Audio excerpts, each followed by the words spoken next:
Rolling. Star Wars: The Phantom Menace is the most disappointing Cum jar, movie since cum jar, cum jar, cum jar, cum jar, cum jar, My Little Pony? cum jar, My Little Pony cum jar? cum jar, cum jar, cum jar. I'm not associated Cum jar, with these fuck people, you, by the cum way. jar, cum jar, yes he is. Don't listen. I'm not. I'm honestly not. Cum jar, cum jar. Cum jar. I don't consent to being filmed. Jar Jar cum? Jar Jar. Jar Jar does come. Ew. Yes. Star Wars: The Phantom Menace is the most disappointing movie Jar Jar since my son. Jar Jar. Yes. Rolling his kids. Is the biggest Yes. disappointment You didn't since know. my son. I flubbed the line so bad. I'm sorry. What the hell? All right. Fucking ejected out of my can. 1944. A man named George is born, That's. and he quickly realizes that he has one true passion in life: being a race car driver. By the time he's 16, he is in illegal underground driving rings with his friends. When he's 18, in an incident he clarified to the police had nothing to do with driving, one of his friends hit his car from the side, T-boning him, causing his car to fly off the road, flip 3 times, hit into a car, and then catch on fire. Nice. A lot of detail for a car crash. Why are you laughing, you dick? George spent the next 6 months in the hospital and gave up on his dreams of being a race car driver. No, but that was a really impressive hit, though. Yeah, he got to survive that. So his dad was so happy to hear him denounce racing, because his dad was like, racing is stupid and there's no future in that. We have an agricultural factory business, and you should work as one of our managers, George. Fuck you, And Dad. George said he'd rather kill himself. So he started racing again. While he was in the hospital, he started studying books, because he wanted to unlock the depths of the human No experience. ceiling, boob. He was exposed to a writer named Joseph Campbell. Joseph Campbell stole everything he knew from a man named Carl Jung, which might ring a bell if you were here for the Jordan Peterson lecture. Yo, Yes. I know who that is. I vaguely remember a Carl. So George got this idea from Carl Jung that the most valuable thing you can do for the world is tell a story. Because encoded in story is the ultimate wisdom to human transcendence. And if you can capture that wisdom in a story, you can change the world. And George was hope-filled. And so he told his dad, "Fuck you, I'm not working as a manager." And he, after getting out of the hospital, immediately left his home, yelling at his parents that he would be a millionaire by the time he was 30 from his art. Was he? No. So he takes on a bunch of student debts and goes to art school, where he lives on dorm with friends during the holidays. Oh no! I heard debt from art school. Ha, suckers, I just graduated Towson with no debt. No, Yeah, fuck you! yeah. What are you doing now? Yeah. We live in hell. Alright. So, George had no idea what the fuck he wanted to do with his life. First he got a major in archaeology and was like, alright, this isn't clicking. And then he tried the soft sciences like psychology, he tried poetry, he tried like tribal music scholar. But there was one thing he found that really captured him. There was these underground film festivals that like nerdy kids at the colleges would run, and they would show stuff like Stand Brackage. For those of you who weren't in film school and were not subjected to an hour-long Stand Brackage movie, it is just flashing colors on screen. Oh my fucking. It's like footage of a snowy mountain, and all of a sudden the mountain is purple. And oh look, it's a picture of a cross, and it's green, and now there's nothing but colors, and it's swirling reds and greens, and it goes on like that. And this was George's shit. He was like, oh my goodness. Did you see him spill a little bit of bang on? Literally me. That's so fucking intense. Literally me. Are you gonna lick it off from the ground? You're wasting it. This is gonna like transcend human experience even faster. So George was like enamored with art films and artsy angles. And so he bought a camera with his already no money. With this camera, he went to the racetrack and started illegally taking pictures of the racers. While he was there, he ran into another filmmaker who was doing the exact same thing. And this guy's name was Haskell Weller. Now, none of you know who that is. Sure. But that is a extremely famous cinematographer. He did the cinematographer In the Heat of the Night, which is famous for being like the first good police movie starring a black man. And the colors in the film are phenomenal. Honestly, nothing else is. Like It's an Stan overrated Rapids. movie. Yeah. Yeah. Then he made Who's Afraid of Virginia Woolf, the black and white movie, and Bound for Glory, and he won an Oscar for both of those. And he had a couple Emmys. So this guy was a big deal. And so he was looking at George, just, you know, fucking 22-year-old kid taking pictures of race cars. And he was like, you know what?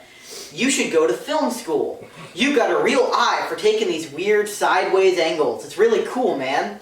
And so George took that as a sign and transferred to USC Film School, California, incurring even more student debt. And you know what he did while film school? He made art movies. Oh. There's this really deep movie about Vietnam, and it opens in the jungle. What? The jungle is actually the forest next to the university. And there's this guy who's like a soldier, but he's actually just wearing like a button-up shirt that's camo and jeans. And he's running along the fields, and then suddenly like weird colors show up, and then we cut to his face and he's running, and then we see shots of the trees and he's running and running and running and running, and it goes for 4 minutes, and the film ends. What the fuck? No one else? Am I the only one that applauds this stuff? Yes, Roland, you applaud too much. I try to applaud with you when I also find it appropriate, but you applaud so much. Okay. He just appreciates art. This is the kind of film you would see on Sapling Station. Oh. Yay. Alright, I love Sapling. so all the teachers kind of tell George that, look, you low-key have no talent.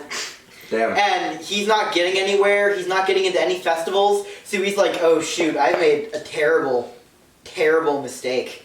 And so he drops out of film school, and he tries to sign up for the Air Force.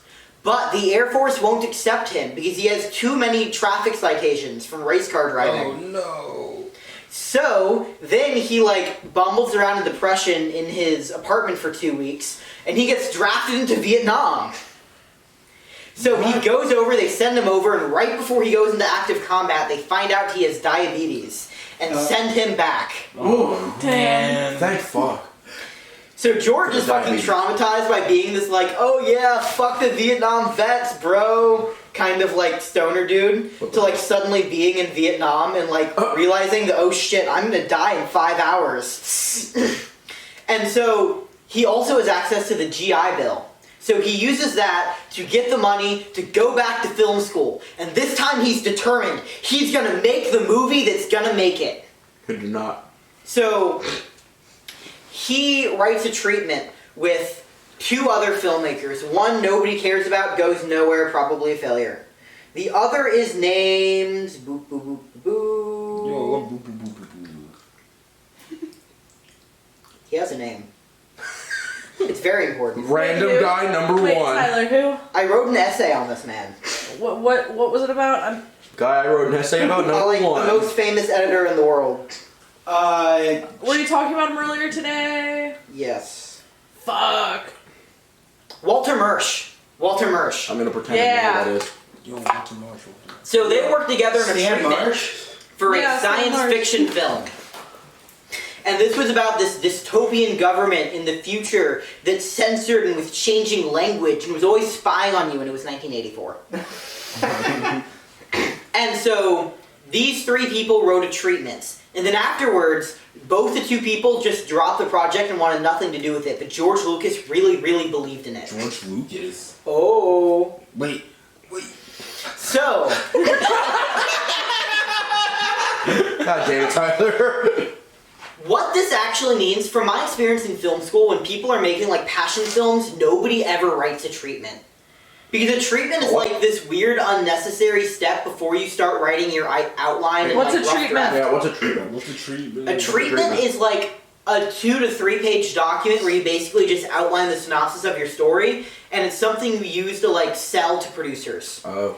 It's something you have to write in a lot of film classes because they're like teaching you the basics. Oh yeah, I gotta write like those in like animation. You Yeah. bastard. So it sounds like George was in a group project with Walter and this other guy, and they wrote this sci-fi movie that George was super passionate about, and then they were like, oh, thank goodness, I don't have to deal with this guy anymore. And he was like, why? You abandoned the film, you traitors! But George believed in it and kept going.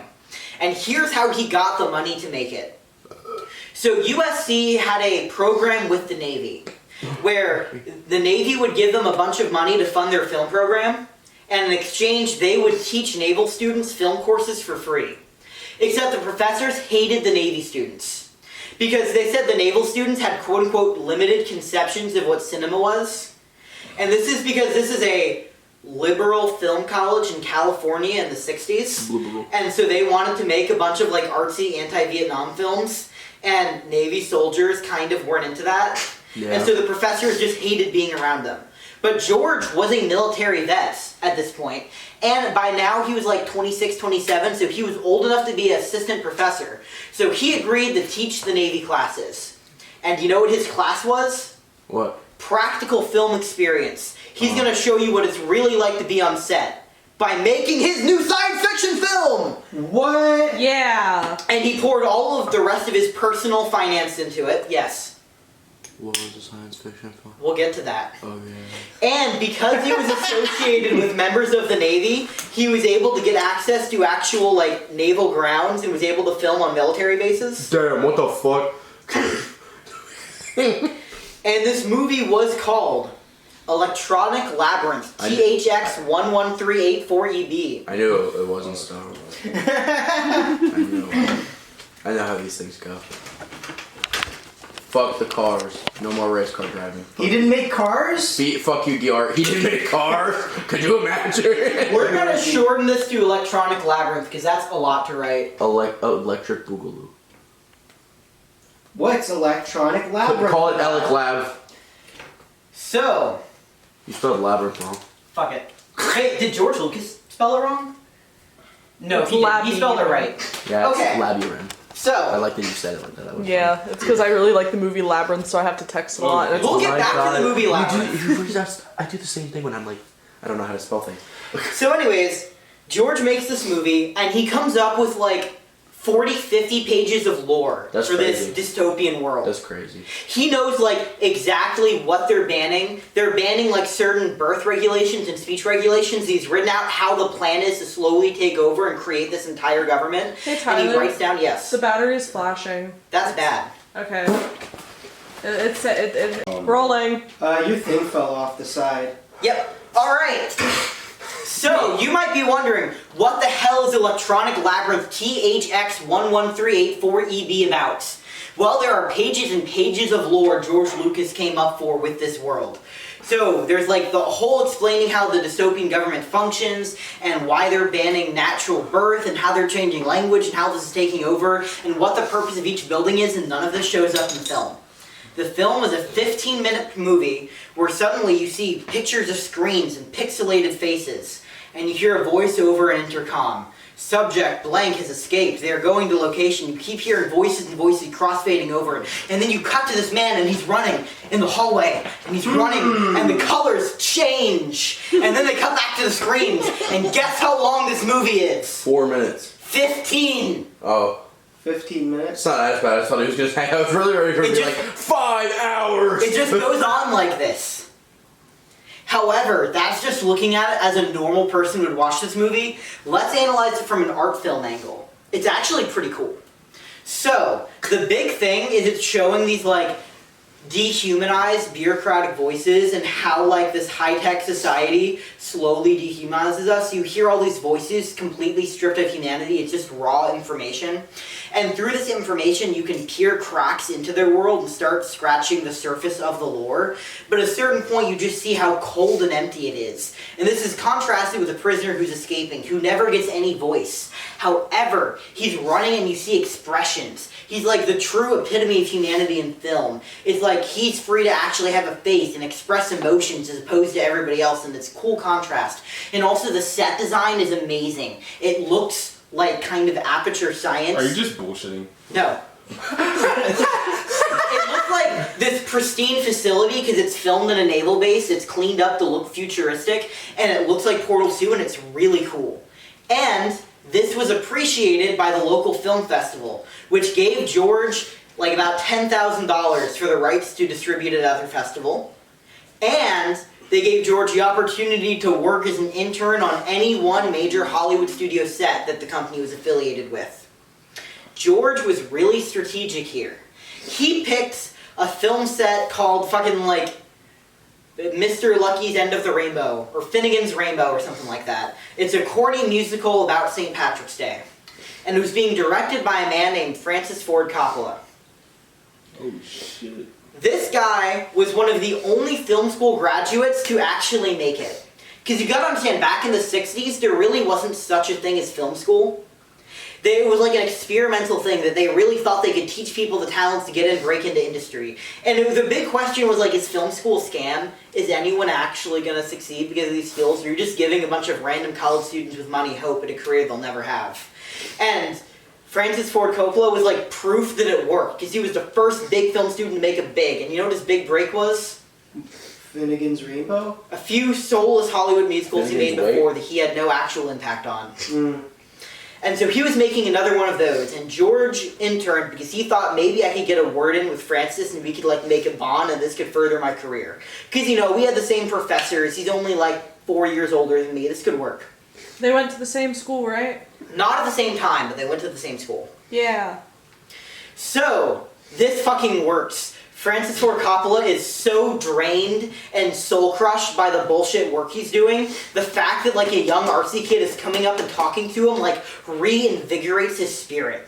And he goes, you know what, George? Fuck it. Fuck everything. Well, I'm gonna quit Hollywood. We're gonna do it. We're gonna make our own studio. We're gonna leave. And you know what? You know that short film you made? I'm gonna raise enough money to make it a feature film. We're gonna make Electronic Labyrinth, but it's gonna be 2 hours. and we're gonna save the same money, and we're gonna make my film. It's gonna be this autobiographic film about my childhood trauma, and it's gonna take the world by storm. Are you with me, George? And he said yes. And so, once again, he poured all the money he had into this new studio. Francis Ford Coppola exhausted every single favor and resource he made from all of his connections making these movies to raise just enough money to make $80,000 for 2 movies. One is his movie called like Steps in the Rain or something. Nobody here has heard of it. Yeah. It made absolutely no money. Yeah. And then George made his film, Electronic Labyrinth, THX. Is this THX? Is that where the name comes from? Yeah. THX 1138. So, nobody has heard of it. Yeah. The movie made no money. Oh, fuck. And the studio basically goes bankrupt. Ooh. But it's worth mentioning that even though it made no money, THX 1138 is actually a fucking brilliant film. So, Walter Murch, the big editor guy, he was like, his career went nowhere after graduating film school because nobody cared about a film degree and you couldn't get any jobs. And all of a sudden, George Lucas was with like the biggest rising star in Hollywood right now. He was making some splashes, you know, making his own studio, and he was like, fuck, I want a piece of that. And so he kissed up to George and got his feet writing THX 1138 again. Except, this guy actually has talent, and he told George he couldn't make it an art film, and made it a normal movie with like a story. And this movie also has some of the best art design ever. It's like that Portal aesthetic, but even clearer. And there's even like some Half-Life looking things. And as you probably figured out by now, Valve stole their aesthetic from this movie and has admitted to it multiple times in interviews. Are you serious? Yes. What is this movie called? THX 1138. What the fuck? And also, it's this movie where, like, the main character is slowly realizing he's living in a dystopian government because it's a 1984 adaptation. Yeah. And he has to, like, give confessional to this animated hologram of the head that is the government. And you see him confessing his, like, doubts of government and the government, like, gaslighting him for it. And it's this horrible, slow, soul-crushing of this, like, 40-year-old man. And it's so fun to watch if you're as fucked up as I am. The movie made no money. The movie made no money. However, it did get a lot of high critical attention. It got good Rotten Tomatoes of the 60 scores. So, the studio was bankrupt, but Coppola begged everyone to give them one last chance. George got some high reviews. We can do it, please. And he begged Marlon Brando to star in their movie. and he made something. It's a little film you might have heard of called The Godfather.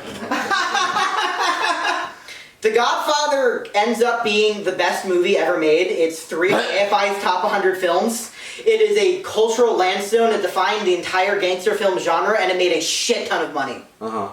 Yeah. That saved the studio. All of a sudden, Francis Ford Coppola was winning fucking Oscars, and everyone was bowing down at his feet. And their studio, Zoetrope Studio, was the biggest name in Hollywood. It was like the A24 of the time, because they were like known for now being the artsy studio. Yeah. Especially after Francis Ford Coppola also puts out The Conversation. Does anyone know who Gene Hackman is in here? No. Yes. He's a guy. Mikayla, who is he? I don't remember, but you talk about him a lot. He plays Lex Luthor in the original Superman movie. Oh yeah, that guy. But he's also like Lex Luthor. He's a known character actor, and in this movie he plays like this security expert who's like paranoid about constantly being spied on. And it's really cool because the entire movie is basically silent and it's just him watching people. But you also go really in depth in how like surveillance technology at the time really worked, and it opened a lot of people's eyes to like how on camera they were all the time, even back then. And it was an Oscar winner, and so it was on par with Godfather back then because Test of Time hadn't like shaken him out yet. So Francis Ford Coppola's big, and he begs everyone, look, George is a good guy. He makes some weird choices sometimes. I'll give him a talk, I'll straighten him out, and he can make another movie. And they go fine.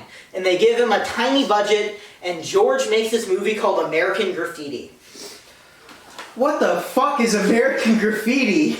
American Graffiti is a nostalgia piece about racing in the 50s. It is the day before this friend group moves out to college, and they're having one last hurrah with each other. But it's also the night of their prom, because time and continuity doesn't make sense. Tomorrow.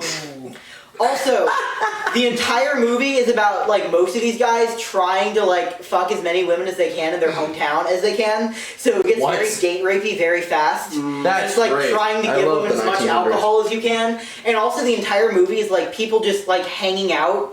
It's like, you know those artsy 90 movies, like Clerks? the fireworks. Yeah. Movie. Yeah. Where people just, like, kind of sit around and hang out with each other, and that's the film. George... Horrible. It was a big thing in the early 90s.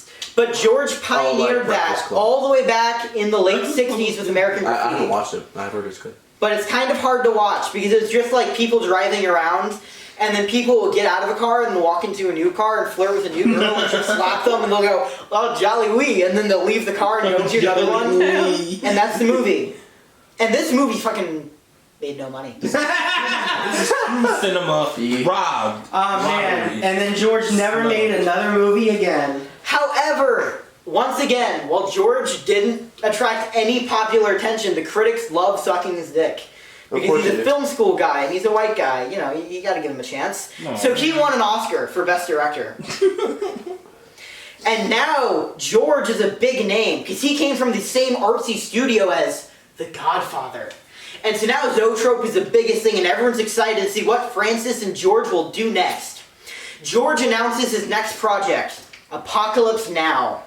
Hey, that made money. Apocalypse Now is a Vietnam War film. However, before he could direct it, George had an idea. His passion project. It was going to be a movie exactly like American Graffiti. It was going to be about teens hanging around in the suburb, just, you know, kicking it around. Except in this movie, instead of just resigning to their fate, they were going to want more. Because this was going to be a movie that was also kind of like the old radio serials you listened to as a kid. You know, kind of like Flash Gordon, Buck Rogers, really pulpy and adventure-y and episodic. Right? Because this wasn't going to be American Graffiti on Earth. This was going to be American Graffiti in space. And it was going to be an alien suburb with kids hanging out on an alien farm town. God damn it. But it was also not just going to be one movie. It was going to be the first cinematic epic. One of 32 films. Oh my fucking god. One of what? 32 films. This man is smoking cock. This is before this man's smoking dick was rare. This man's smoking dick. Oh, but that's not it. Because also, this is when he finally gets to unlock his dream of making the Joseph Campbell movie. this is going to be the purest embodiment of archetypes ever. He's not going to have any characters. They're all going to be archetypes that represent the idea purely, so the movie speaks more closely to your deepest subconscious. But it's even more than that, because this is also going to be the introduction of America to Eastern philosophy. What the fuck? It's going to be a Buddhist propaganda film from stuff he learned from his friends in college. And it's going to disguise his Buddhism through introducing remakes of old samurai movies. Sure. But that's not all. Because it's also going to be a Vietnam War movie. God fucking damn it! Do we run out of fucking anything else? This Vietnam War movie. Fuck me. It's going to represent how the Vietnamese were actually the good guys in the conflict and America was the bad guy. So is anyone seeing a problem with this movie?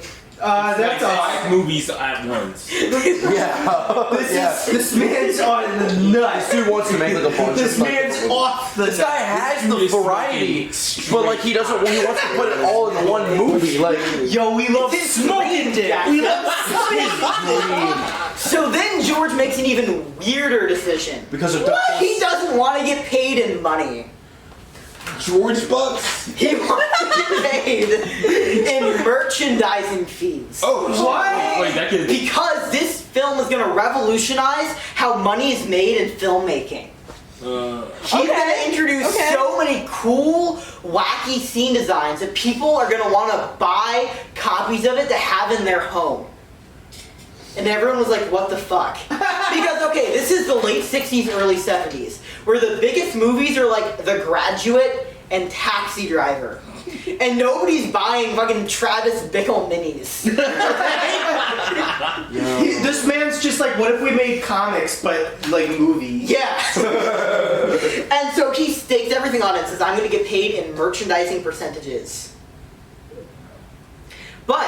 And then he starts production. He immediately goes over budget and over schedule. Immediately. How, what do you mean immediately over schedule? Like in 2 weeks, he had already spent the budget multiple times over. Oh. And then how did he go over schedule in 2 weeks? Because he didn't go over schedule in 2 weeks, the schedule ended and he kept going. Oh, yeah. And going. And filming. there's more. Everyone was freaking out.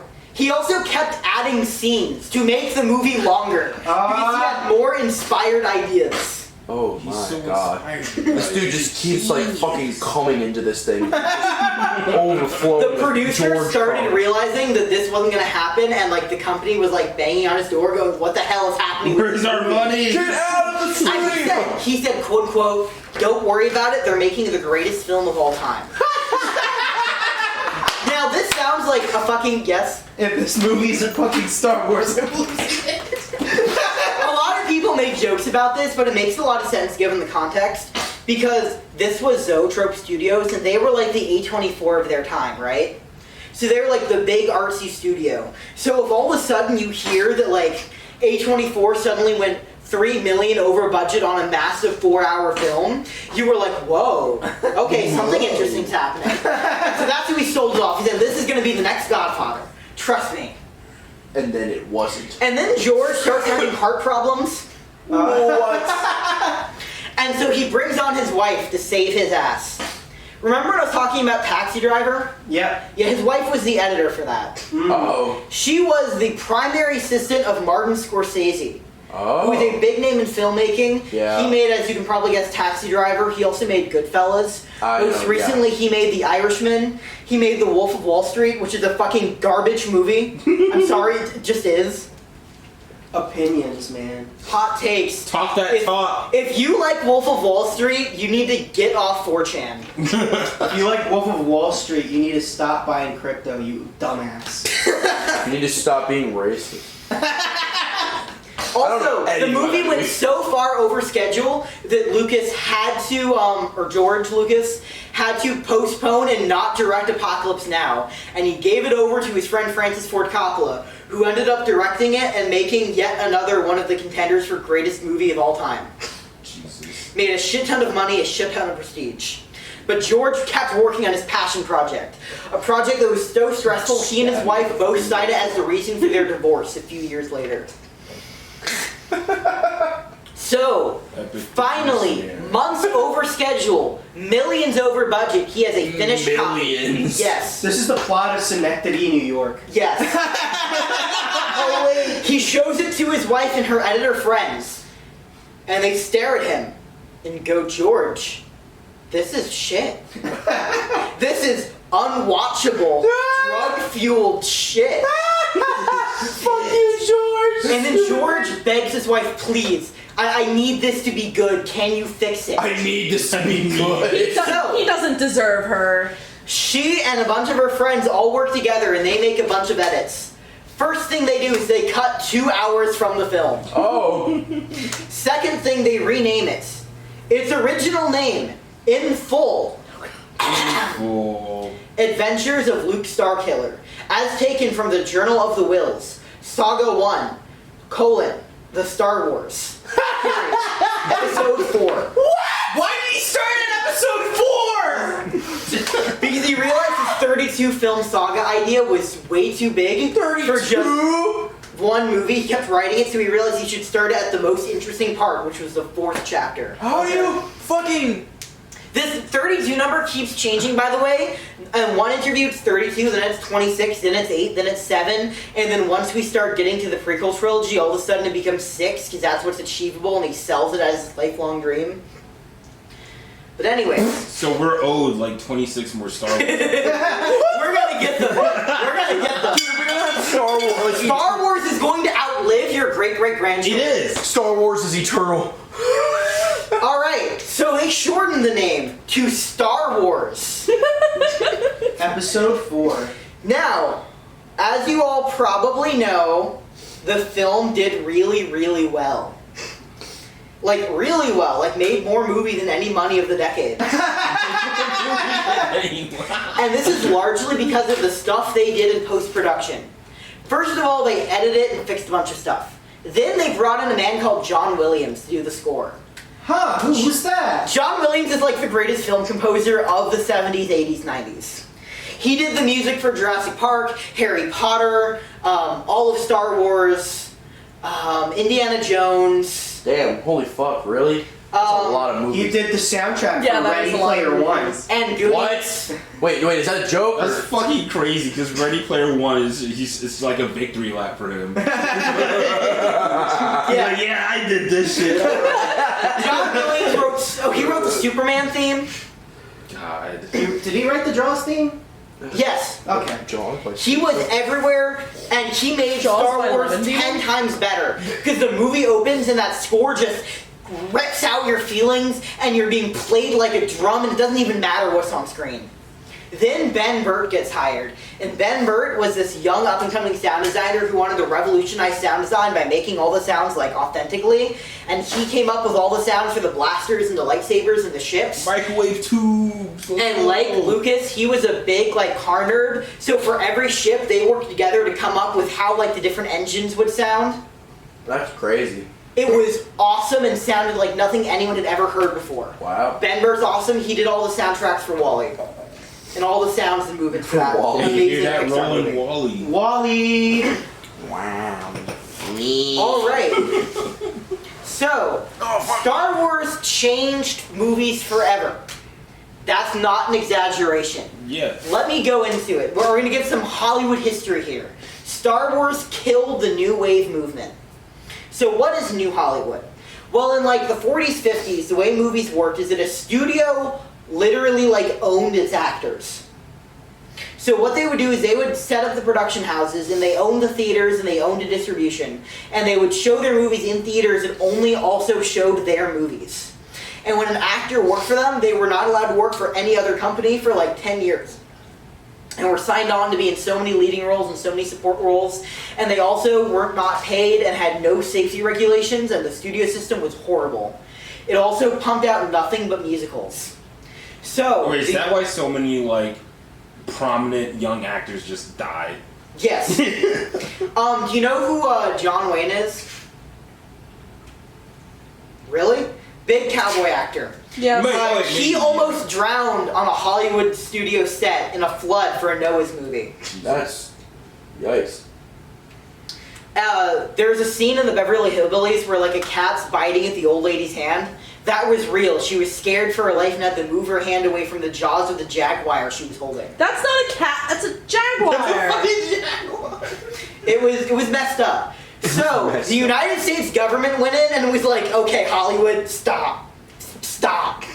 And they broke up the monopolies, and all of a sudden they weren't making as much money anymore. And then people realized TV was a thing.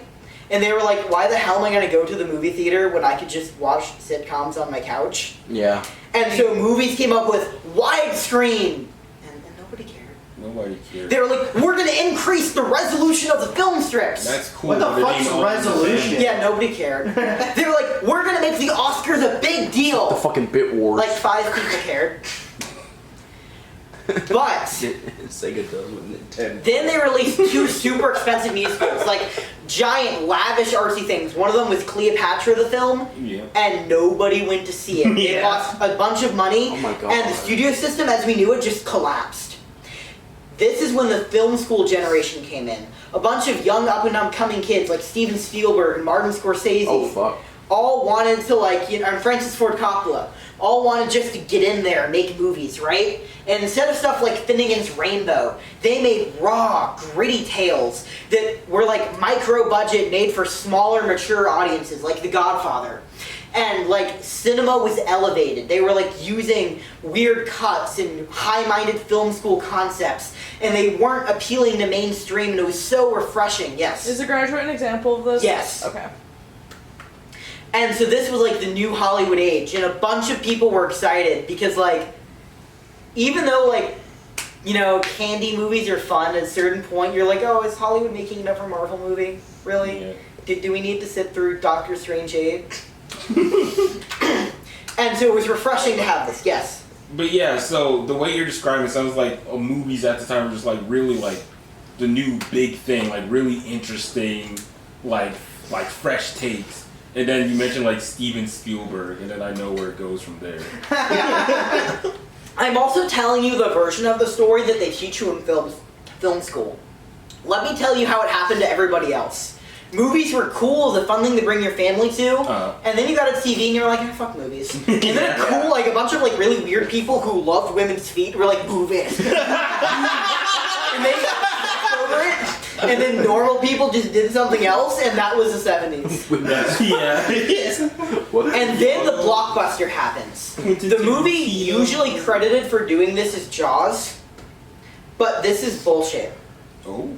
Jaws only made like 40% of what Star Wars did. Oh. That makes sense. The 2 movies that really made a bunch of money and taught Hollywood that it could be relevant again was Star Wars and Superman. And Star Wars more than doubled Superman's revenue. But people don't like to say that the modern age of Hollywood began with a Star Wars film and a superhero movie, because that's a little too honest. That's where we are now. And so they like to dress it up as Steven Spielberg started this era. Because Spielberg is like a good boy director. He's an Oscar darling. Good boy He makes director. movies about the Holocaust, and they're deep because he's Jewish. And like, he made a bunch of prestige movies with like high actors, like with romance dramas. And then he made like a few cartoons, and he kissed up to all the right people. And so he's a darling, so they say he started the movement. But it was George Lucas's Star Wars that did Stolen it. Valor. Alright, I'm glad we have that cleared up. So fuck Steven Spielberg. Mm-hmm. Wait, we were talking about George Lucas this whole time? Yes. So, another big thing, I got a little Star Wars makes so much money that Wall Street suddenly notices Hollywood. Wow. And a bunch of investors start flocking to California, and they immediately start going, Star Wars sequel? When? That was Star nice. Wars 2? And George is like, well, it would be Star Wars 5. 'Cause you know, Star Wars 2 when? They also learned that the merchandising idea George had was fucking brilliant. Because there's so many fun little characters in Star Wars, and all of them sold plushies and action figures. Like Love Shit. And George became like a millionaire. What shit on plushie? Like what? Like what? This being said, Kiddo. George is older than 30, so he didn't make his bet to his parents. Dang. What a loser. Close enough. He was 29 when he made American Graffiti, though, so he had something to show. What was the purpose? So, how many of you Don't nod him. have actually seen Star Wars New Hope? And am I still recording on there? Yes. How much time is it at? 27:14. Stop me when it's at 29. 16, 7, okay. How many of you have seen Star Wars? No. I've seen one You like Star Wars and I nothing of didn't it. really like it. I've seen more Star Wars movies than I think I should have. Okay. I first But experienced Jackson, you haven't. Nope. I like experienced Kylo. Star Wars through Right. Lego Star Wars, but I did watch. We're I gonna said go I like with Star Kylo Wars. Ren. I like Kylo Ren because he's red and I look. Kylo Ren is also Adam Driver is That was one of the pretty hottest actors in modern Hollywood. Oh, but Louis B. Stars isn't hot to you? Louis What the B. Stars fuck? is ugly as fuck. Whoa! Adam Driver? Adam Driver hot? What the Man, fuck? He's alright. Yo, Roland, we looks gotta like stop one of throwing those- hands. I'm gonna fuck shit up someday. Adam Driver looks like Cut. Okay. Rolling. Alright, I take Kill it back. him. B. Stars wins. B. Stars wins. Alright. Louis is hot, am I right? Demerit. I'll fucking take that. Don't fuck me. Alright, so we're talking about Star Wars. I'm gonna walk you through the plot of New Hope for the first time in your life, Jackson. Okay. But I'm gonna also tell you what George's wife fixed throughout this movie. Not their marriage, apparently. Okay. We open We open. with a giant spaceship. Wait, not the fucking text shit that scrolls across. Oh yeah, with it opens with like episode 4. And this is weird, like you've never seen like a Star Wars text crawl before a movie before. Yeah. You're like, what the hell is this? It's because Does anyone read this in the theaters? Why? some people Sarah. must have. I don't know how to It's kind of like a reference to like back in the silent era where they would start with like a paragraph to introduce you into the film. Yeah, that makes sense. Part of the reason George does this is because he likes to keep extensive notes planning his whole world. When writing Star Wars, he came up with every planet in the inner and outer ring of the galaxy system. I'm sure he did. He sure did. To totally plan out the geography of everything going on. And he wanted to include a tiny bit of his notes into the movie. Also, he believed that the best movies opened right on the action, and so the paragraphs are just there to give you the bare minimum context to understand. Are you ready for the bare minimum context? Yes. There is a galactic empire, and they have a senate, but the senate doesn't actually have any power because they've been taken over by the evil executive dictator. Obviously not a metaphor for Nixon or anything. Okay, and now there's this group of rebels, but these rebels have to fight the independent systems, and they have their secret base in the Outer Rim. However, there's a weapon built to destroy their secret base, and this weapon is the Death Star, a giant moon-sized space station that can go around and destroy planets. However, there are secret plans and schematics showing the blueprints of this Death Star, and if the rebels can capture them, it's possible they can launch an assault on the station before the station finds their home base and ends hope in the galaxy. But also there's a religious order called the Jedi. And the Jedi are this extinct race of monk samurais. And they will rise again to help the rebellion. Okay, you got all that, Jackson? Yes. Right, so there are two robots running a spaceship. Yeah, you get thrown all of that in text form. You just have to sit there and read it. Nice. Then, Can I just watch the movie? No, you gotta read the text. yeah, you have to sit there and read Sacred like text. 2 minutes of text before Fun the fact, movie there's an opens. entire Wikipedia page on the opening crawl. That's funny. We'll get to how extensive Star Wars wikis go. That's good. I'm on Wikipedia, but that's good too. Alright. So, we cut to a big spaceship. It's a white ship, and it's transporting a senator. Then we see another ship, and this one's gray, and unlike the other one, it's a triangle and it's scary, and this ship is even bigger. So, we cut to the good guy ship, and there's 2 robots running around trying to be funny. And then the gray ship sends a pod onto the white ship, and a bunch of people in white armor walk out and start shooting everyone. and the people are screaming, "Wait, why are you killing us? We're a Senate ship. Why is the Imperial government sending like basically the police and military to come kill us?" And then he goes, "We know you're not really working for the Senate. You are lying rebellion scum." That's nice. Meanwhile, the senator on the ship is like, "Oh fuck." So she goes hides and sends a secret message saying, "Remember those plans in the opening crawl? You didn't? Well, okay, I'll tell you about them again. These plans help you destroy the Death Star, and I need you to get these to the rebels. Please help, Obi-Wan. I heard long ago you were one of the Jedi, and now we need you." And so they send the message on the robot on an escape pod to the planet. And then a dark man in black armor comes out, and he interrogates the senator.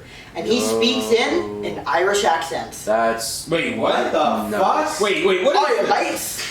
Oh, I'm Darth Vader." this Australian. I'm assuming this is one of the things that got changed? Yeah. Oh, shit. In Didn't you have the James scene, Earl Carrie Jones? Fisher, the actress for Princess Leia, they have to cut very short clips of her because she keeps busting out laughing during the scene because the man in the Irish accent is trying to be threatening at her.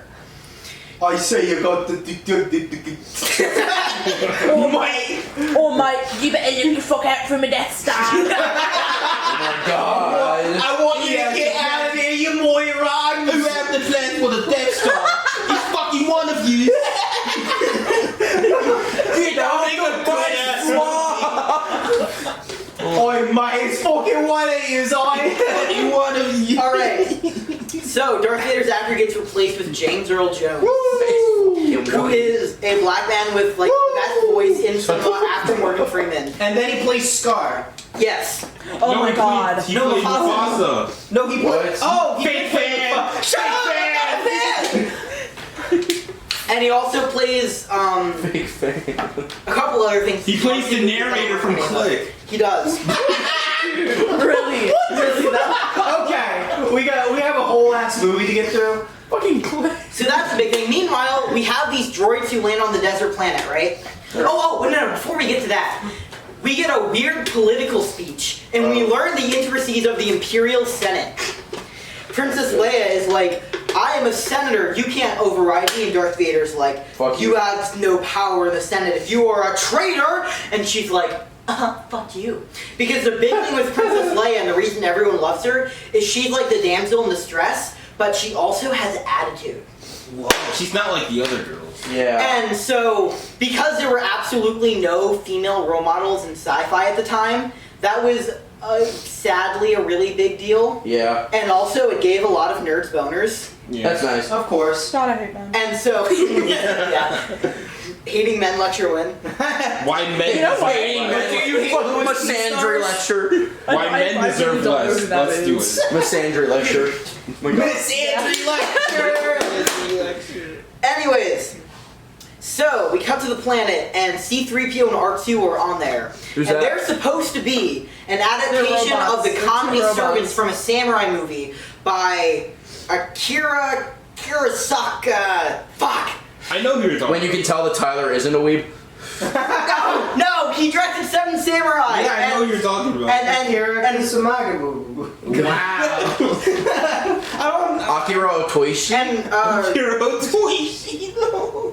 Rashomon. Watch the JoJo lecture. Yeah, just Akira Kurosawa. Yeah, Okay. Kurosawa. Thank you. So George was trying to adapt servants from his movie, except the smaller one. Here's the George's funny twist: doesn't talk. Whoa. He just talks in beeps because he's a robot. That's And the other one is this like really annoying like translator droid who has like constant anxiety and always wants to be like correct. He was a role model of mine when I was like 6. Of course. That says a lot. of course. Of course. And so they land on the planet in the middle of the desert, no idea where this Obi-Wan is, and the first thing C-3PO says is, "R2, you're stupid. I'm walking in the opposite direction as you."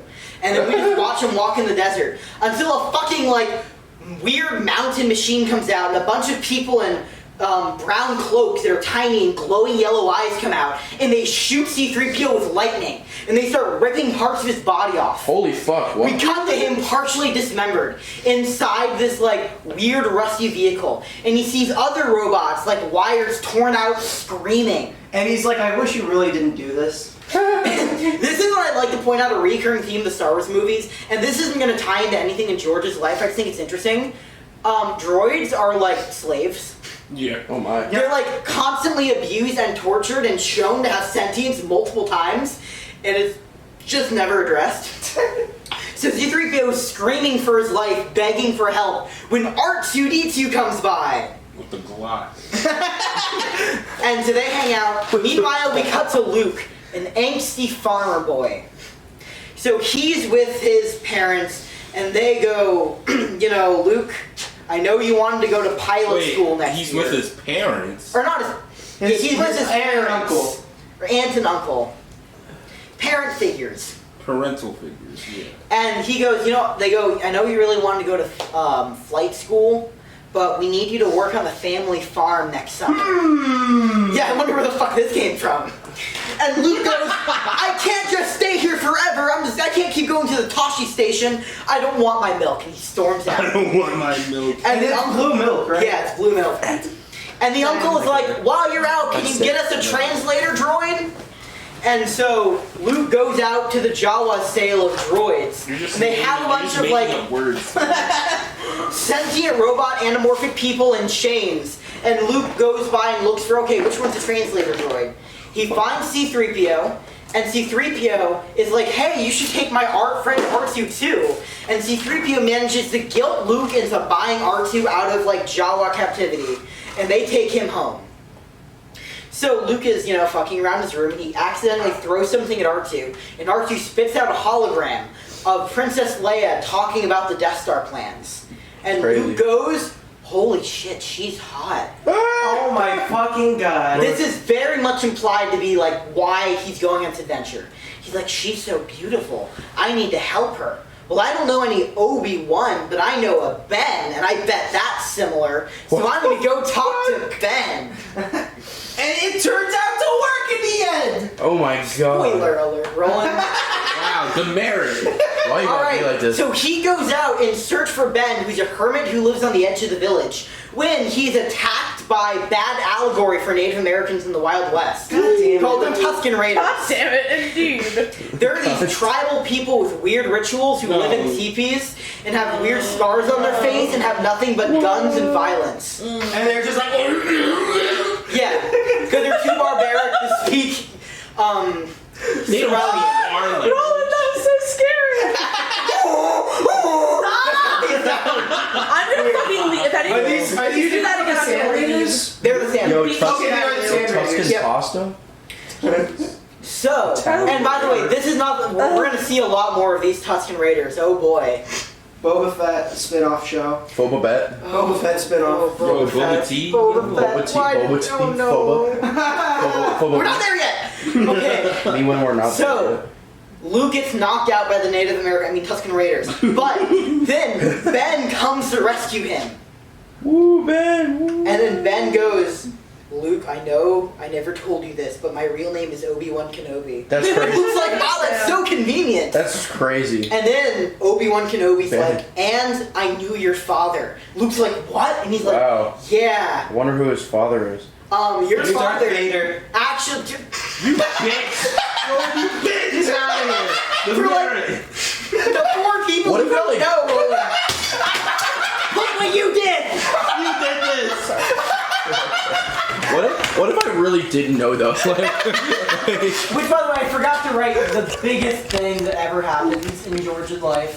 Star Wars? Or the divorce? oh my god. Bro, he gets the divorce papers from Ow. Binding of Isaac. Tears up. Did that camera just turn off? No, Okay. How much time is on it right now? it says 13, 12. Oh, heck yeah, okay. So, Ben Kenobi goes, your dad was actually a Jedi, and he passed his Jedi-ness on to you. That's crazy. You have a destiny, Luke. And he hands him a lightsaber, and Luke almost cuts Obi-Wan's arm off, and he's like, whoa, whoa, whoa, hold up on that. Spoilers.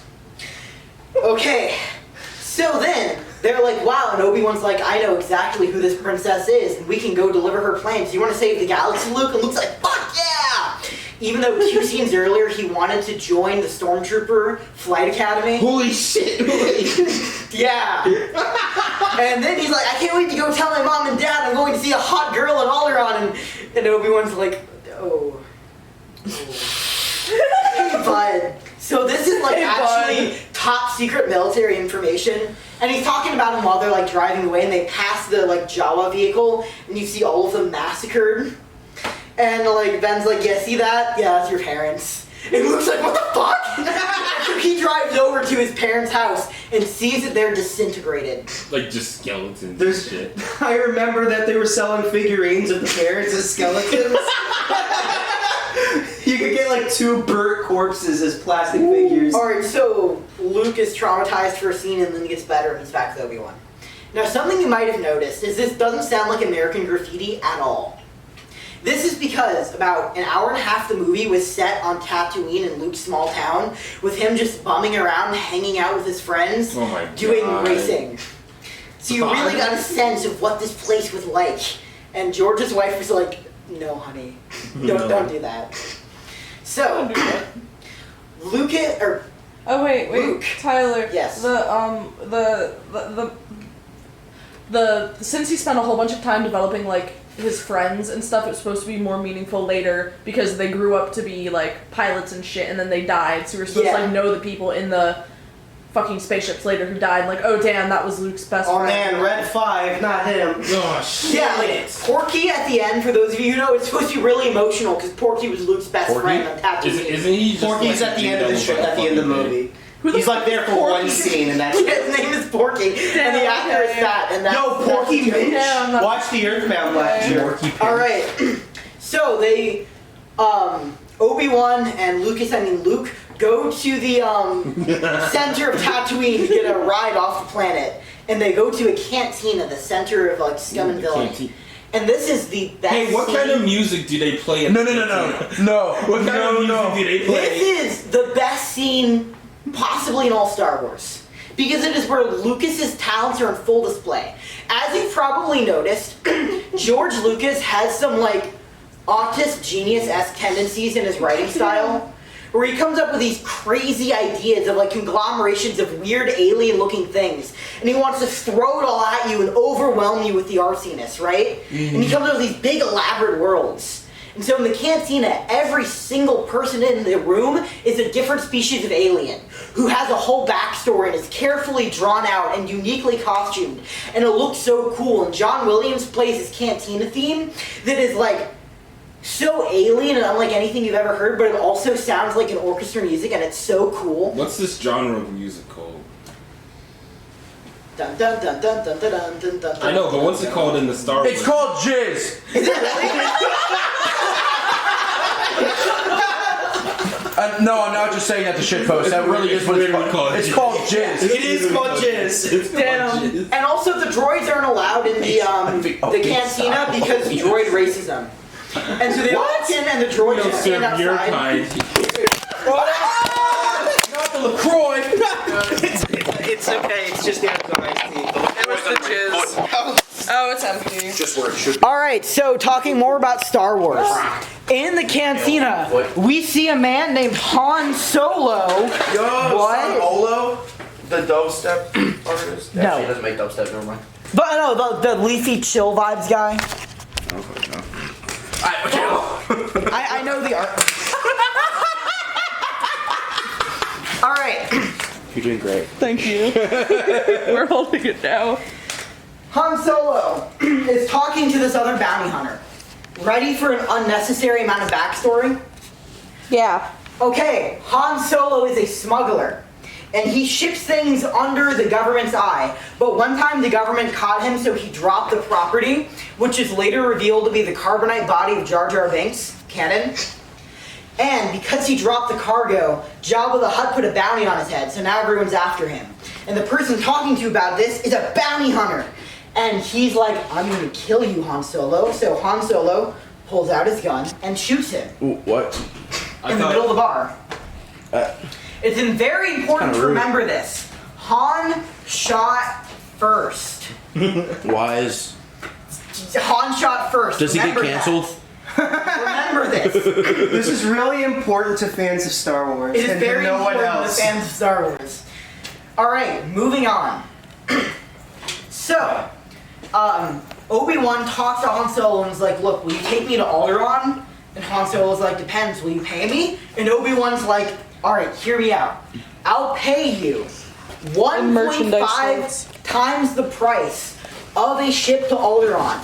But I'll only pay you 1/3 of that now. And I'll pay you the other 2/3 when we get there. And Han's like, can you show me the money? And Obi-Wan's like, no. And so Han is talking to his Wookiee friend. By the way, Wookiees is a giant hairy creature that looks like a giant monkey man who just hangs out with Han Solo. Yeah, he just talks in that. Hi. You said hairy man, sorry. Oh my god, go away. That is a beard. So Han's talking to Chewbacca, and he's like, you know what? Even if the old man only pays me 1/3, I'm desperate for money, and I don't want to be on planet gangster Tatooine right now. So fuck it, let's go. Isn't this Mos Eisley? Oh, Yeah, fun what was I saying? fact. I'm forgetting the guy's name, but Chewbacca guy also voices Appa in every other fictional creature. That's really cool. Any other fictional creature, it says. So there's an Imperial spy, there's some drama, they escape the planet, cool music plays, back to the Death Star. Music plays. So Princess Leia has been captured, right? And Darth Vader is like, ooh, I'm scary, and she's like, I'm not scared. And then they they take her to meet Grand Moff Tarkin. Who the fuck? Now, why is there a second villain instead of Darth Vader in the movie? George Lucas really liked the character design for Darth Vader, and so he wanted him in. But everyone was like, there's no way anyone's going to care about a non-human villain, because that's just not how they did things back then. So they had to add a human villain too. So Grand Moff Tarkin is randomly inserted in here. And they take Princess Leia to Grand Moff Tarkin, and he's like, alright, tell me where the rebel base is. And she's like, no. And he's like, alright. And he opens up the window, and it's her home planet, Alderaan. And he's like, tell me where the rebel base is, or I'll fucking blow up your planet. Damn, that's fucked and she up. goes, shit, okay. It's on Tatooine. Do it, no And he's balls. like, the rebel base is on Tatooine? Cool. Blow up her planet anyways. And she's like, what? He's and so he evil. blows up her planet. The screams are so loud in the Force that Ben Kenobi hears it on the ship and is like, oh, I can't take the screams. And that reminds him, Luke, I need to tell you about the Force. The Force is this magical presence that is everywhere, and he starts explaining Taoism, but with like different words. What the fuck? And then Han Solo's like, I don't believe in that. And then Ben Kenobi's like, haha, you will in the future movie. And so then he has Luke put on a blindfold and do Force training. So he blindfolds Luke and has a droid shoot lasers at Luke, and he has Luke deflect with a lightsaber. Luke has no ability to do this because he can't see with the blindfold on. And Ben Kenobi is like, dude, just do it. Get it. Use the Force. Just do it. Yeah. Get good. Skill issue. But, so they get to Alderaan, and it turns out there is no Alderaan because it's blown up. What there is the Death Star. And Grand Moff Tarkin's like, shit, there's a ship that saw us blow up a main planet? That's not good. Track your beam it on board and kill all witnesses. So Han Solo has this brilliant idea. He hides in the, under the floor, and when stormtroopers come in, he knocks them out, and they put on their clothes, and they sneak onto the Death Star. That's nice. So, they go in and they turn off the shield reactor, but Ben Kenobi meets Darth Vader and they have a lightsaber fight. And it's kind of boring because it's like classic fencing. They just go, ksh, ksh, ksh, ksh. Ew. Darth Vader, join the light side. No, join the dark side. Evil is good. No, you cannot believe in evil. Never. Evil, cool, dude. You gotta go evil. Okay, fuck. Phantom Menace is ass. If you strike me down, I'll be more powerful than you ever imagined. Okay. No! Alright. Now he's a martyr. And now Luke's all sad because he just watched his mentor die, except he doesn't really know this guy. He's just a vehicle to meet the hot girl that's Princess Leia, but Luke's really emotional now and they run away. This is when they add something to the film. Because it's ridiculous, they just run in and they fight like 800 stormtroopers, never get shot, and make it back to their ship. Yeah. Then they go to the rebel base They show the plans, they learn the Death Star's weakness, and they come back to blow it up. And then they do blow it up, and everyone celebrates, and that's the movie. And Luke's wife would be like, wouldn't it be more interesting if the Death Star was about to blow up the Rebel base, so there was like actual stakes and tension? So like if they didn't make this impossible shot, the rebellion was gonna end. And so they added this whole plot in post. You'll notice that every scene, every line of dialogue that refers to this is like a computer voiceover or a person speaking in a mic to a shot that you don't see their mouth in. They use a bunch of B-roll of characters standing and looking places, and they like blur out the background to make it look like a different room. And the plot is, the reason that they were able to escape the Death Star is because Darth Vader wanted them to. Because he put a tracking beam on their ship, which led them to the Rebel base, and now they know where the Rebel base is. But they already knew where the Rebel base is. No, they didn't, because it wasn't actually on Tatooine. Oh. It was on Yavin 4. The fuck is that? Yavin 4, dude. You haven't heard of Yamin. The fuck is that? It's a fucking ice planet. Oh, well, I guess. No, it's not. It's a jungle planet. It's It's the an fucking ancient jungle religious temple of the I don't know shit about Star Jedi. Wars. Why don't you know this, Ed? No, nobody knows what the fuck You Yavin know, 4 I'm is. not Don't mentally worry. ill, so I'm not But fake versed in fan. Star Wars. But technically, they don't go to Yavin 4. They go to a moon around Yavin 4, but they call So it it's like Yavin 4. Yavin 3. Yavin 3 is a different planet. God damn it. So it's Yavin 3.5. Oh, my phone died. Fuck me. Yavin 4-1. Okay. So, the rebels go in and they blow up the Death Star. Luke goes in and all of his friends die and nobody cares because you don't actually meet them earlier in the film. And then Luke's about to make the final shot, but Darth Vader comes behind him and is about to kill Luke. But then Han Solo, who like fucked off because he didn't believe in the Force, came back because he realizes he does believe in goodness in the Force. And then he shoots Darth Vader, and Darth Vader's like, no! And then Luke goes to the center, and he's getting closer and closer, and can he make the shot? And then he's like, oh shit, I can't make the shot, oh shit! And then Ben Kenobi comes in as a fucking ghost, and it's like, Luke, use the Force. And Luke's like, what the hell? And Ben Kenobi's like, dude, use the Force. And so Luke turns off the targeting system. Yes. What the fuck? How does he come back as a ghost? He does. Force Okay, goes. and Luke turns off the targeting system. Luke, you He turned off realizes the targeting technology system. is What's evil. wrong? Because technology being evil is a secret theme of the Star Wars Wait, movie. Obi-Wan died? Yeah. When? Darth Vader killed him. What?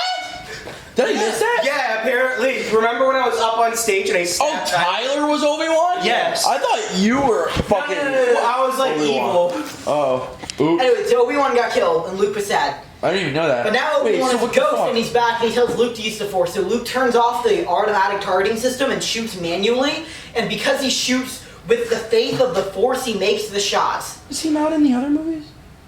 He comes back as a ghost. What? He's a Force ghost. Fuck. Okay. Okay, so then the movie ends with a celebration scene that is shot for shot copied from a Nazi propaganda film to advertise Nazi Germany at the 1934 Berlin Olympics. I hate it here. Why? Yeah. George Lucas thought it would be cool to mimic the Nazi film. Alright, that's Star Wars. What the fuck? So, That's the movie? Well, that's half of what Star Wars was going. That's a Star I mean, War. that's the That's a Star War. We had one of them. It's just nothing. alright, so George Lucas immediately realizes that he's created a monster because now he goes to like Hollywood meetings and everyone's wearing suits and talking about profit and he's like, oh god, what did I do? It was never about the profit, man. And so he Oh, decides- poor baby. Is he making money off his movie? Oh. And his wife gets no credit for any writing or Well, yeah. Of course he fucking doesn't. Well, yeah, fuck women. Alright, so then he decides to fix Star Wars by next year releasing the Star Wars Ogre. Christmas special. Yeah! Wait, what? That's where this comes from? Alright, so How did this we is get a the Christmas movie. special that fast? Get this, the premise is it's about Orgy. Wookiees. Life Day, baby! It's about Chewbacca and it's gonna be about all in his hometown. It's gonna be a sitcom but with Wookiees. Oh, wait, no, I've seen this. I've And literally seen part of there's it. entire scenes where they just have dialogue and growls at each other with no subtitles because it's supposed to give you an authentic Wookiee experience. Why did George Lucas decide to do this? Because. Nobody challenged him? Yes. Because. He was like, Star Wars is a big universe, and I want to pay attention to something most people didn't realize. Like, Chewbacca wasn't essential to the plot of the film, but he was essential to the atmosphere of it. And I want to make a film that fully relishes in the unique artistic atmosphere of Star. Yes. With a Wookiee VR porn. There is a scene in this movie where Chewbacca's dad puts on a VR headset and you see an alien music video that slowly becomes more and more pornographic. She never completely takes off her shirt, but she starts like stripping clothes and like shaking her butt at the camera. And then you cut back to the Wookiee in the VR glasses and he's like moaning. Ew! And he takes off the glasses of the VR headset and goes, oh? What the fuck? But this movie is not just a film about Wookiee sitcom. It's a genre-bending experience. There's a lot of other things that are bending too. Because it also includes an animated short.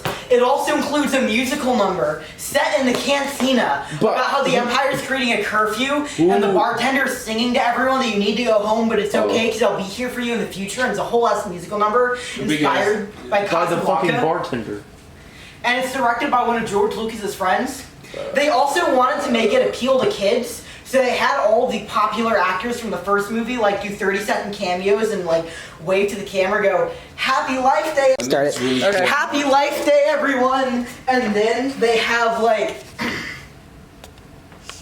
there's a bit with flashing colors in the VR section. Fucking course. Of course. Holy fuck, is that gonna be like a theme throughout all the movies? Just a scene with flashing colors.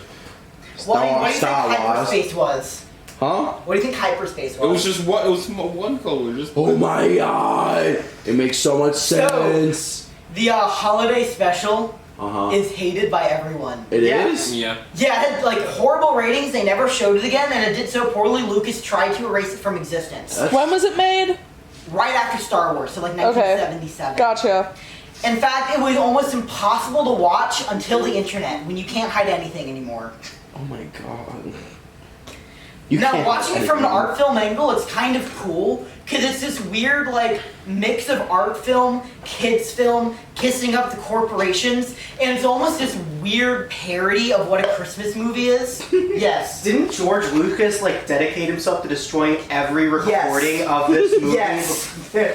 This Like is real. physically. Which his friend hated, because this was one of his friends from film school's like only directorial debut, and Damn. he got to make part of a Star Wars movie. That's what he was told. And then George like went out of his way to pretend the movie never existed, thus making this man's career never take off. Like he was collecting all these VHSs in his garage and just like destroying VHS tapes. It's like fucking E.T. Yeah. Wait, what? Imagine walking game. in George Lucas's garage and he's So- shirtless and tearing apart VHS. After the movie bombs, George Lucas gives up on directing ever again. What? He's like, it's too stressful. Nobody appreciates real art. I'm done. Wait, you made a shitty ass Christmas movie, no fucking shit. What the fuck, you He dumbass? then gets somebody else to direct episode 5. And that man is? Nobody cares. Okay. What the He also gets his wife and a few other famous scriptwriters to write the script for him. And he is a script consultant on it. Wait, So, George, he did not what's write the this genre of movie, music he called? did not direct it. He just came up with weird art, like scenery ideas and some few plot moments. Who's responsible for naming that music genre jizz? Probably George Was it Lucas. George Lucas. Was it him or was Yes. or was it the George composer? Lucas. It was Absolutely absolutely George George Lucas. Okay, got it. Great, thank you. George So anyways, Lucas. before we get into the movie Empire Strikes Back, let's go back to Francis Ford Coppola for a second. What has he been doing? What's he been doing? Well, he made the movie Apocalypse Now, which made a lot of money. Yeah. Right. And then he made, a few other artsy movies. He made Godfather 2. Yeah. And then he got sick of the Hollywood studio system. Because And they were like, committed suicide. how about you be more like your friend George Lucas? So, to try to appeal, he actually got enough prestige and money to bring Akira Kurosawa over to America, the samurai director No that George shit. Lucas looked up to. And George Lucas got to work on him on a samurai movie. And a bomb. Damn. And Francis Ford Coppola got so sick of everyone demanding he make more merchandisable movies that he went, fuck it! I'm gonna quit Hollywood and make my own studio! Again? Yeah, again. So he abuses every connection, gets as much funding as he can make to make his new, Heart Studios or something like this. And here's what's unique about this one. It's not going to be in Hollywood, California. It's going to be in the small Midwest town, and they're going to partner up with a high school, and they're going to have like a film program to raise the next generation of filmmakers, and they'll like help them intern on sets. And the entire place is going to be like a family, so it'll be like one big family business. That's Annapolis High School. I wonder how much money this studio made off of their movies. So they banked all of their money on this movie called One from the Heart. Yes, it's literally called One from the Heart. Jesus. And you ready to hear the premise of this movie? It's a rebellion. No, I'm not ready. Fuck you. So ready to hear it. okay, Get great. ready. You're going Oh to God! Don't God, he fucking comes. don't He get comes. fucking Okay. Professor, you've already gotten one taxation. The cops keep coming. You already harassed students. It's going to be a rebellion. You're lucky Roland stopped you before you got to me. That would have been a second strike. One more and you would have been out of shot of you. Oh shit. Yeah, and Roland would Their have to place is fucking lower become the than the leader. basement. Yeah. Roland would have had to become. Anyways, so it's a rebellion against. It's like a metaphorical rebellion against everything George Lucas did to Hollywood. It's like a very clear-coded "fuck you" message, and it's embracing every era of Hollywood except for George Lucas's era. Damn. It's like we're gonna tell a gritty 70s-sized story, but with the aesthetic of an old Hollywood studio system musical, and a few like silent film moments to celebrate everything that's good about Hollywood. Good. How much money did this movie make? Nothing. They went so far in debt that Francis Ford Coppola had to work the next 15 years to pay it off. Oh. Damn. And so he went to George and said, George Lucas, please can you produce my movies? Hey, I beg you. bestie. Just like I helped you out on American Graffiti. And George went, I'll help you out, buddy, of course. If you direct Star Wars 6! And he said no. Oh. Wait, George said no, or? I believe he made an offer to Coppola, and Coppola was like, absolutely not. Okay. I'm not selling out to your level, George. So, they make Empire Strikes Back. Widely considered to be the best Star Wars movie ever made, because George Lucas had nothing to do with it. Whoa. Woo! Alright, who here has seen Empire Strikes Back? I No. think they did. I'm not sure. I saw the Lego version. I'm always. I played the Lego game. If you, I'm going to say no to all of the movies. I literally Tyler, haven't have you seen any seen of it? this. What? Did I No, see you it? haven't, Mikayla. Oh, okay. So let me give you a quick Ask summary. first. We open episode statue. 5. A text crawl. So the rebels blew up the Death Star. How much time It's the lady is on the camera? I just looked over and I was like, oh my god, it looks like Yeah. a titty woman. Yeah, my girlfriend did a really Wait, we can't put that on YouTube. Stop. Statue. Wait, we're gonna get demonetized. Alright. Alright, now tell us about that. The rebels blew up the Death Star, right? Right. But that didn't defeat the Empire. And because the Empire found the base in Yavin 4, the rebels had to find a new base. So the Empire built a new fleet and a bunch of probe droids to search the galaxy. Nice. Meanwhile, the rebels are hiding on this piece of shit planet called Hoth. It's just like the North Pole, but the entire planet. So they're hiding in a snow bunker, when all of a sudden on their radar, they pick up an Imperial scout. And they're like, oh, someone needs to go out there and investigate. But it's so cold, who's brave enough? At this point, there's two characters who both want to impress Princess Leia. Han Solo and Luke. And they're like, I'll go out. And Han Solo is like, of course you will, you little goody two-shoes. I'm not going to risk my neck. And he's like, yeah, of course you're not, because I'm the hero. And so he goes out to do it himself in the cold. Nice. He crashes his ship and gets kidnapped by a giant white bear monster called a Wampa. Oh, wait, no, that's a different thing. And it hangs him up and is about to eat him. Damn. But then we see Luke, his lightsaber's on the floor, and he uses the Force to pull to his hand, and he slices the Wampa in half. Wampa. Fun fact, the first book I ever wrote was a choose your own adventure story where you're the Wampa in this cave. That's nice. Wait, D. Bradley Baker, that's the animal guy's name. That is cool. Anyways. That is cool. So, he kills the Wampa and manages to escape, but it's so cold that he passes out and is about to freeze to death. Damn, that's... Han Solo feels bad, so he goes out to rescue Luke. And it's so cold and their ship breaks down. They're like, how do we stay warm? And Han Solo is like, I'll cut the tauntaun I'm writing in half and you can sleep on the inside to be warm. Ew. Yeah. So they do that, and then they find the Imperial droid, and they destroy it, but it catches them. And Han Solo's like, well, we're fucked, we better go tell the rebels. So then the Empire comes, and they have a whole thing, and the rebels go, oh shit, we're fucked, and they all run away. But they don't have, like, a plan, so they just scatter to different directions, and nobody's in contact with each other, so the rebellion's effectively over. Cool? Yeah. Alright, and then while they're running away, Luke gets a vision from Ghost Obi-Wan, and he's like, Luke, you must complete your Jedi training. Luke. Go to the planet Dagobah to meet my old master Yoda. Yo! Duh. For real? And Luke's like, okay, Han and Leia, I'm gonna go talk to Yoda now, and they're like, cool. Yoda is ugly and I hate him. Me too. Something. I'm glad we're in the same boat, Roland. You're not ugly, but Yoda those, hates like, you. Origami Yoda books from the book fair. Yeah. Origami. What were those even about? I'll get to it. Okay. Origami Yoda, dog. So, Dummy. Han Solo, Princess Leia, and Luke Skywalker are all supposed to be like the shonen trio of the Star Wars movies. But you'll notice that they never actually interact with each other. Han and Luke have this relationship where Han's like the cool older brother and Luke's like, I want to be like you. Which it turns out was real. Because, Oh yeah, because like. Harrison Ford acts just like Han Solo back then, that's why he was cast. And he was like, I'm too cool for Star Wars. Like he still acts like that now. Yeah, he's trying to be Bill Murray, but he's not funny, so it just comes off as sad. Yeah. Damn. But anyway, throughout the movie, like after every take, he would mouth to George Lucas, who's hanging out on set, this movie is stupid or kill me. And so Mark Hamill's like, I wish I could be like Harrison Ford one day. And then he became a voice actor. But so they have their relationship on film, right? And then Luke and Leia have like the most basic, straight, sad relationship you've ever seen. And then Han and Leia have this relationship where Han like hits on her to the point where it's uncomfortable, and Princess Leia goes, stop it, you're creepy, and he goes, you like it, and she goes, oh, I do. And that's their thing. And it turns out this tension is real because during the filming of this movie, Carrie Fisher and Harrison Ford were fucking on set. Yeah. But anyway, these three people don't have any relationship as a friend group. They're constantly split off in twos. Because George Lucas cannot write a scene with more than two characters in it.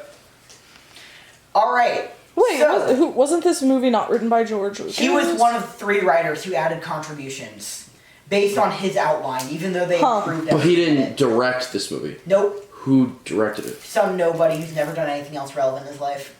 Except Damn. Empire Strikes Back, Yep. the best movie Wait, in the are you franchise. serious about this or Yep. really? I don't Yep. believe you. What do you mean don't I'm believe gonna me? look this up. No, don't spoil it, you He fucker. made some other prestige films that I guess mattered at the time, but I've never heard of and I don't think anyone cares about.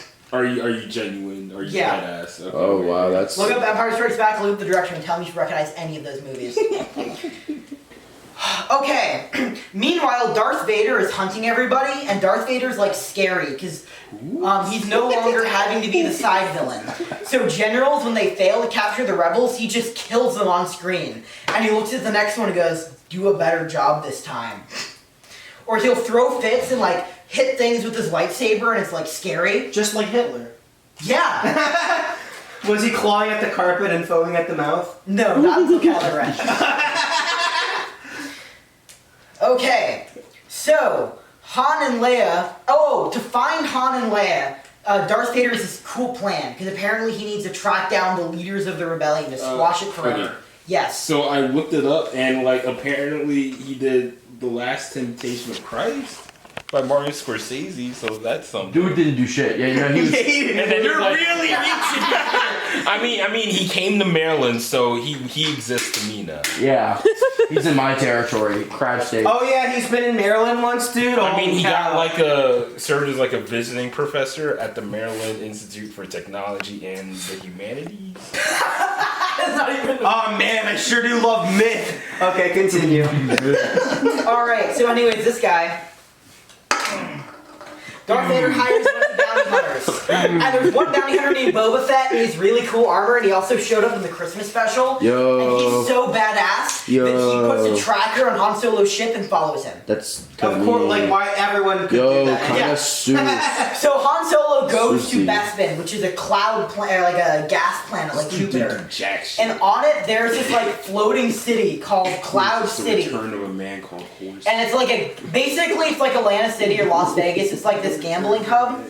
And so Han Solo goes to it, and his friend Lando is like, "Yo, welcome back!" And then Lando invites him to a dinner room, and then Darth Vader is sitting in the dinner room, and he takes all of their weapons and goes, "Sit down, you're my bitch now." And Han Solo's like, "Okay." Isn't Lando the only black character in the Lando is the only black character in the original trilogy. There's a black dude. He's a really light-skinned black dude, but he's still black. Character, or yelling because he's the only black character? Except Also, for apparently Chewbacca. he's non-binary because the actor is. Wow. Ooh. He's later played by Childish Gambino. What? Yeah. You didn't know about that? No? That Han Solo movie that came out a few years ago. That's fucking Donald Glover? That's Donald Glover. All right. Moving on. So, Darth Vader reveals that what he really wants is Luke. And he's like, Luke will come for his friends. And what he wants to do is take Luke to the Emperor, because the Emperor demands to see this new rising Jedi. And so he wants to freeze Luke, but he doesn't want to kill him for a reason he won't say. And so he wants to test the freezing technology to make sure they're still alive. And he says he'll test it on Han Solo. And he says, "I'll let your woman go if you agree to do this." And Princess Leia's like, "I'm not your woman." And Han Solo's like, "Yes, I'll make the sacrifice." And so he's being dipped in the chamber, and all of a sudden Princess Leia goes, "I love you." And Han Solo goes, "I know." And my mom thinks that's really hot. And they quote that in Sword Art Online. They do. Are you serious? Mom. They The Mary, abridged version. my BFF Mary. There. Meanwhile, what's Luke doing? So Luke goes to Dagobah, and he says, "I'm looking for Yoda," to the first He's living thing he looking. finds, which is this little green annoying gremlin that keeps laughing at him. Plot twist that everyone sees coming. The little green guy is actually Yoda. Whoa. And he's like, "Yes, Luke, I will train you." And so No, you no, like, no. Yeah, no, that's not what he Say says. it right. Yes, Luke. "Train you, Luke, I will." God fucking damn it! I want to. Speak normally, Yoda shall. Bryson Tiller. Piggyback ride. Give me, you shall. I want to kick Yoda like a fucking football. Is there a canonical reason as to why he talks about No. fucking He's acid? No. He's an alien! No. He's like a yogi alien boy. So, just plot then. Okay, whatever, that's fine. It's not even plot, it's just quirk. Because Like this from my planet I talk. it's beginning to develop his aesthetic taste. It's going to eventually lead to Labyrinth, but it takes a while, and so he's making bad Yoda puppets right now. Wait, Labyrinth? Oh, Jim Henson. Okay, never mind. Got it. Yeah. The Okay. taste, my culture you shall taste. Alright, so Yoda has Luke do a bunch of training exercises that are homages to old samurai movies. No. And then Whoa. Luke has to go into the cave of his deepest fear, which is a direct chapter from Joseph Campbell's Hero's Journey philosophy book. What? Luke goes into his deepest cave to confront his fear. And you know what his fear is? Another him. Darth Vader. Wow, so Oh. And so then he cuts off Darth Vader's head. yeah. What? And he takes off the helmet. Oh. And And it's him. I said, fucking that was a joke! What? And that would be really deep if, like, Luke was actually scared of himself or had any character in these Damn, I'm ugly! except for being, like, whiny and, like, scared. But he doesn't, so it's clearly there to be, like, a symbolic hero's journey thing, but it Oh, my holds no one significance. weakness, and little it's kinda white weird. boys. And now that he's confronted his deepest cave, Luke unlocks force abilities, and all of a sudden he can sense that his friends are in trouble, and he has to go to save them, and Yoda's like, "You can't go save them." Luke's like, "Fuck you, I have to," and Yoda's like, "Emotions are the dark side," and Luke's like, fuck you. Shut the fuck up. And so he flies away, and then Obi-Wan goes to Yoda and is like, "Damn, that's really our only hope, is it?" And Yoda goes, "Don't worry, there's one other." Say it right. stop! Yeah. Don't say Breathe, not shut another. There is. How much time is on the camera right now? 1747. All right. Now it's 1748. Luke flies over to Bespin, but it's too late. And you know who's waiting for him? Me. Darth Vader. And they have a lightsaber fight. Get up here, Roland. Do you want to be Luke or Darth Vader? I was Darth Vader last time. Luke Skywalker or Darth Alright, Vader? you're Darth Vader. I'll never join the dark side! You should. It's pretty cool here. No! But Luke, you should. Because I am... Oh, this is where it happens. I'm your dad. No! No! I can't be! And Luke decides he'd rather kill himself than be the son of Darth Vader. Like, actually? Yes. Yeah. Oh, fuck me. And so he drops and falls to his death. Damn! Fuck this shit. But at the last minute, he manages to catch a guardrail. And he sends a force message to Princess Leia saying, please save me. And so she drives in and saves him. And then they replace his arm with a robot hand. Oh, and yeah, the Empire wins. Cut it off, right? Yeah. And that's the end of the movie. Joseph Joestar? Joseph Joestar for real. Now this was a No, big deal. not Joseph Joestar. Because back at this Darth point in Star. time, movies did not get sequels, right? So Yeah. the fact that Star Wars got a sequel is a big deal. The fact that it was like big budget and looked this cool was a big deal. Also, something else was a really big deal. Was it the plot twist? Yeah, they left it off in a cliffhanger and never told anyone if there was ever going to be another Star Wars movie. Wow, what a dick. And so they left everyone in anticipation, which got people to buy all the tie-in material to scrounge for answers. That's crazy. You can start seeing a fan culture developing. Oh Uh-oh. Uh-oh. So George Lucas takes one look at this and goes, "Oh no, I don't want to be involved no! An in this." entire generation At of people all. stopped going outside that day. And so George Lucas teams up with his old film school friend Steven Spielberg Commits mass to try to genocide. launch another film series based on his love for archaeology back when he was in college. Oh, can I guess which one this was? Indiana Jones. Hey, Indiana Jones is pretty good, and Steven Spielberg gets all the credit for He it. made Indiana Jones. George Lucas gets no Hollywood cred for it because everyone's like, "Oh, George Lucas doesn't It's write literally movies." LucasArts. What? Yeah, That's a George Lucas movie. I don't care what it is.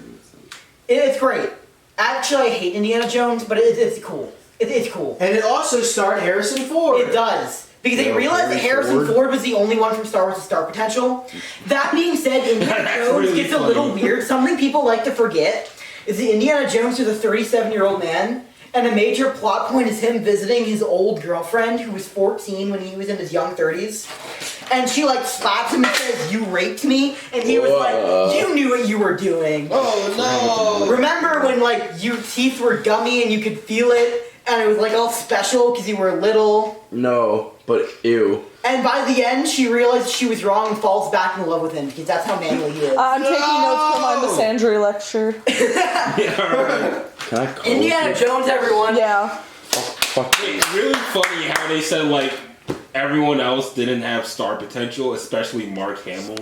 Considering Mark Hamill's whole thing now is Yeah. he's the Joker, baby. He's the Joker, baby. Best Joker, honestly. So, George Lucas is also really desperate. At this point, his name is associated with mainstream movies. And he's an arts kid, that hurts him. But he sees a potential to be forgiven. Because he realizes he's like Francis Ford Coppola when he was in his mainstream rut, making Hollywood studio films. He just needed to branch out.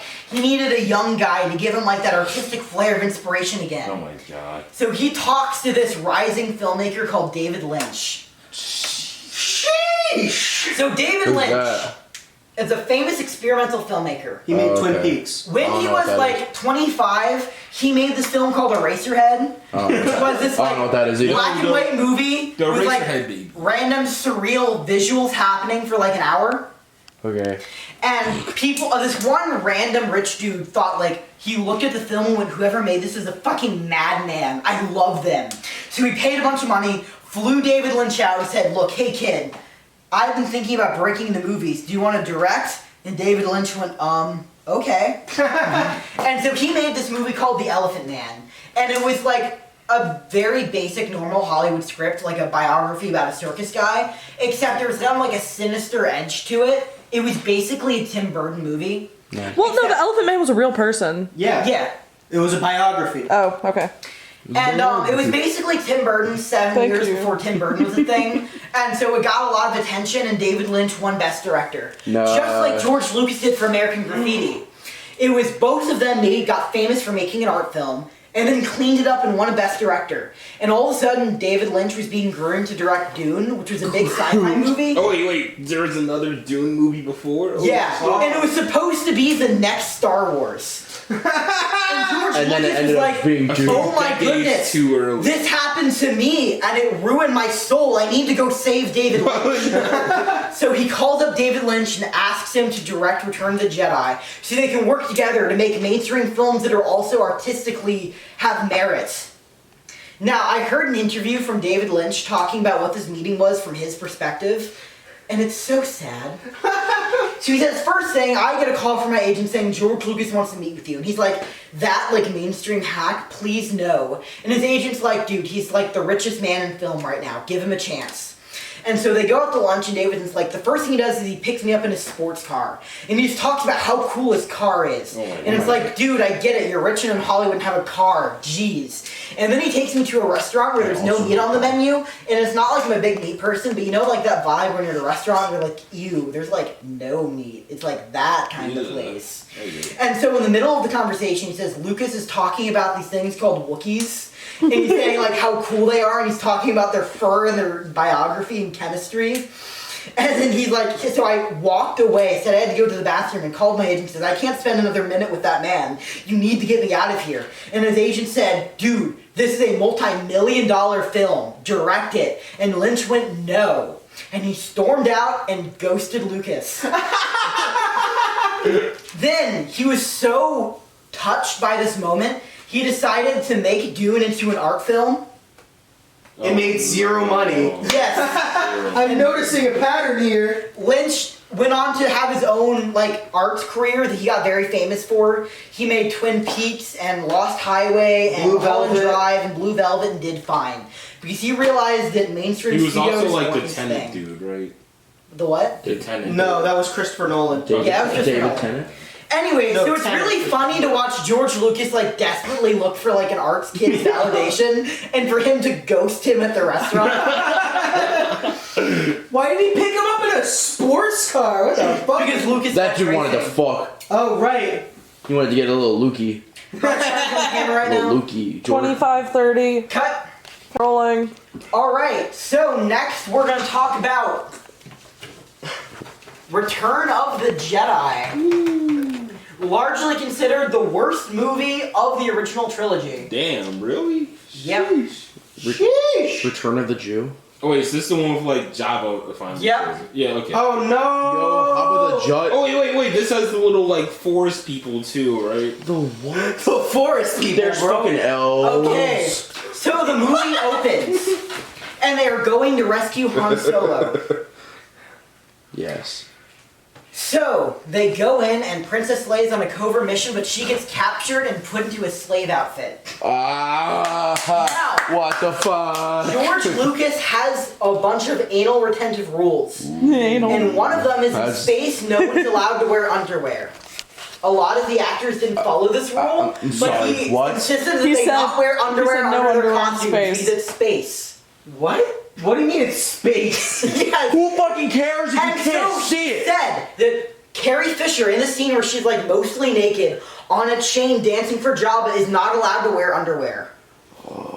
So they put a tiny gold plate right here, and they shoot it in such a way that you technically never see her genitals. Oh. I'm gonna beat the shit out of George Lucas if I ever see him. Everyone on stage can. Oh, And this is 1983, and it's a male-dominated industry. And people are not nice to Carrie Fisher. No! Sexually harassing her like crazy. No! This causes her to spiral into a depression. I wish she murdered all of them. I wish she scooped their Wait. fucking eyes out and ate them in Wait. front of them. Yes. Wait, Yes. she does cocaine after this, doesn't Yes. she? Yeah, goddamn! She also does acid, and also White that's, men like, deserve the less. first time she starts feeling okay, so she does acid like twice a week for another couple of months. The reason To the point where The reason I know this is because I watched a video about like secrets about Star Wars you didn't know, and one of them was like, did you know Carrie Fisher had a coke finger in the Return of the Jedi? Had a Yeah. coke nail. Had a coke nail, yeah. And Yeah. because eventually, the worst part is when she is like on acid, high out of her mind, walking out of her trailer, walks onto a beach naked, and just lies down. I mean, that's a good time in my opinion. That doesn't Minus the drugs. I would just lay on the beach naked. Anyways, Luke comes in and Luke is now a badass Jedi. His lightsaber Oh, we're isn't just blue going back to anymore. the story. It's Okay. green. yeah, pretty much. Carrie Fisher's okay now. No, she's not. No, she's not. Well, I mean, she's probably. I don't She's know, dead. yes, dead. yeah. She's so dead. she's all right. She's No, dead. No, She's dead. she's not like. She died. She's in hell, but died. she didn't believe in Jesus, and that's what happened. Oh well, yeah, but All right. Yes. When? Like a Like- while ago. Oh, Like, I don't know who this I think person it was is. around when the 8th one came out. We'll get to it. We'll get to Alright. it. Bro, damn. So bad. Okay, so, and Luke comes in, he's like, Jabba, I'm cool. And he uses a Jedi mind trick on Jabba, except Jabba is so cool it doesn't work on him. So he opens a trap door, and then Luke has to fight a giant monster, and guess what? Luke wins, because he's so badass. Plot armor. And then Luke escapes, and then he frees Han Solo, and then Han Solo unthaws, and he looks at Princess Leia and is like, you're hot. And she's like, I know. And then they kiss. Oh god. And he's like, This- ooh, I this- like this, because you're in the slave outfit. This poor woman. I am very uncomfortable. Go for Scoop And then Gladwalker. they get captured again and taken to a sky barge where they have another fight and nothing happens. Oh, cool. Here's my big theory. Most of this movie isn't action-based, and people realize that a big part of the audience of this was kids and who wanted fight scenes. So the first 30 minutes are getting all the fight scenes out of the way to get the kids pumped. At least they'll be entertained for a little So bit. they just, is there no more after that? There's like a few more. So after But it's- this plot of rescuing Han Solo doesn't matter to the rest of the film. It's basically like a short film tagged on at the beginning. That's great. We learned that the Empire's built a second Death Star. Ooh, how the fuck did they? How much time is like in between these movies, like canonically? The same amount of time in real life. So this went from 80 to 83, so 3 years. So they built another fucking Death Star in three. Future. The future. They but what? Okay, Okay. I can actually defend this. This kind of makes sense. How the fuck? Because it seems kind of unoriginal that they just do the Death Star, but again. But think about it. Let's say you are a super rich Imperial military, right? Uh-huh. And you build a space station and it gets destroyed because of one easily fixable flaw. So instead of coming up with an entirely new design, just fix the flaw and build it again. But like from the ground up. Yeah. Big fucking planet-sized spaceship. Also, little fun fact: according to the Phineas and Ferb Star Wars crossover special, What the fuck? Dr. Doofenshmirtz was actually responsible for drafting up the first design of the. Holy shit! Is that canon? It used to be, but it's not Canon and anymore. Phineas and Oh, Ferb. Not man, only that's- that, he drafted it to be like a little nutcracker, but he said they stole his design and made it like unreasonably large. Oh. Big fucking nutcracker. Alright, Yeah, so Planet anyways. cracker. Planet nutcracker. So they split into two teams. Team Luke Skywalker gets kidnapped by Darth Vader and has to be taken to the Emperor. Damn. Team Han Solo and Leia have to go to a planet where the Death Star shield ray is and they have to disable it. It turns out this planet, which is actually not a planet, it's a moon Endor, it's the moon of Endor, but everybody calls it Endor because they're not real nerds, is inhabited by teddy bears. Yep, there it is. They were originally supposed to be Wookiees, but George Lucas felt You're not so watching ashamed Boba. because David Lynch made fun of him that he changed it to not Wookiees. Yeah, that'll show him. So he makes it teddy bears. And these teddy bears are cannibals. So the second all the main people go on, they're also a bad allegory for native tribes. And they live in teepees and have a campfire and capture all the human characters and roast them over the campfire to eat them. Because they have sharp, like, teeth covered in blood. But then, C-3PO is gold, so they bow down to worship him. C-3PO says, let my people go, so they do. And then he commands them to fight the Empire, which they do, and they win. Because the Ewoks, like, jump on Star Wars and, like, bite their necks off? Yes. You have 15 seconds Cut. till rolling. My name's Chewbacca. I'm a Wookiee. That is a reference to the Star Wars Christmas album. My name's Chewbacca. I am a Wookiee. I fight the Empire. Okay, that song is not from the Christmas album. That is from South Park. But my dad would play the two right next to each other so freaking often that they just melded in my memory. Also, an addendum I wanted to make earlier, but it would completely screw up the flow of the lecture, so I'm waiting till now. Remember when I said George Lucas flipped 3 times and then crashed into a car? No, he flipped once and crashed into a tree. Minor difference, but I would feel horrible if I didn't make that correction. I don't know, that one just really stuck out to me. George Lucas did not crash into another car. Alright, cool. Came out with this Christmas special Why is that it wet? features classic songs such as What Do You Get a Wookiee for Christmas When He Already Has a Comb?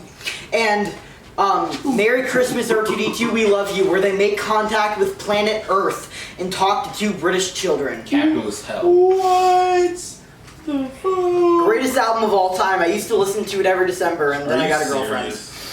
Damn, what did I do? Wait, that applies to this. Being around you just like improved my taste, and now I can't sit through the album. You introduced me to good music. Green killer. Anyways, Ewoks. Ewoks are scary, want to eat people.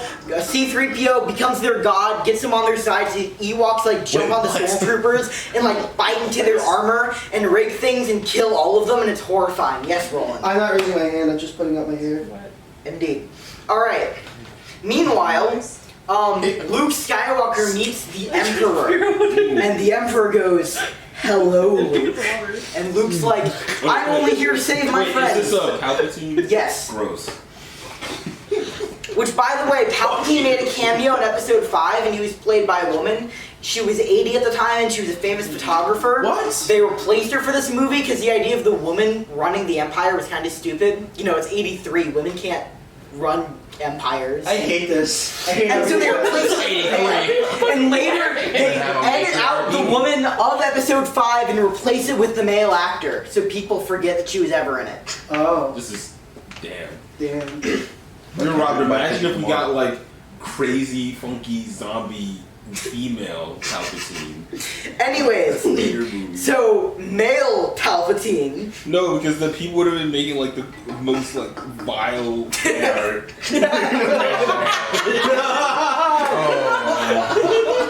You know, maybe this was for the best.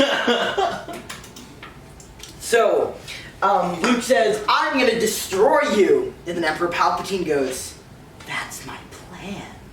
You see, you're gonna destroy me and give in to your dark side. And then the darkness and the Sith will live on through you. Because I'm here to spread my Sith religion." And then Luke's like, "Oh no, I can't kill you." And he goes, "You know what? I'm a Jedi, and I don't believe in killing, even though he killed a shit ton of people. Right? Oh yeah, good point. Yeah. Now it's the opposite. And then the Sith goes, "If you will not kill me, or your father Darth Vader, then you will die." Also, Princess Leia is your sister. And this is a really cool piece of information. First of all, because Luke has been like hitting on Princess Leia throughout these movies.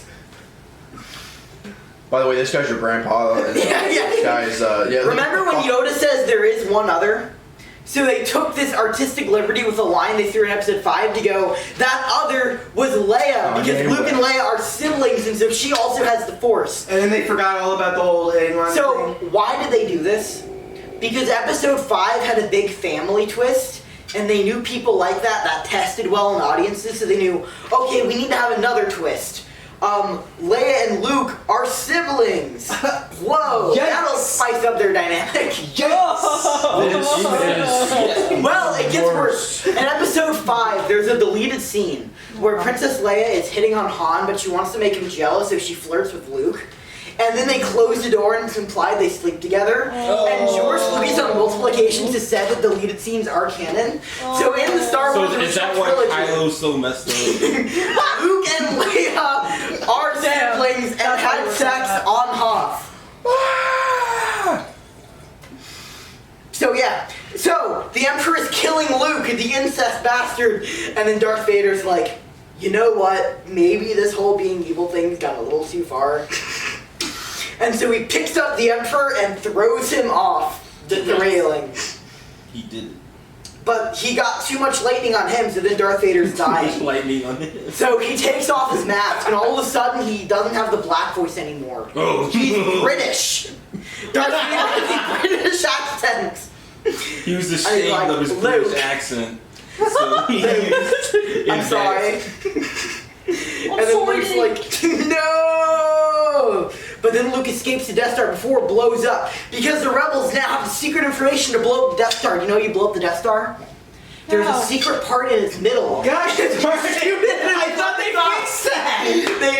They didn't fix it well enough. And so the Millennium Falcon is now piloted by a black guy. And originally George Lucas wanted to kill him off. And then everyone was like, Don't do that. no.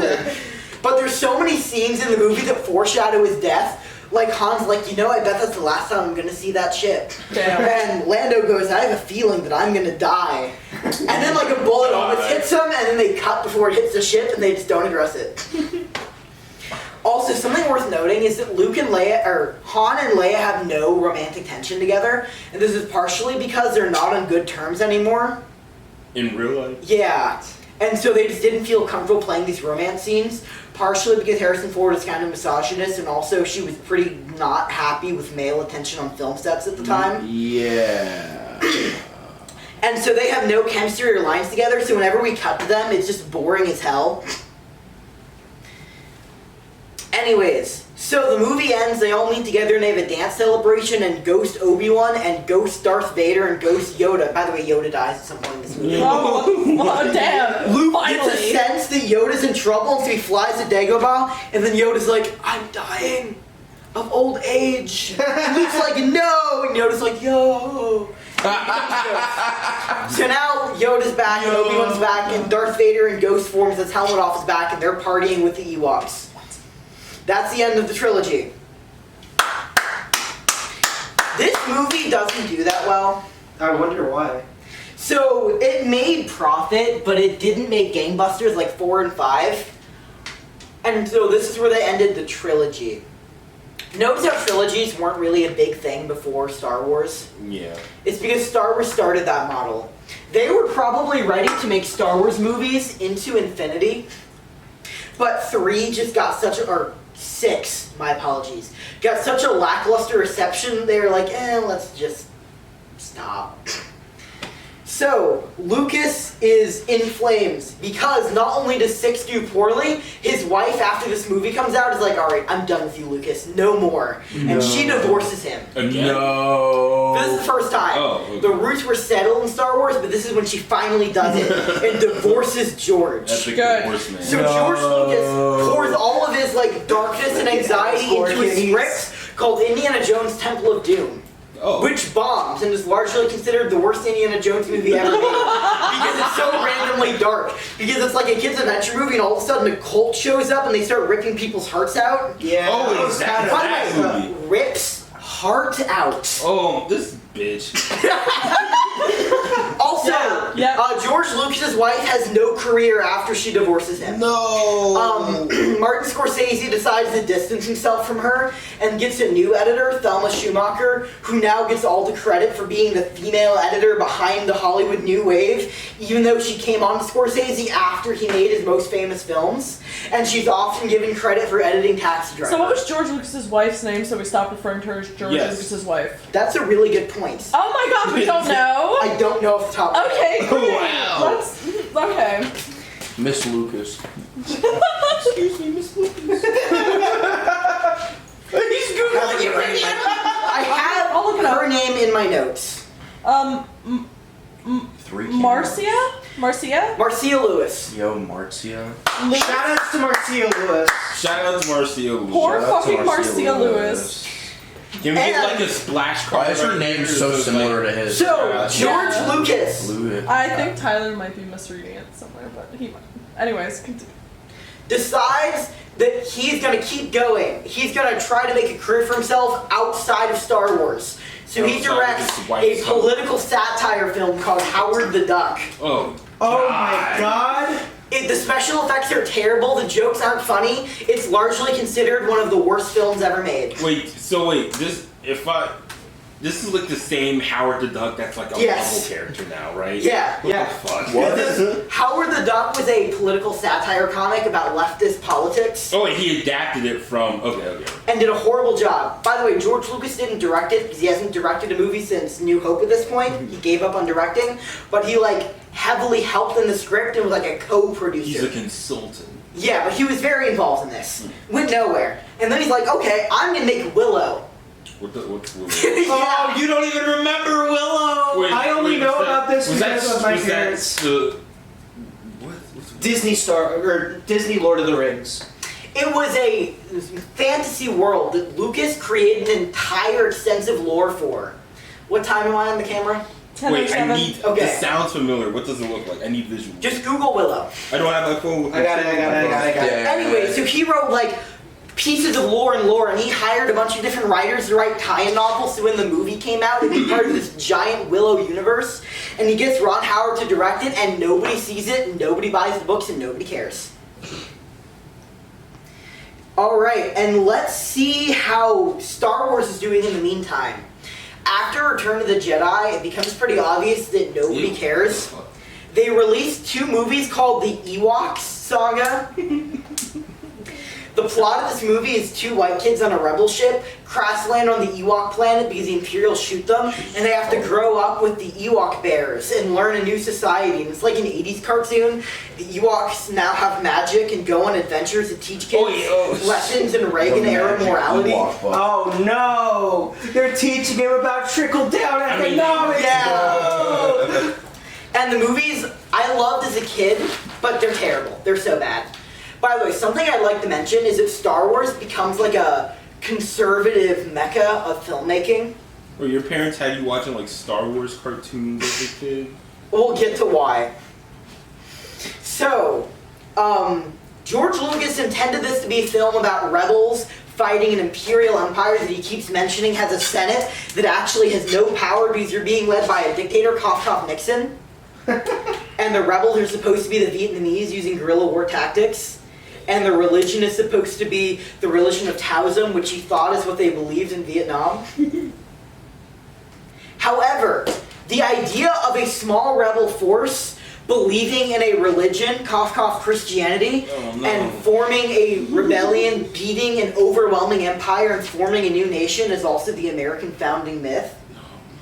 And so a lot of people really bought into it, especially because it was like a big American cultural export all over the world, that this is a story about the greatness of America, to the point where Ronald Reagan names his big anti-Soviet military offensive Star Wars, a missile defense system. And he always says it's a coincidence, but it came out in 1984. Are you really trying to tell me, Ronald Reagan, ex-Hollywood actor president, that you're naming the Star Wars for no reason? And then these Ewok movies are Reagan propaganda, so Lucas is so, like, destroyed that Star Wars has become conservative puppet propaganda. But Star Wars did get a W. Oh. Yes. Wait, out of curiosity, what kind of morals lessons did we learn from the Ewoks? Like, give some Trickle-down examples economics, if you bro. can remember any. There's like this other species and sharing with them is bad. They'll take advantage of you. Sharing is bad. That's new. That's new. I haven't heard that one in a while. Also, like, you need to have faith in, like, God, because the Ewok magic is much more, like, Christian coded in this one, and they don't talk about the Force to heal your sister who gets sick. And I feel like there's a say no to drugs moment, too. Yeah. But drugs. anyways, so Star Wars gets a W because of the Thx Sound Company. George Lucas realizes one of the biggest things about Star Wars that was a success was the great sound design of Ben Burtt. So he just buys the company that was making these and owns a sound design company. THX, named after his student film studios. Now, this makes a lot of money because they become like the sound studio for like the best Hollywood films because they're good at their job. But it also gives George Lucas.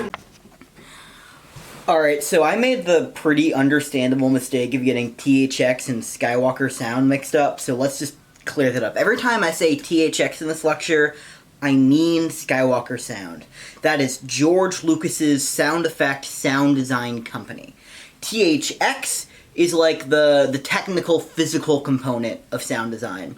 So like they're the ones who used to install the really cool speakers in home theaters and like professional movie studios and movie theaters. THX is like speaker sound design. That's why their famous like intro opening is that like I can't make the noise, but like it's showing how clean and crisp the audio quality is. And none of this is to be confused with Industrial Light and Magic, which is George Lucas's visual special effects company. And it's really easy to get all these mixed up because they were all basically founded at the same time, right around New Hope. Also, while I'm here, take everything I said about the Ewoks movies with a grain of salt. I haven't watched them since I was 10, and the second I started talking about them was like, ooh, this isn't right. So I was gonna rewatch them and then make an addendum kind of correcting myself, but I realized to do that, I'd actually have to rewatch the Ewok movies, and I just didn't feel like it, so if you want to know if there's Reagan propaganda, you can go watch them yourself. I'm sure they're on Disney+. Cool. Complete sound control over every Star Wars property that asks for sounds, like the video games. Which means, in the video games, every ship has the exact right sounds for the designs he originally came up with all back in the day. And there was a ridiculous amount of perfect sound continuity in these games. Which, back when the visuals in games kind of sucked, the fact that the sound environment was so immersive was like a genuinely big deal. And revolutionized games and techniques that would later be used by games like Half-Life, in which the sound design completely helped set the atmosphere for the game. Ravenholm. Yep. Oh, yet another incident of Valve stealing from George Lucas. Huh. I literally don't care. Half-Life is a banger. It is. Yeah, so some of the games that came out this time was X-Wing in 1993, Dark Forces 95, which is a shooter and kind of like a Doom-esque game, and the sound design is on point. Star Wars then gets another W, because West End Gaming comes out with the 1987 Star Wars role-playing game. D&D 2nd edition, or 1st edition, I don't even remember, came out in 1983. Role-playing was super new, and back then they hadn't like ironed out the kinks in role-playing, so it was less about the role-playing aspect of it, and they were kind of just math puzzles. And that's great. And so Star Wars was one of the first role-playing systems outside of D&D to actually gain prominence. And part of the reason was, one, it took place in the Star Wars universe. So for D&D to know what was going on, you'd have to read like a few books of lore to learn about the gods and everything, to really follow the prepackaged adventures. Meanwhile, Star Wars was a cultural phenomenon. Everybody had seen Star Wars, you know?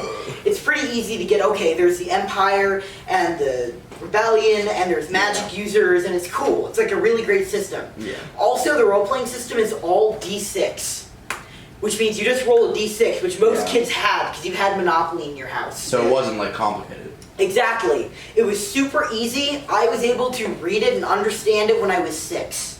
D6. Then, George Lucas is like, role-playing? This is a new medium. And look how role-playing games make money is by selling more and more books, adding on to the lore. I have a lot of Star Wars lore. So he starts going in and filling in... You sure do. I'm saying, well, Lucas, slow down for a minute. Buddy. Writing books about the entire history of each planet and role-playing adventures you can have on all of these planets. And you learn about the technical features of every single gun. And they get to the point where every single background thing in every single Star Wars movie has like a 4-long history behind it.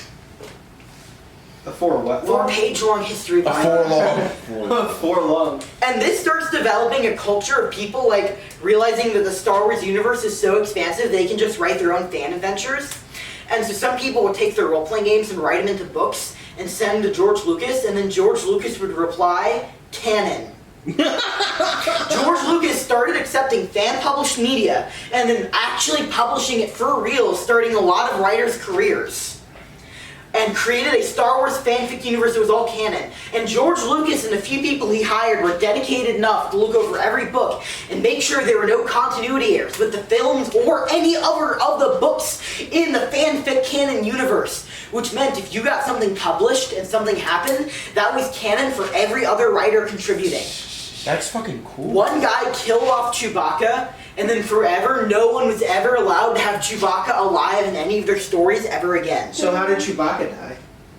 Very anticlimactic. Han Solo and him were running away on a smuggling mission after a planet because they returned to smuggling after the rebellion happened, and he jumped in front of a bullet for Han Solo, so Han Solo could escape with his kids and his Force-sensitive daughter, who would go fight the bug people. Hey, that doesn't sound canon. It is. That is canon. I know, but so wait. Separate canons. Okay. We'll get to that. We'll get to that, Ed. Fuck me. Mikayla, what time do I have on that? 1829. Okay. So this whole fanfic universe thing is really, really cool. My dad has a canon character in the Star Wars universe. Holy cow! Because fuck yeah, Alan. His name is Platt O'Keefe. There's a book called Platt's Starport Yeah. Guide. That's my home dog. His Now- parents are my best friends. My dad was contacting West End Publishing, and they were going to publish a lore book with his characters, one of the main ones. And they were like, in order to legally publish you have to prove you have previous publishing experience. So do you have any school newspaper writings? And he was like, I do. And he found out his mom had thrown him away. And so he replied back to them Thanks, like, Hellfire. look, my mom threw him away, so can you take me on my word? And they said no. Damn. And my dad was too honorable just to lie and fake it. And so they went, I'm sorry, we can't give you any credit, Alan. And so we'll publish it on our own. But they made a few changes because my dad was 15 and was only okay at writing. And my dad goes, because they made changes, it's not my character, so I don't feel comfortable taking credit for it. However, this is a picture of the book, which we own of the character. Hell Is it in focus? Move it in more. That's so Come in more. cool. Come in more. Okay, let's just put a picture of it up later. Yeah. Just Jackson, can you do the focus ring and focus on this picture? Just I can focus ring it. It's so I was cool. gonna do it. Sorry, Just Jackson. edit the picture on. There we go. Platts. And you guys want to see what my dad's character looks like? He's drawn. Yeah. Platt O'Keefe, boy. Look. Whoa, he's hot. Yeah. What the fuck? That's a Final Fantasy character. Bro, Akira Toriyama making fucking Star Wars characters now? And he even has stats written Wait, in did your here. dad draw that? No. Of course not. What the fuck? If my dad could draw like that, I would have art genes, but I don't. Could you imagine if there's a timeline where you guys are swapped and you guys are the movie kids? Yeah, the Roland is light edition So is Tyler. Blush I would be miserable as a movie kid, bro. Okay, so, as you can guess, Star Wars becomes super nerdy. Oh, Because Yeah. what's nerdier than getting your fan fiction published in a collection of small, dedicated people? and being made canon. And playing D&D. Yeah, and playing D&D and being able to obsess over these movies and know every tiny bit of lore. It appeals to that, Sonic autist fan need to, collect lore. Sonic autist. You know what I mean? God damn, Tyler. I'm looking at me now. Don't look at me. Go watch the Shadow Lecture. Watch the Shadow Lecture, by the way. Yeah. I mean, this lecture's already longer than that one. God damn it. Alright. So, being super nerdy, Star Wars gets this, cult following of people who feel like they're owed stuff Oh, from no. the fan base. And it also becomes Wait, people, people who feel like they're owed stuff from the creators? yeah, they feel like it's not George Lucas or anyone's property anymore because of the fanfic universe. It belongs to them. They have this defensiveness of it. But Star Wars also becomes this underground nerdy thing out of nowhere. In '83 was mainstream. By the time 90s come around, you're not cool, beat you up in the lunchroom if you talk about Star Damn. Wars. It's weird how this shift happens. Isn't it always weird how Star Wars is seen as a nerdy thing, yet it's so mainstream and it's Yeah, really it hard to kind of went backwards, and then it came back around. Yeah, this is how that happens. Another thing worth mentioning, the thing that really kicked off the Star Wars fanfiction universe was the Timothy Zahn trilogy.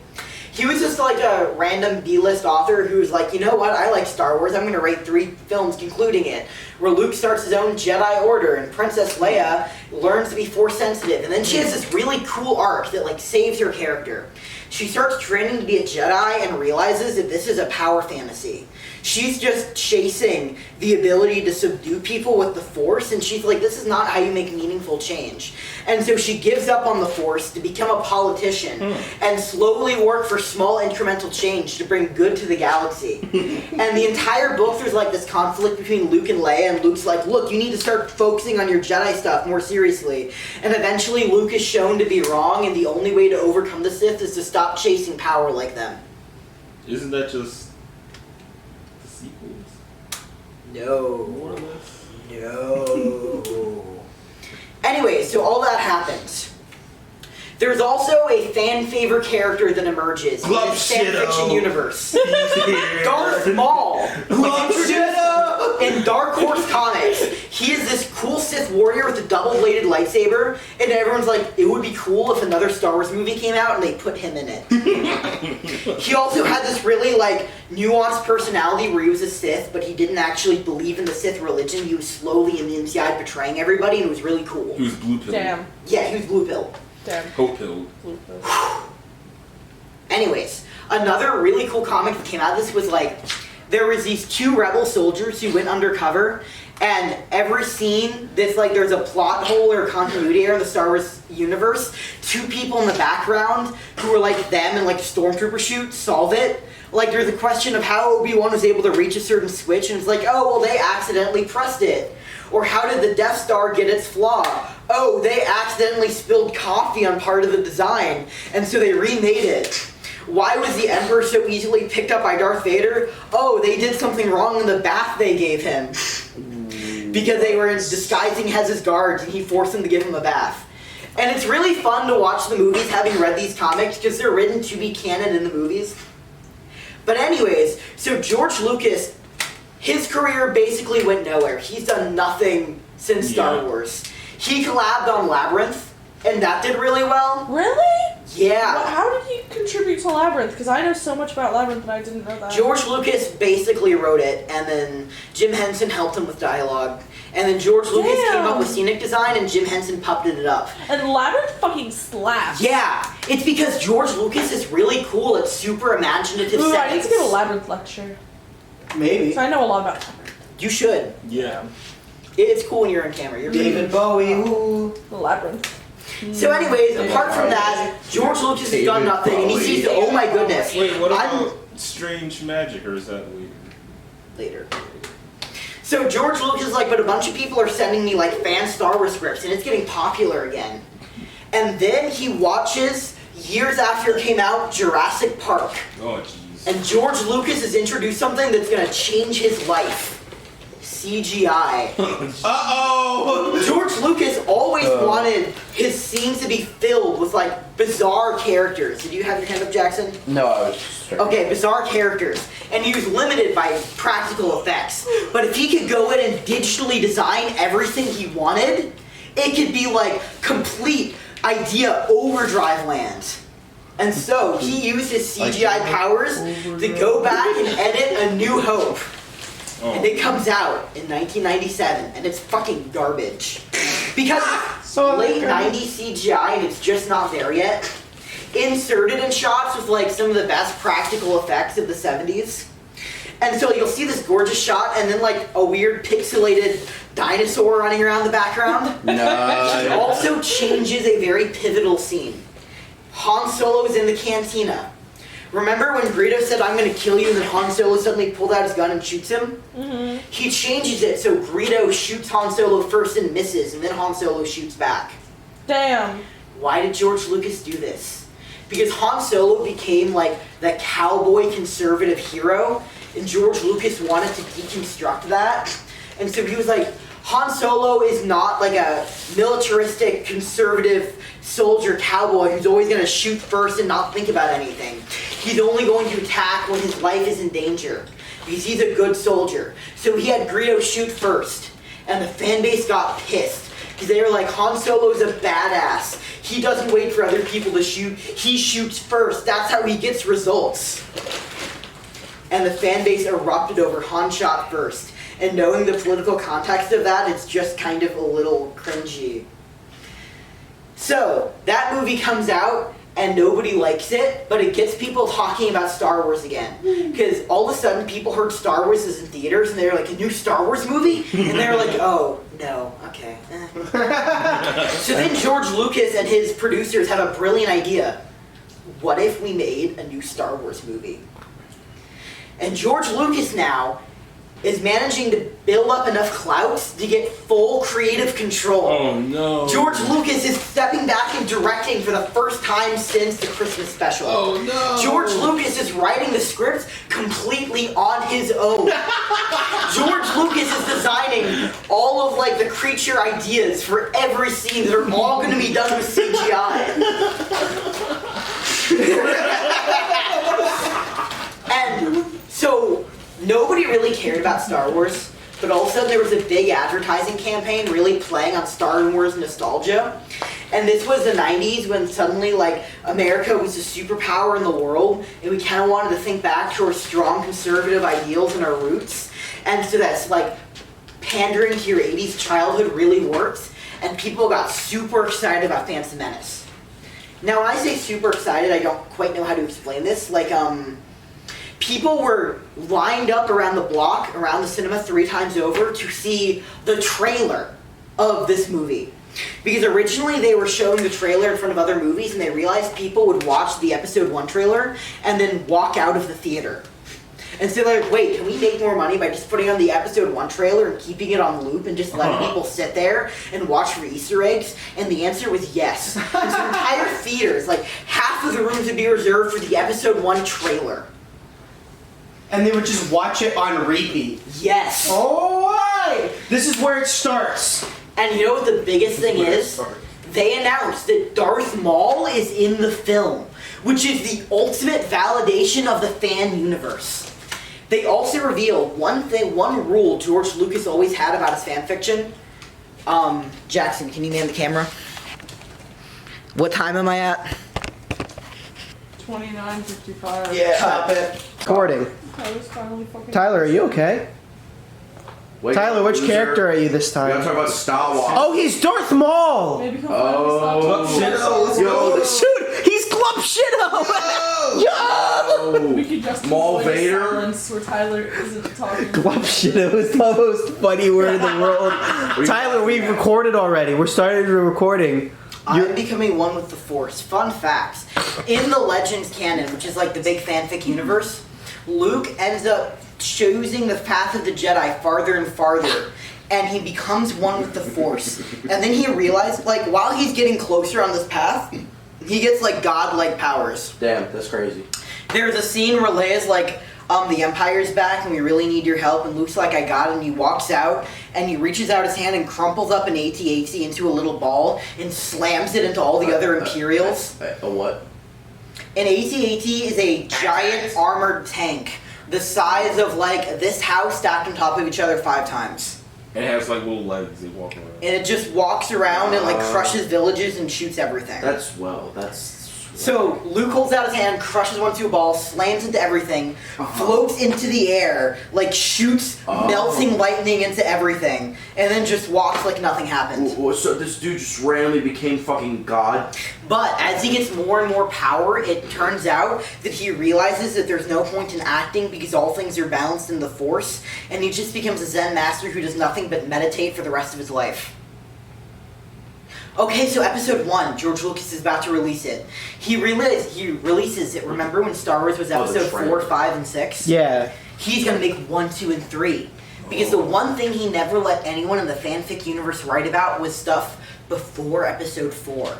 Because he wanted to keep like the ancient order of the Jedi and the Clone Wars like this big secret mystery, so you could only imagine the beautiful civilization that the Jedi had back in the day.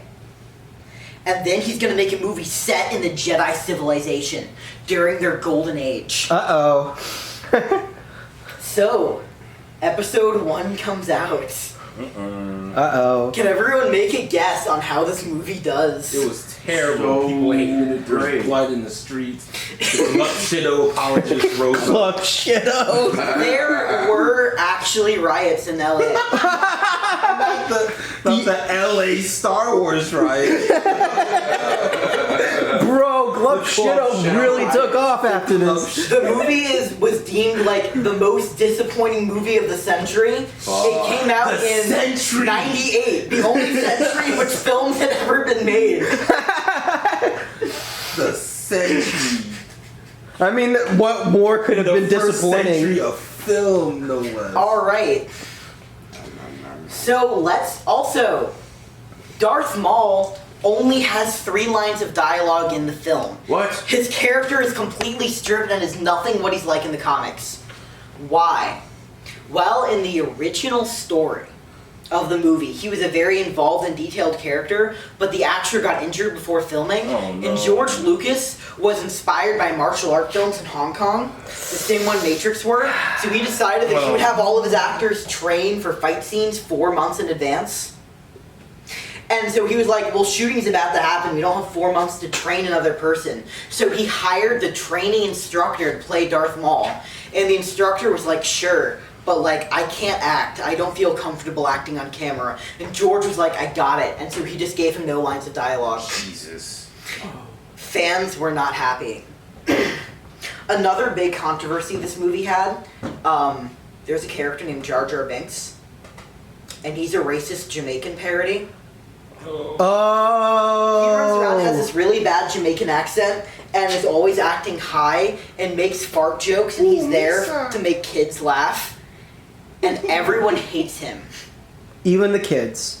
Also, George Lucas had a secret agenda with this movie.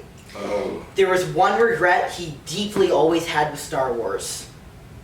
And that was the conservative ethos he had. So he wanted to make 3 films that were about liberalism and showing how conservatism is the reason the empire happened. Which is why you're a registered Democrat, because you loved Star Wars as a little kid, and your mom was like, hey, look, in Star Wars. Yeah, we'll get into the scenes my mom made me study. My mom used to sit there with my friends and I when I'd invite them over to watch Star Wars, and she'd pause it and teach, like, communism 101. And she was right. That's great. So, like, as you can see here, the Ewoks are seizing the means of production. And I'm like, Mom, please. Mom, not in front of my friend. So let's say you're on a plane, and that plane crash lands on an What time am I island. on? You're at 5:16. Okay. So let's just get into the plot of episode 1. It opens. That's it. His nipples. It's like, we know. What? How? What Okay. he was doing. So a long time ago, there was this great republic who owned systems all across the galaxy. However, they had an alliance with the banking clan because they agreed to privatize ownership under their governments. And so even though the government ruled in peace, the means of production were actually under this private corporation of green people who were made to look a lot like a Jewish stereotype. It's largely theorized that this is because of Lucas's beef with Spielberg, but that also sounds like an internet fan theory.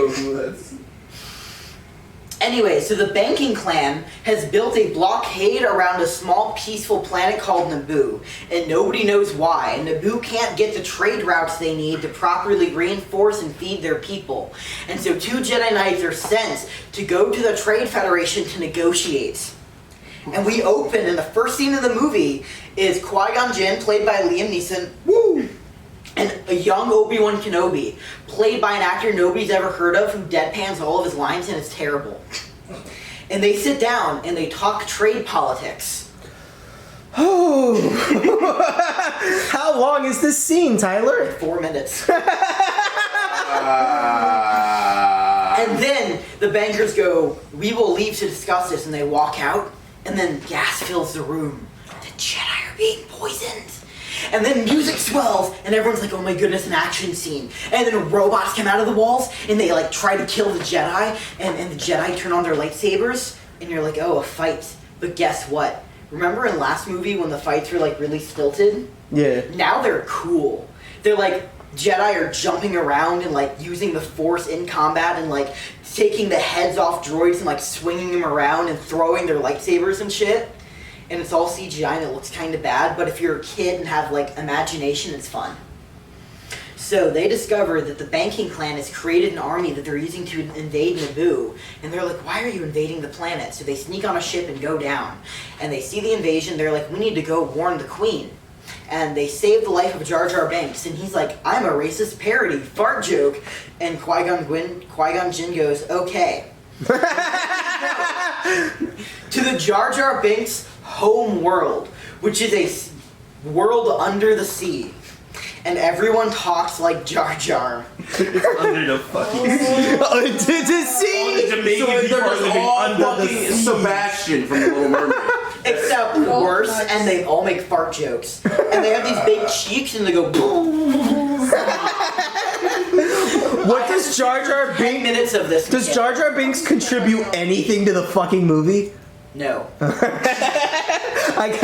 I was expecting you to actually say yes for like 2 seconds there. Alright, so they're in this underground, and they agree to give them passage through the core of the planet to get to the princess. And there's a whole pulpy action scene where they're in like an underground race, and yeah, they go to the queen, and they find out they've already taken over the capital. And so they rescue the queen and escape. But it turns out the queen is not actually the queen because it's a proxy queen to be in the stead. Because the actual queen is 14 years old and the real queen is like, you know, in 20s, because the queen wants to be a member of the Senate of the Republic, and you can't do that if you're 14. So she's 18, vying for control. However, the Chancellor, Palpatine, who is the representative of Naboo, knows that the swap has happened, and is helping the 14-year-old girl rise to political power. However, in the meantime, they're swapped because it's also serving as her bodyguard. Alright, so, racing. Anakin goes on the pod race, except remember in episode 4 when his wife cut out all the like hanging around town and getting to know everybody? Oh no. They didn't cut that in this movie because George Lucas had no wife anymore to save him. And so we get to learn all about Anakin's friends and his rivalries and the mechanics of how these ships work, and then different kinds of gambling that exist, and the different kinds of slavery. And we learned that Anakin built C-3PO because we learned he's a technician and loves to build things, like building cars, and he has these passions for these different kinds of engines that we learn about. Long story short, Anakin wins the race in a super long scene with a bunch of cameos from comic characters people cared about back then. And then they get the part they need with the money, and they go, Anakin, we're gonna take you with us. And Anakin was like, I want to be a Jedi, but I don't want to leave my mom. And Qui-Gon Jinn is like, it is your destiny to become the greatest Jedi. Fuck your mom. And Anakin's like, you know what? Fuck my mom. Can C-3PO come with me? And they all go, yeah, C-3PO can come with us. So they leave his mom in slavery on the planet and leave. Is it still the guest star? What are we looking for? I need an iPhone charger. I need my charger for. Alright, cut. Sorry. Alright, so, racing. Anakin goes on the pod race, except remember in episode 4 when his wife cut out all the like hanging around town and getting to know everybody? Oh no. They didn't cut that in this movie because George Lucas had no wife anymore to save him. And so we get to learn all about Anakin's friends and his rivalries and the mechanics of how these ships work, and then different kinds of gambling that exist, and the different kinds of slavery. And we learned that Anakin built C-3PO because we learned he's a technician and loves to build things, like building cars, and he has these passions for these different kinds of engines that we learn about. Long story short, Anakin wins the race in a super long scene with a bunch of cameos from comic characters people cared about back then. And then they get the part they need with the money, and they go, Anakin, we're gonna take you with us. And Anakin was like, I want to be a Jedi, but I don't want to leave my mom. And Qui-Gon Jinn is like, it is your destiny to become the greatest Jedi. Fuck your mom. And Anakin's like, you know what? Fuck my mom. Can C-3PO come with me? And they all go, yeah, C-3PO can come with us. So they leave his mom in slavery on the planet and leave. Is it still the guest star? What are we looking for? I need an iPhone charger. I need my charger for. Alright, cut. Sorry.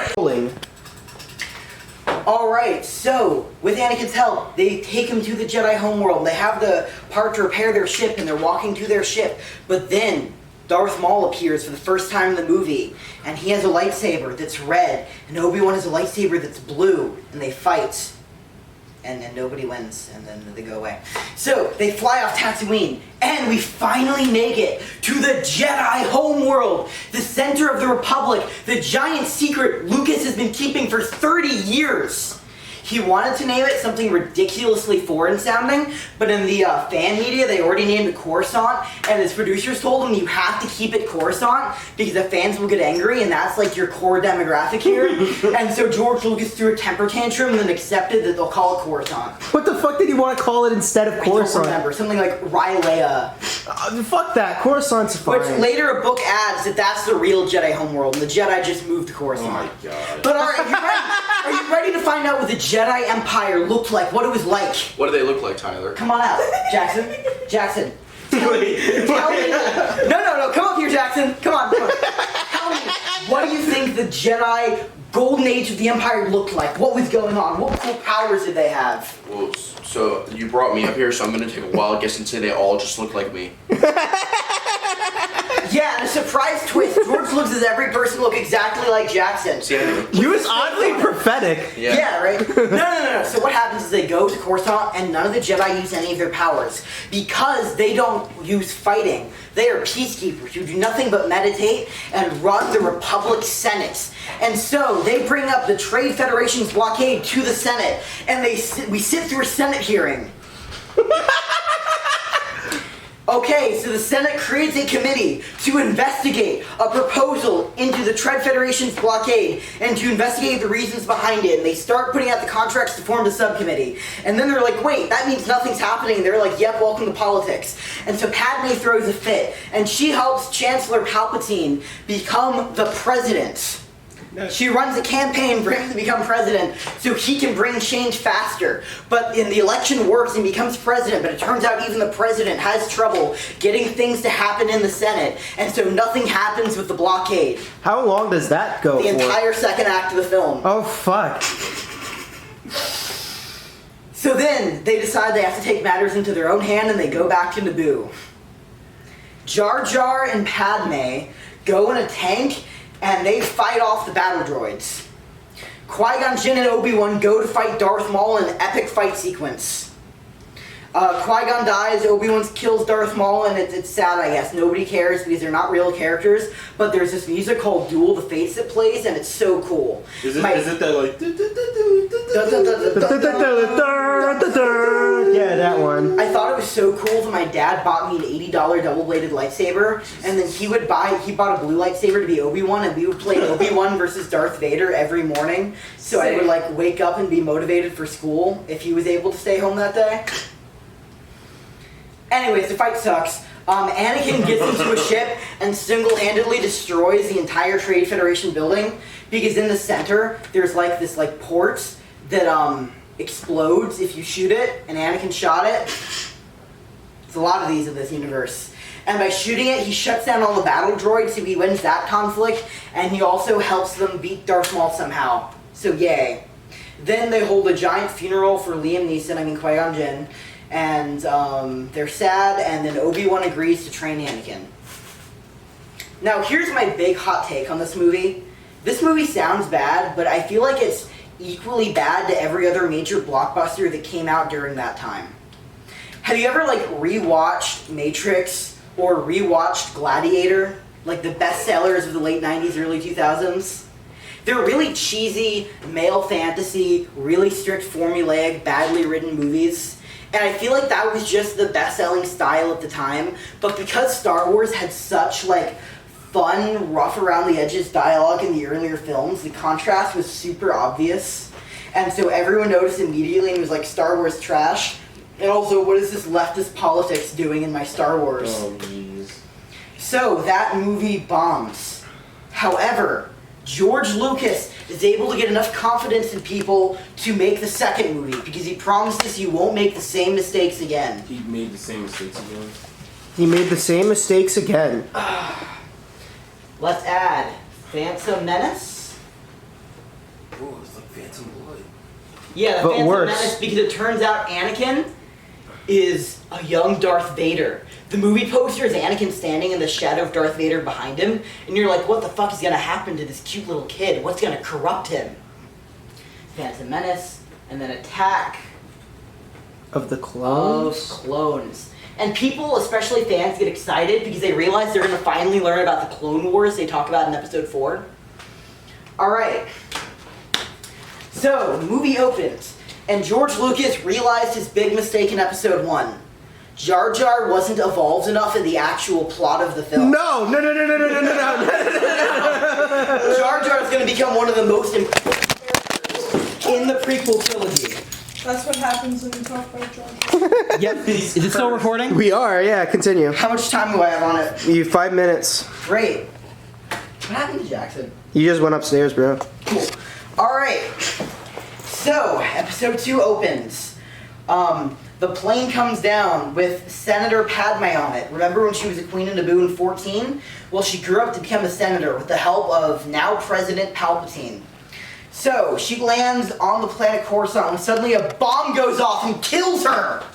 Bro. Turns out it's not really Padme. Remember when she had a person to act as her disguise to pretend to be her because she could be 18? Remember that? Yeah. Yeah, nobody else did. But anyway, she died, and so Padme's not actually dead.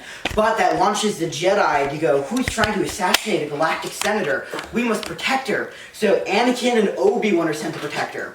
Remember Anakin flirted with her when he was 9? Yeah. Well, he meets her again now that they're both older, and he goes, oh my goodness, you're still so hot. And he basically says that to her, and she goes, that's kind of unprofessional, but It's also worth mentioning that Obi-Wan and Anakin have a really cute bond at this point. Obi-Wan is like this mentor figure, and him and Anakin are always joking around because Anakin's a little bit of a rebel, and Obi-Wan is too, but Obi-Wan is like pretending to be the good classic filmmaker, Jedi, to kind of show Anakin, Anakin the ropes. Wait a second. Yeah, Obi-Wan is Francis Ford Coppola. God. Alright, so they're trying to protect Padme, and so they're like, can we guard you in your room? And Padme's like, I prefer if Anakin was out of my room. Yeah. And so they stand outside her door. Well, the assassin comes in and puts a killer bug in her window. The bug goes in and is about to go into her neck, when all of a sudden Anakin has 4 cents, and he goes in and kills it with the lightsaber. And then he catches the girl who released the bug and chases her, and the big, bad CGI chasing occurs, and they run around all over the city planet Coruscant. And they catch her and they're about to interrogate her, but then she gets shot by a mysterious figure who looks just like Boba Fett. And everyone's like, oh, what's going on? And so, they go, first of all, clearly this is like a deep network of assassins, so we need to put Senator Padme under deep cover. So, we're going to send her back to her home planet, and Anakin, you go with her to protect her. And she's like, Anakin, really? Do you have to send him with me? And they're like, yes. Obi-Wan goes and tries to track down the killer. Meanwhile, Jar Jar Binks has made Senator in Padme's absence. What? Alright, so Why? Obi-Wan goes to the Jedi school, and we get to see what the Jedi school looks like, and it's really well designed, so that's kind of fun. And Yoda's teaching a class, and one of the students discovers that a planet's been deleted from the record. And they get camera footage of the Boba Fett character doing it, and he's like, Obi-Wan's like, wow, that's weird, I better go to where that deleted planet is. So he goes there, it's an ocean planet.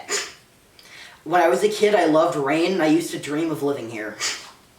It is this cold, sterile, all-white, aperture science-looking environment where they make clones. And Obi-Wan's like, well, this is weird. And they went, wait, are you a Jedi? Oh, the Jedi ordered an entire army of warriors. You must be here to pick up your army. And Obi-Wan is like, what? Cut. So, he goes, you know what, I'd like to see the person who you cloned for this, and they go, sure. And they take Obi-Wan to him, and it's the Boba Fett looking person. And he's named Jango Fett. And Obi-Wan goes, aha, it's you, I'm gonna kill you. And then Jango Fett goes, no, I have a son named Boba who's a clone of me. And then he goes into his expositional rant about how, like, Boba Fett is the perfect clone, because unlike the other clones, you're only half of him, who only live half as long. Boba Fett is this pure clone, and that's cool to a few fans who liked his costume design in the original movie, but nobody else cares. So Obi-Wan and him fight, and they run to the planet Geonosis, where they discover that there's a group of people in the Outer Rims. Remember how there was slavery on Tatooine? Oh, yeah, Apparently no. the Republic is bad at managing things. And so there's a group of people who are banding against the corruption of the Republic, and they're called the Separatists. And there's a guy with a red lightsaber leading them, so you know he's the bad guy. And we're like, oh no. Meanwhile, Anakin and Padme are sitting on this romantic beach planet. Or romantic, like, grassy field planet. And so then Anakin keeps saying, like, you're hot. And then eventually she just gives up and is like, you're cute too, Anakin. And then they flirt with this horrible George Lucas dialogue. There's peace moments like, I wish I could just wish away my feelings. And he also professes his love to her, like 2 nights hanging out with her on the planet. And then all of a sudden, Anakin starts having nightmares of his mom dying, and he starts like screaming about it in his sleep. And he starts like telling these feelings to Padme, and she's like, "Whoa, that's intense. Maybe you should go check on your mom." And Anakin's like, "That's a great idea." And so he disobeys Jedi orders and flies to Tatooine to check on his mom, because apparently he's just never done that since he left. So he gets to his mom, and she is in a village with teepees, and you hear drumming, and you're like, "Oh no, it's the Tuscan Raiders!" And so they've like ripped off her skin and beaten her, and Anakin gets there, and he sees her say her last words, and she's like, "I love you, Annie," and then dies in his arms. And he screams, "No!" And then he pulls out his lightsaber and he kills all the Tuscan Raiders, even the children. And then he goes to Padme and he says, "I was so angry. I killed all of them, even the children." And then screams. And then she slaughtered them like animals. Yes. And then she pats him on the back and says, "It's okay, Anakin." Wait, is this where that one meme comes from? Yeah, I killed them all. I slaughtered them like animals. And so then they just decide to continue their romantic date on the desert planet instead, where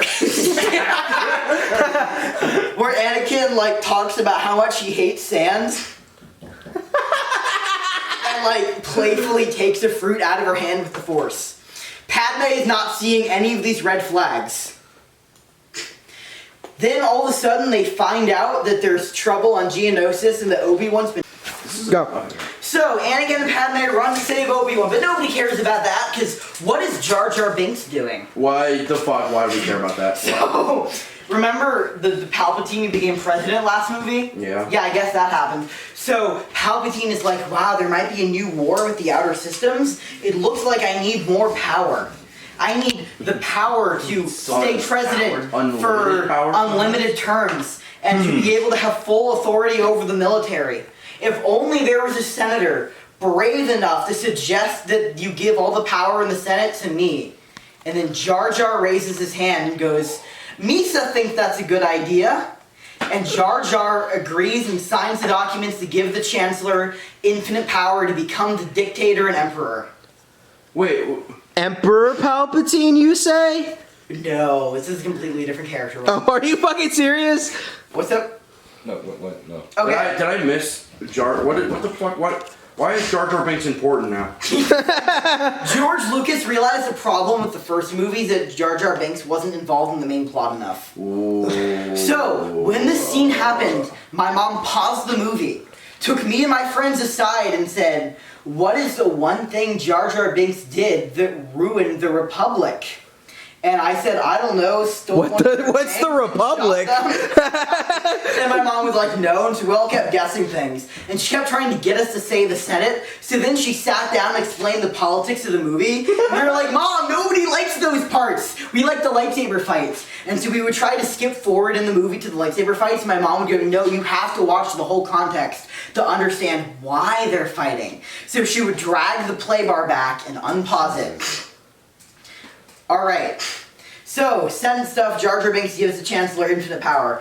Anakin and Padme go to rescue Obi-Wan, they fail, they all get captured, and they get locked in an arena where monsters are going to eat them. But then the Jedi all come to rescue them. But then the bad guys have robots and guns beat sword, and so the Jedis all die. There's only 30 left. But then the clones come, because General Yoda realized that they bought a clone army and was like, "Fuck it, if we just have an army laying around, let's use it." And so they came in and beat the bad guys. But Count Dooku ran away, so Obi-Wan and Anakin went to chase him. And then stuff happened, and Anakin lost an arm, and then Yoda fought Count Dooku. I mean, stuff happens is really the best way to describe these movies, isn't it? Yeah. Yeah. And then we get Politics, to see Yoda stuff fight, happens. because this entire movie, like, Yoda's been crawling around, and Yeah, and he just starts doing fucking backflips.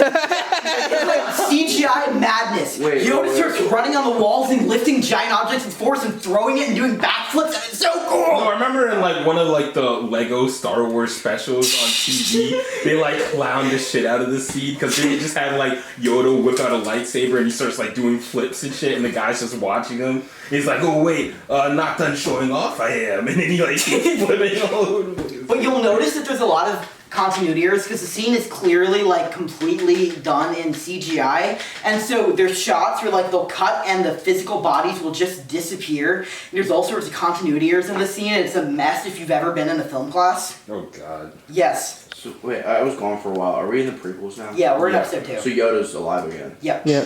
Okay. Jackson, don't worry for a little bit. I'll tell you when to tune back in. Okay. All right. So, Count Dooku escapes, and then he goes to Coruscant to meet with Chancellor Palpatine, because Emperor Palpatine is actually the same evil Emperor Palpatine.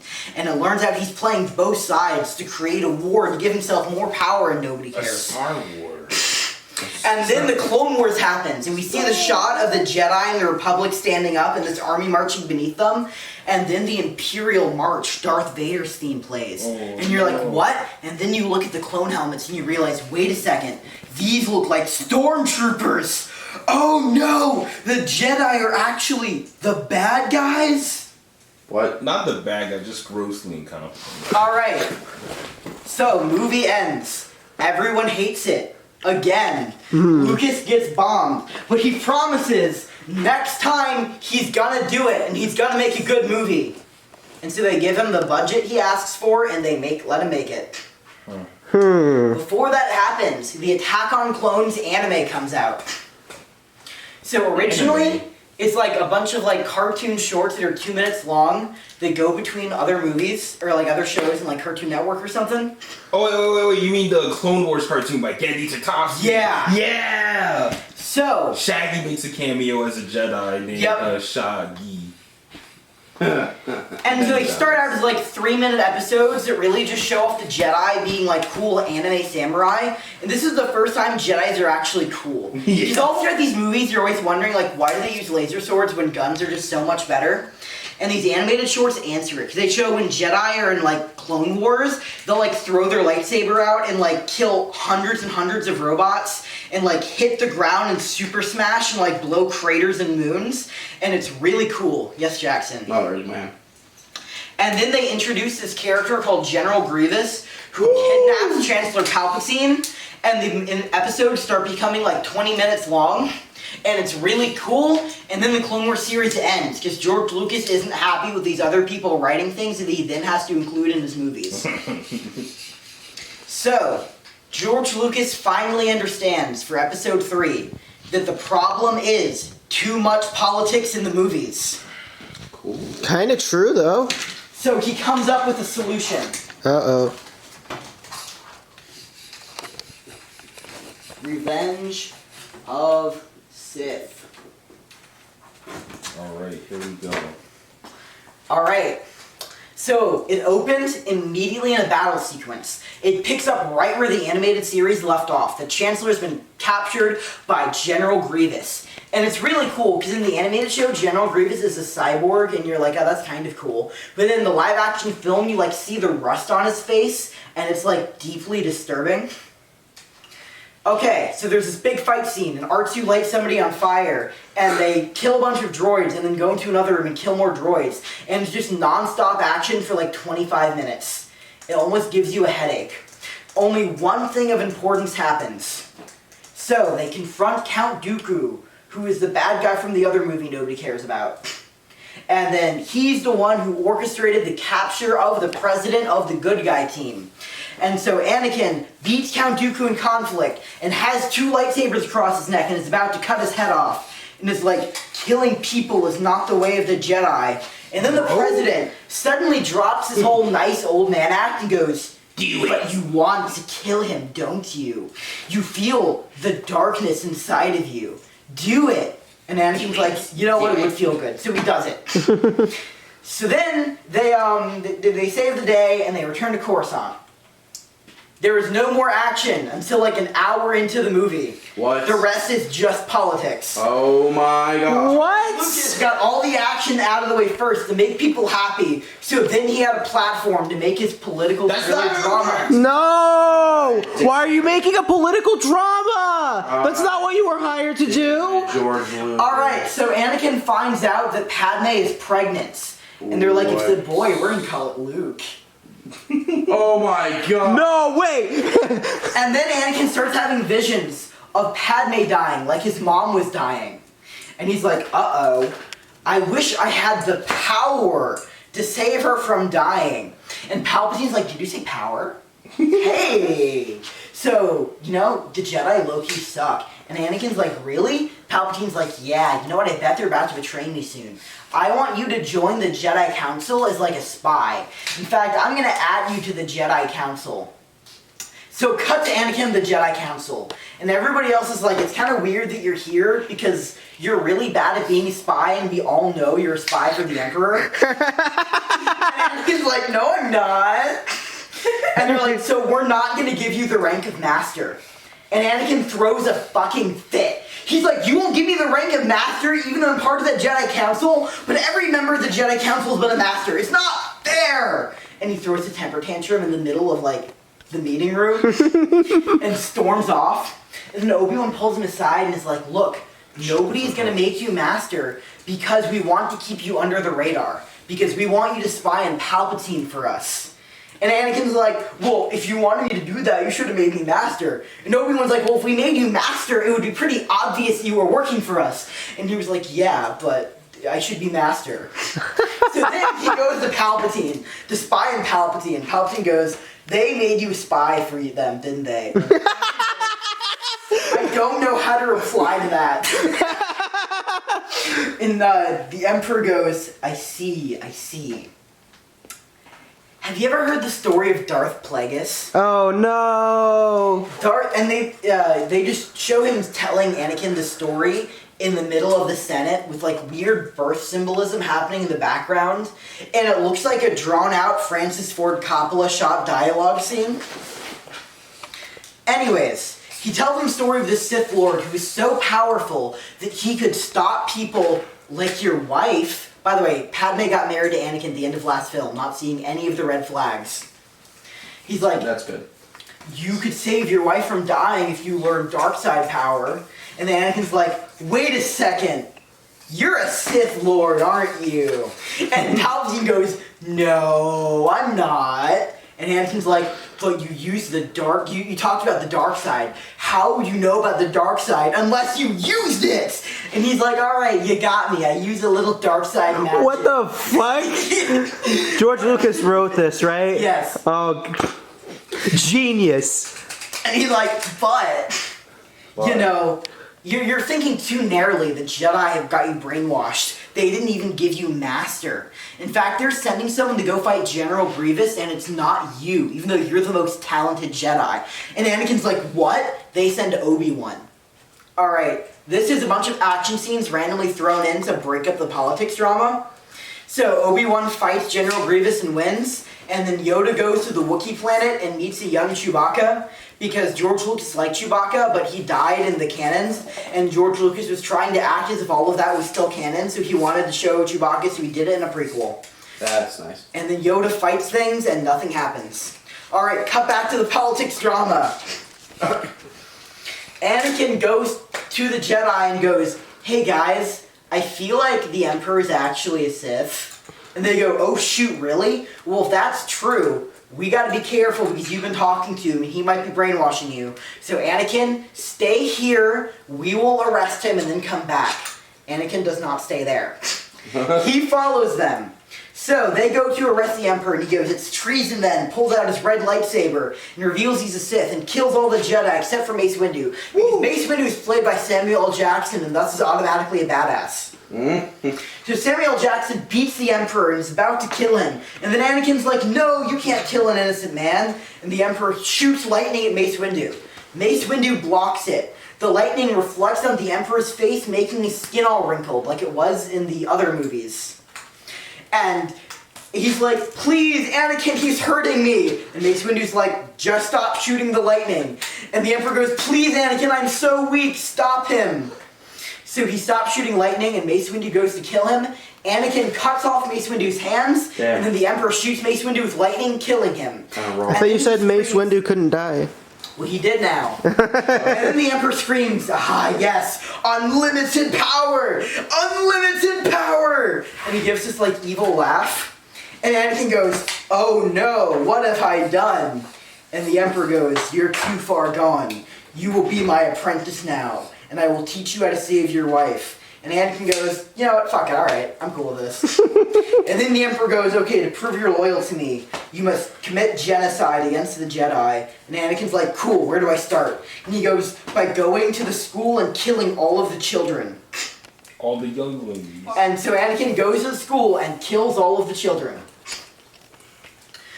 Then the Emperor orders, types into his like communication thing, Order 66, which causes all of the clones to turn on the Jedi, and then the clones shoot the Jedi. Then there's this super long sequence of every Jedi Knight getting killed by their clones. Damn. And nobody cares, because nobody knows who these Jedi are, right? Good night. Good night, Mikayla. Don't forget to move the car, please. Yep. Okay, bye. Thank you for Bye, good night. How much time is on the camera right now? 14. Okay. Oh, you need it? What a shame. What was I talking about? Much joy I was. All the clones are killing Clones, the. but no one cares because Yeah. Oh yeah, but I watched this with my friend Joseph, and he learned about Star Wars from the Clone Wars series on Cartoon Network, like the 20-minute animated show. Yeah. And this show like gives character to all these different Jedi. So my friend watched all these characters he knew and loved get killed, and he started crying. And my mom was like trying not to laugh, because she remembered how bad this was when nobody cared about the characters. Fun fact.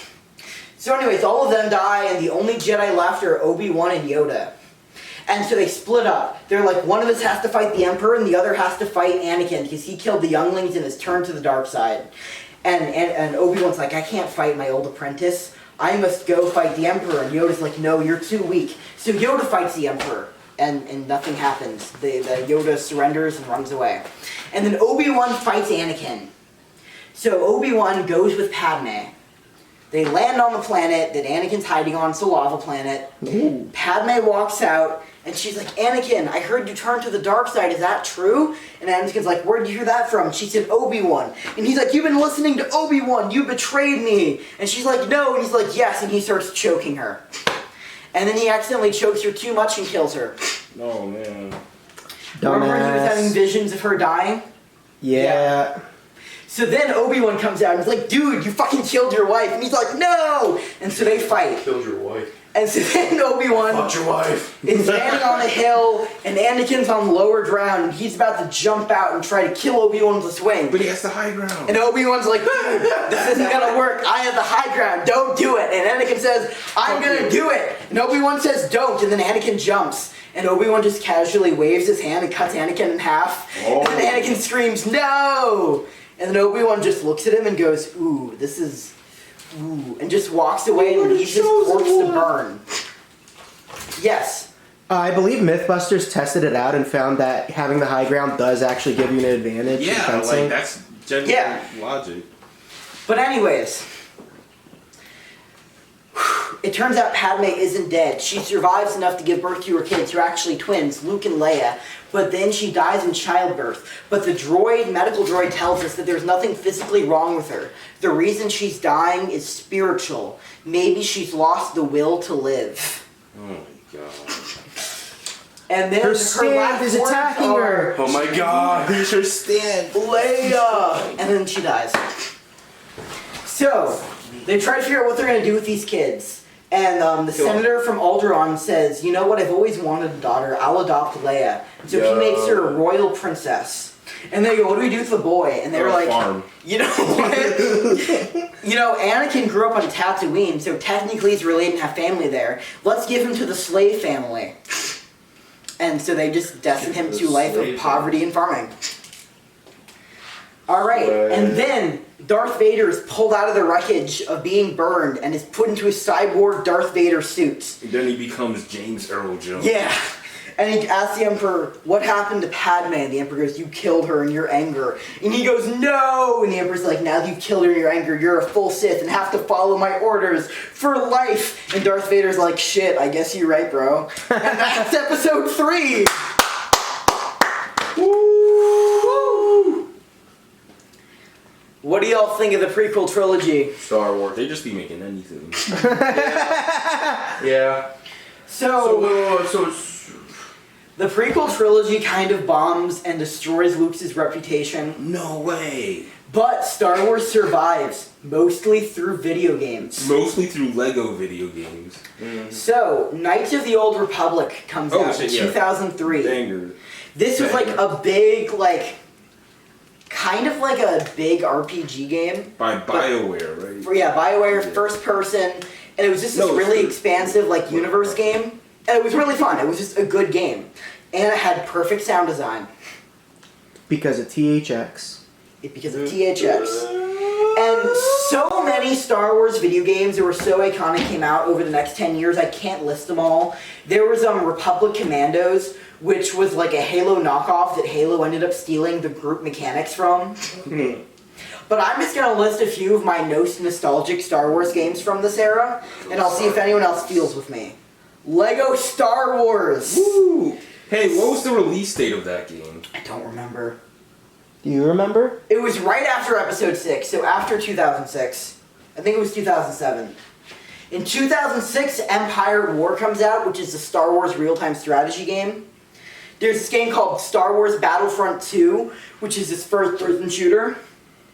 It's just really fun and great, and then EA ruined it by making it a pay-to-win game. Yes. Oh, you're going in the future. I got confused there, sorry. Force Unleashed 2 comes out, Wait, why is there and a it's this Lego awesome Star story of like Darth Vader's apprentice, and they do the Bioshock thing where you can choose to be light side or dark side, except your choices actually matter, and it's really cool. And the Star Wars Cartoon Network level designer builder comes out. I forgot about that. That game The was create so- your own Star Yeah. Wars game. It was Lego Star Wars 2 released on September 11th, 2006. Great. And then Knights of the Old Republic, the massively multiplayer online game, comes out. By the same company that did like free roams. Yeah. And the game is kind of bad, but do you guys remember the MSA? The Maryland State Assessment you had to Gross, take in yes. elementary school? Oh, Yeah. right, yeah. Oh The my night God, before, good I memories. made a deal with my parents that if I cleaned the entire house, they would let me play this, they would buy this game for me. So I cleaned the whole house, and then my dad found out that like we didn't have the family finances to buy the game or whatever, so my free trial was going to run out that night, so they said, because you cleaned the whole house, you're allowed to stay up. But I also had the MSA the next morning, so I had to go to bed at 11:30. So I was trying to get the most out of the game in my like 7 o'clock to 11:30 time. Great memories. Anyways, so Lucas realized he fucked Star Wars. And so he goes to Indiana Jones and makes Crystal Skull. With Shia LaBeouf. And he fucks Crystal Skull. Oh, wait, when did Last Crusade come out? Back in the 80s. Did he not work on that? He did, but uneventful. Alright. So, he tries to make it inspired by like alien B movies instead of like archaeology The adventures. shit people like. And nobody cared, and it was bad. Alright.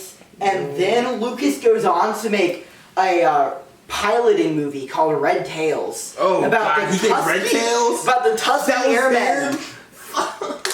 The And it's- Tuskegee Airmen? Yep. Okay. It's a movie about bomber planes, which is very rare. Italian Air Force lecture. Also, it's like a movie about, you know, race in America, written by a white guy who's trying too hard to be liberal. And, ooh, it's bad. Alright, and then Lucas goes out and realizes, you know what, filmmaking just isn't for me. He figured it out! Yeah, he figured out. I figured it out. And I have millions and millions of dollars, so I'm just gonna marry the ex-chairwoman of Starbucks. What? Yeah, okay. Also the ex-chairwoman of DreamWorks, and is now the CEO of an obscure, shady Wall Street investment company, Nice. and like 10 years younger than him. And they just fuck off in their mansion, and he just makes art films for his friends now.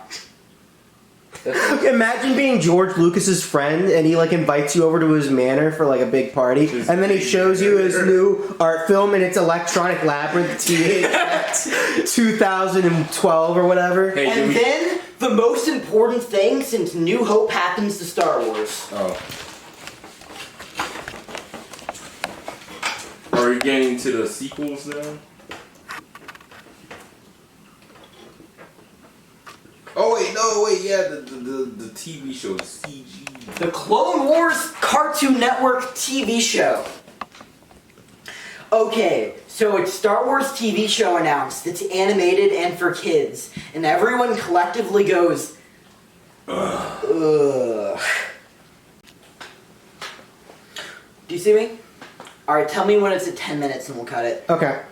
Alright, so the first episode of the show, they bring on Asajj Ventress, who is a character from the old Clone Wars series, which immediately validates everyone's fears that they're going to ignore the fan universe. They're not. Everything the fan universe is canon, and they're going to go along with it. Then the show keeps going, and it's just like an okay TV show. It's a really solid kids show. There's a good guy team and a bad guy team, and the good guys work together with friendship, and everyone has a character, and they humanize all the Jedi, and all the clones are humanized, and it's a good time. That's an H in my head. What's up? Nothing. You okay? Friendship. Gotcha. Then, as the series goes on, they begin to plant doubts in the viewer's mind that the Jedi are good. First, this happens when they go to this, like, neutral planet, and the Jedi are like, we need to help you, like, modernize. And they're like, why would we want the Jedi here? We want peace. And so, Ahsoka, by the way, Anakin gets a Padawan, Ahsoka, which when my mom saw it, she said, this is bullshit. How could Anakin be so immature in episode 3 and also have a Padawan and then kill younglings? This is ridiculous. Alright, so Anakin has this Padawan, right? And they have the same dynamic that Obi-Wan and Anakin have, where Anakin's like a troublemaker, but he has to clean up his act to look professional to Ahsoka. And it's cute, and there's a lot of weird porn of them online. Yeah. Okay. Now, if you want to see some really depraved shit, Google Yoda and Padme porn. Have fun.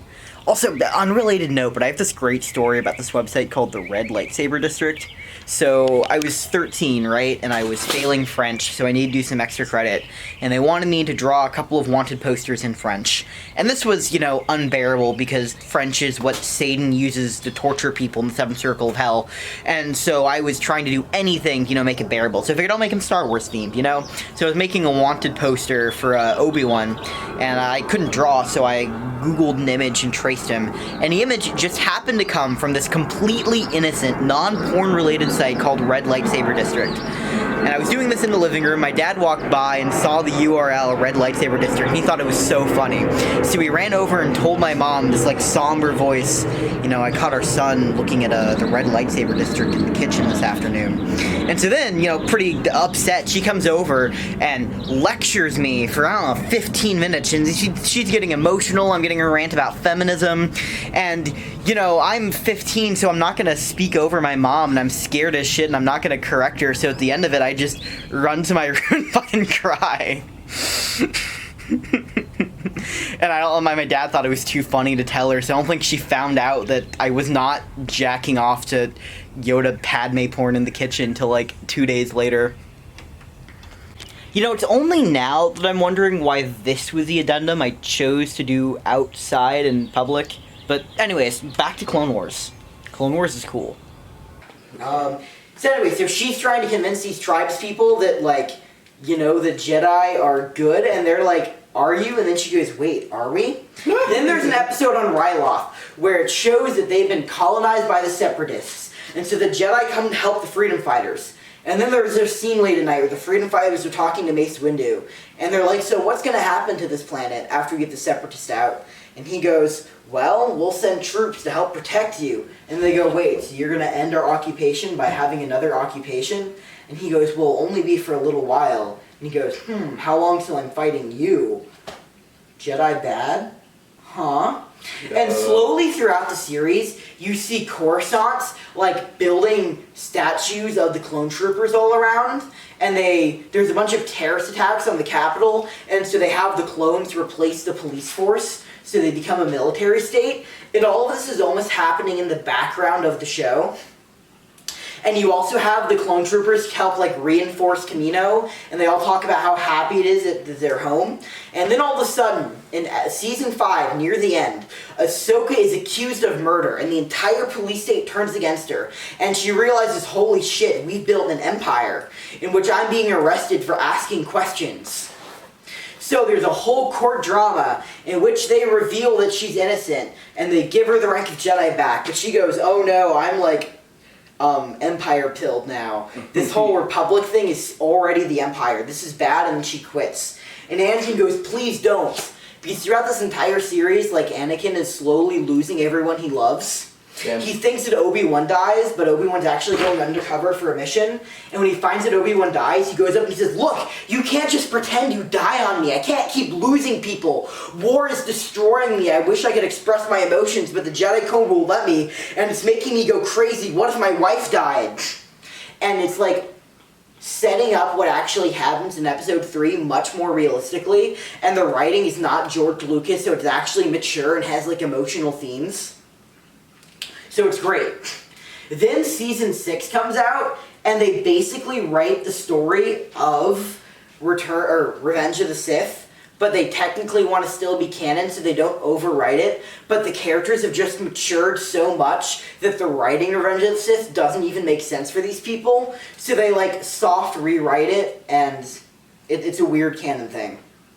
So the Clone Wars attracts a whole generation of kids to think Star Wars is... Okay, I know I just made a really long addendum, but I want to make sure that I've nailed this point home. So, Star Wars The Clone Wars is a really good show for kids in post 9/11 America. Because, you know, you have this great republic, right, that stands for liberty and freedom. They're fighting people who are literally keeping slaves. So it's pretty clear who the good guy is. But as they go on, you know, you see that their efforts to bring peace and democracy to these different planets is... you know, imperialism, and they're actually causing more harm than good for a lot of the native people. And I don't know, it shows how the Republic could be bad, and you can do horrible things in the quest for doing something good. And that is a really healthy message to sneak into a show for little boys about shooting things. You know, as a kid I wanted to watch shows where people cut things up with lightsabers and there was a shit ton of bloodshed, and I came out of it questioning the validity of my government's foreign involvement. You know, that's such a good and healthy thing. Star Wars The Clone Wars is fucking art, man. Might have been the best thing that came out of this franchise. Cool again. All of a sudden Star Wars merchandise is flying off the shelves. And Disney releases a movie called Avengers, makes a lot of money. And then Disney realizes, bro, what if we just owned nerd culture? Uh-oh. And so they went, hey, George Lucas, we'll pay you $5 billion for Star Wars. Oh, wait. I got a funny little story. Billion? Yes. So, before Disney decided to just start, like, absorbing pop culture and, like, become pop culture itself, they tried to, like, emulate Star Wars a bit with a funny little show called Motor City. And in this show, Motor City, it was super fucking sick. They got, like, one of the dudes from Gorillaz to do, like, character designs for it. Like, banger of a show. And, like, the show features, like, a group of rebels going up against, like, this, like, tyrannical, like, empire and shit. So then, after they, like, bought the rights to Star Wars, they're like, oh, we don't need this anymore. And they, like, canceled this like, really good show after one season. Cut. Now. Is it going? Yep. It is. Yeah. Alright, Ed. Oh, show your drawing. Show your drawing off. Woo! Oh. Shocky, you art, everybody. Alright, so, there's something I forgot to tell you about Revenge of the Sith. Alright. Alright, so you know how, like, Anakin betrays his mentor? Yeah. Because there's a rift happening in his world, and there's a dark side and a light side, and the light side is more traditional, and the dark side is new and emotion-driven, where you just let all of your chaos out on screen, I mean into your fighting style. Yeah. And he chooses the dark side, which causes him to break up with his mentor and then ruins his mentor's Jedi career. Oh. And in the process also loses his wife. Isn't that interesting, Ed? That's really interesting. I'm glad you brought that up. Cool, you can sit down now. Alright. Wait, what? My fan theory is that Revenge of the Sith is about his relationship with Francis Ford Coppola secretly. Right. Yep. Alright. So the Clone Wars keeps going, right? There's an episode where the Sith are occupying Ryloth. Oh, we already talked about that. Oh, we're past this. We are at Lucas selling Star Wars to Disney. Yeah. Quick anecdote about Motor City. And Motor City's awesome. Alright. So, George Lucas sells Star Wars for $5 billion. Disney still has not made their money back on that. What? Are you serious? So, Disney buys it, and the first thing they do is they announce that all of the Star Wars fan material is no longer canon. Damn! They piss off all Star Wars fans. My That's like dad the church no going, like, longer is a purgatory canon season. character. No. Oh, man. And then they announced that they're gonna do a Marvel-style Star Wars universe. Oh. So, they're gonna have a trilogy of Star Wars films, but they're also gonna have films to build up individual characters to set up like side lore adventures. We're doing that for like. And then they were gonna have novelizations that would tie into future projects and their own comic series. The only good thing that came out of this was the Darth Vader comic series, which was great. And they're also gonna create their own show, Rebels. It was gonna secretly lead up to the last movie. I like dropped Rebels halfway through. I'll tell you how it connects later. So it was this whole giant multimedia project. It was going to be all resolved in episode 9. And everyone was kind of pissed, but then they said, we'll make another season of Star Wars Clone Wars, season 6 and 7. And everyone lost their shit and said, sorry Disney, forever disobeying you. Sorry, Disney. Sorry, Disney Saga. Then episode 7 comes out. It was alright. Fun little movie. Fun little movie. Movie. Force I like how the entire board, the original board, is just fucking gone. Awakens. Yeah. It's no longer George. Yeah, his legacy's being destroyed. Oh yeah. This went from the George Usher to the Star Wars And he Usher. kind of destroyed himself though in part.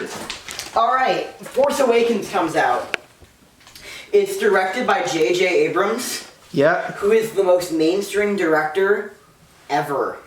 He's like Ron Howard level mainstream. Like Michael Bay level mainstream. No. Michael Bay has a style and taste. Michael Bay's style and taste is bad, but he's like an auteur director who's super specific about how the choreography moves. This guy, J.J. Abrams, is known for just making non-offensive reboots. So he makes Star Wars Episode 4, and you know what he does?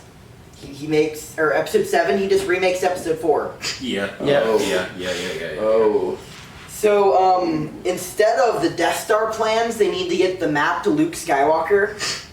And instead of the Death Star, they have to blow up the Star Killer base. Whoa. And instead of Darth Vader, there's Kylo Ren, who's a worshiper of Darth Vader. And instead of the Emperor, there's this guy called Supreme Leader Snoke. Yeah, Snoke. Luke and mirrors. In like 90 seconds, we're gonna run through the plot of Force Awakens. So, Kylo Ren is bad, and he goes to this guy and is like, tell me where Luke Skywalker is, and he's like, no, and he's like, alright, stormtroopers, kill them. And so the stormtroopers shoot at innocent people, but one of them's black, and so he shoots someone and blood comes on his face, and he's like, oh shit, murder bad? Oh fuck. And so then he leaves the Empire and runs away with a rebel pilot named Poe. Poe dies. Oh no. Alright, so meanwhile there's this girl, right? And she's like sad because she's on a desert planet and deserts suck. By the way, she's like Luke Skywalker but hotter because she's female and Mark Hamill's low-key ugly. Especially next to Harrison Ford. Alright. So she runs around and is sad and then finds R2-D2 clone but orange. And so they run around, and then the Finn shows up, Finn's black, and then they are like, yo, and she's like, fuck you, and he's like, yo, and she's like, wait, we're in danger now, because they're chasing us, because the Imperials want the map. What map? Just keep running. Whoa, and then we're in the Millennium Falcon. Whoa, and then we're running away in the Millennium Falcon, and then somebody comes to the Millennium Falcon, and it's Han Solo, and he's like, give me back my ship, and then there's this great action scene where Han Solo is like a dangerous alien on board, and there's like gangs, and it's actually the one good moment of the new Star Wars movies. There's also a continuity error where they cut and it breaks the 30-degree rule in filmmaking, and I'm so proud of myself that I know that. The what is it? The 30-degree rule. What's that? So when you are going between takes, you have to change the angle 30 degrees or it's going to be jarring. Okay. So like, if Roland was to shoot me from here, right? And then he would cut to me here, well that's like barely a turn, so you'll notice the cut. But if he cuts to me from here to me here, 30 degrees, it's okay. That was poorly demonstrated because you're supposed to move the camera, not the person, but you can't move the person. I probably fucked it up, but you get the basic idea. Yeah. Super unimportant. It's episode 7. So they get the Millennium Falcon and they go and they're like, oh, what? There's a new Death Star and it blows up the whole New Republic. And Princess Leia's like, damn. And then Han Solo goes to Princess Leia and is like, yo, you're still hot. And she's like, you fucking suck.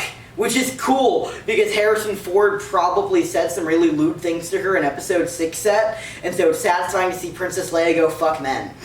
I mean, she did fuck men. Man.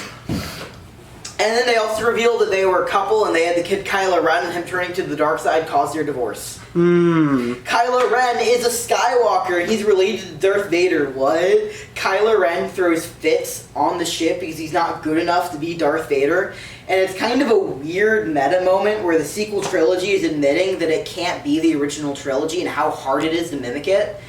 And I feel like that was a really cool choice. And also, Adam Driver is kind of hot, and he's like... You have like the worst taste in men. You're just... Okay, John Oliver. Okay, you know what? In editing right now, future Tyler, editing this, post a picture of like just any Oriental short-haired cat. Next to Adam Driver, and then we'll let the comments decide. And then put up a picture of Louis B. Stars. And then put a picture of Louis B. Star. Hell yeah. Alright. It's hot. So, Han Solo's like, there's always a way to blow up one of these Death Stars, right? Winks at camera, and they're like, it turns out in the center there's a place where if you shoot it, the whole thing blows up. And so they go on the Death Star, but this time it's not moon size, it's planet size, and it's got a whole snow ecosystem. And there's also cool. like I thought that was Boba Fett, but female, and she's like, I'm female. Oh yeah, Phasma. Yeah. Phasma. Doesn't she have like chrome armor? Yeah, she's like chrome silver. She does look kind of cool.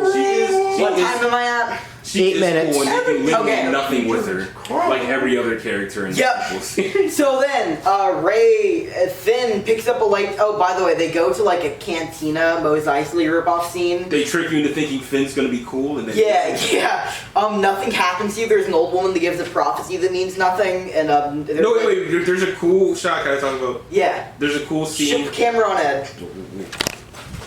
Okay, so like afterwards, like the evil people, what are they called? Like in the New The First Order. The First Order shows up at the cafe, whatever. They start fucking shit up. Combat, whatever. There's a really cool scene, like Finn's running around, ducking and dodging.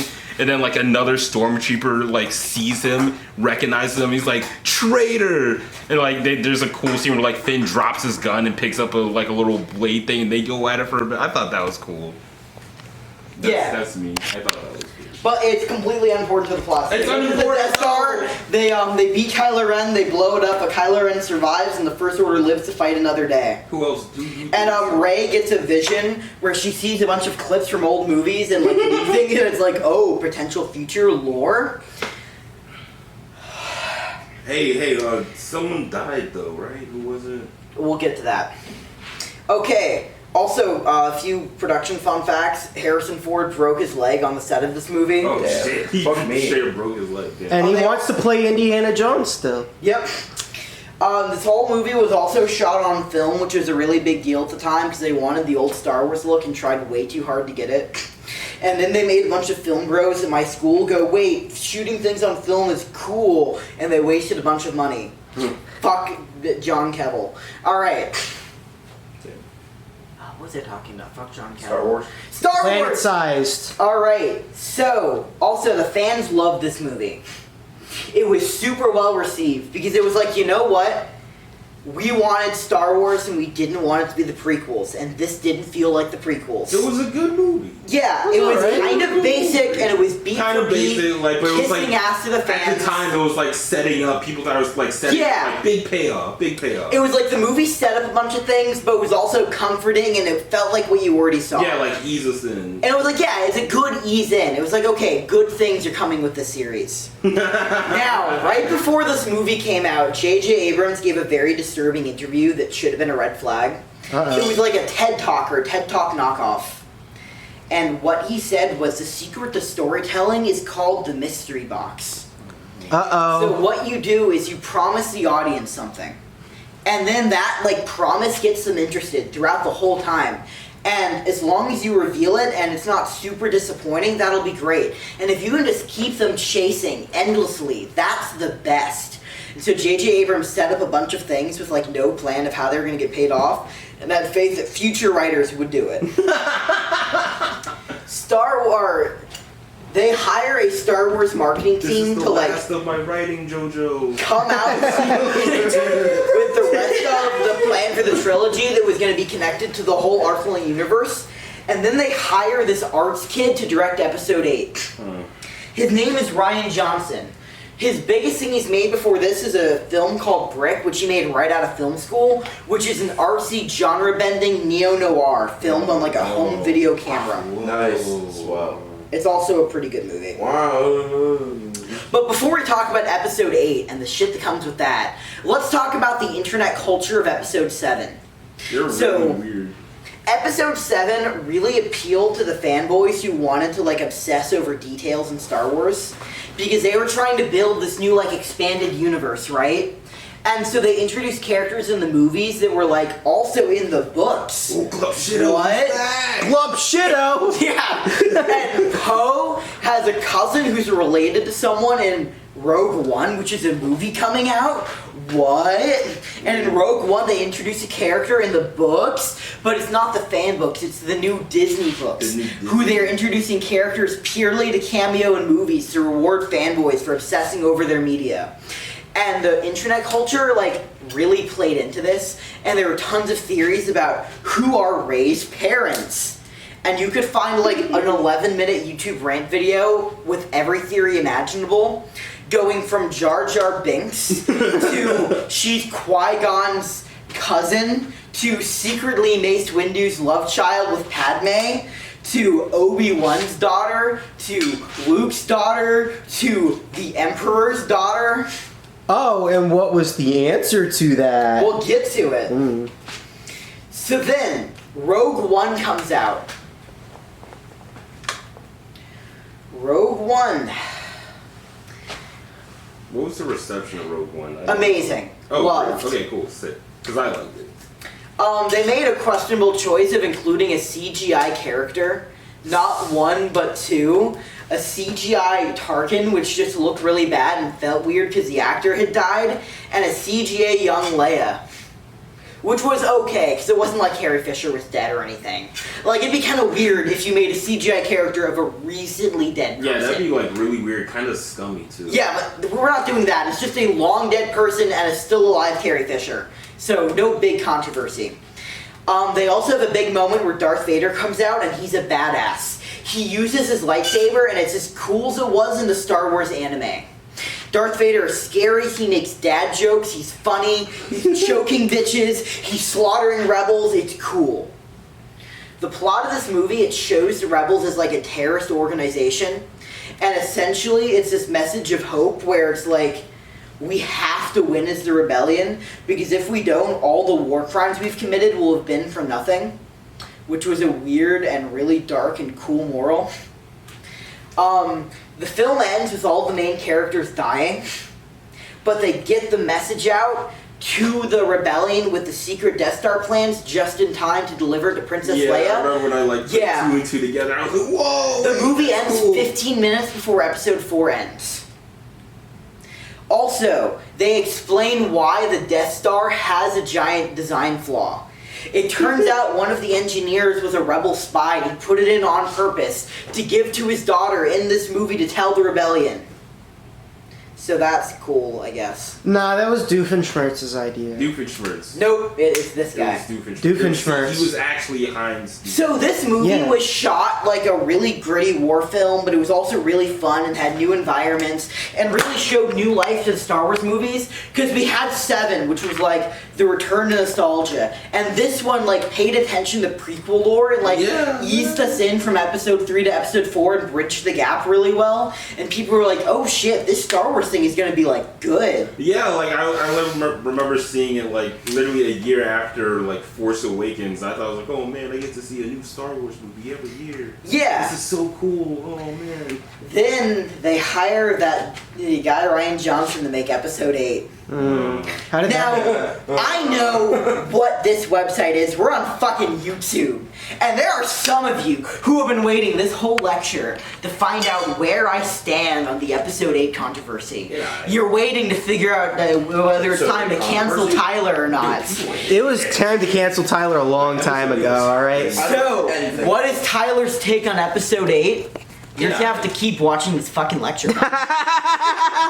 Fuck you! So, Ryan Johnson looked over the Star Wars like mega plan and he was like, you know what, this is kind of dumb. No. Do you mind if I just make a few tiny changes? Yes! So, the leader at this point of the Star Wars trilogy was Kathleen Kennedy. And she was the woman who was very pro, like, kind of putting liberal politics into media and spreading, like, good things. Yeah.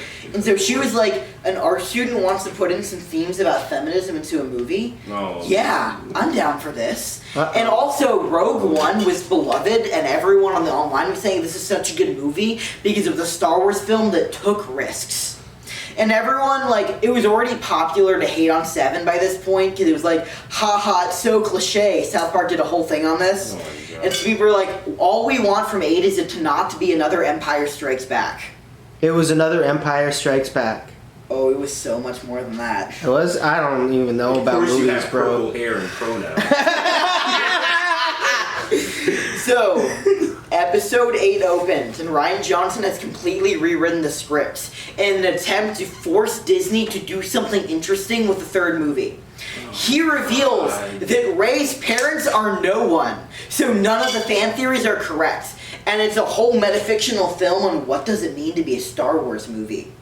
And there's a scene where Yoda, like, destroys all the old Jedi books with lightning and goes, we don't need to look at the past. We need to look at the future. Sacred text! And they're like, Luke all this time goes, we need to stop looking at the Jedi of the past and realize that our current adventures are what matters about Star Wars. Really detaching themselves from the fanboy legacy. Also, there's a theme where Princess Leia and her, like, second in command, this woman with purple hair, are shown to be super, super smart leaders, and this man keeps trying to take charge, but they put him in his place and learn that if he obeys the orders of women, everything works out. And then he's being groomed to be the leader under them afterwards, because female leadership leads better male leaders. Also, there's a side plot where they go to this planet and they learn that the 1% are war profiteers and are evil, and the 1% are the reason they're slavery, and so they free a couple slaves, and there's a spy or something. So, while all this is going on, at the end of the last movie, fucking the girl Jedi, I don't think I even mentioned her name because she's so uninteresting as character. Rey. Daisy Ridley. Daisy Ridley. Yeah, so Rey meets Luke Skywalker at the end of the last movie. Oh yeah, that is so. And my favorite hot take in Episode 7 is because it's the best Star Wars movie, because Luke Skywalker is in it, but he doesn't say anything. Luke Skywalker's a whiny bitch, and when he opens his mouth, he just makes Right, the film he worse. really was just a whiny even in... So in Episode 8, the first thing Luke does is whines. Which is the moment I knew, wow, someone actually gets Luke's character.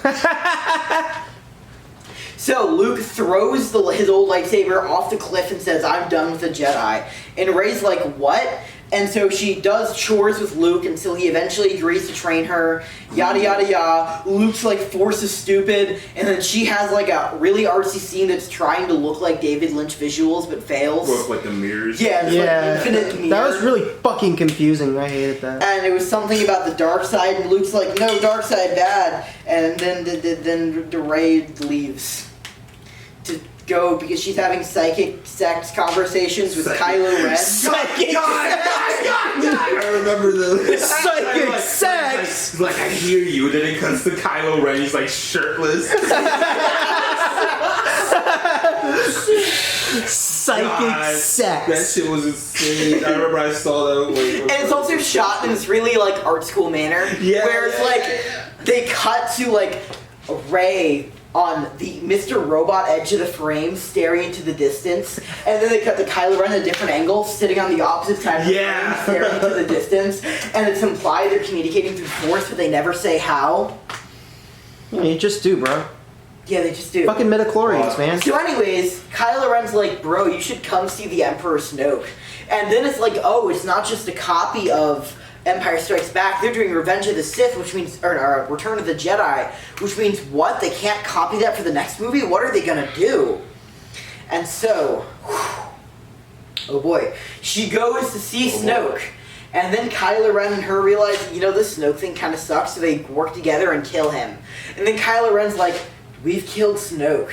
Do you want to, rule the galaxy together? And she's like, nah. And he's like,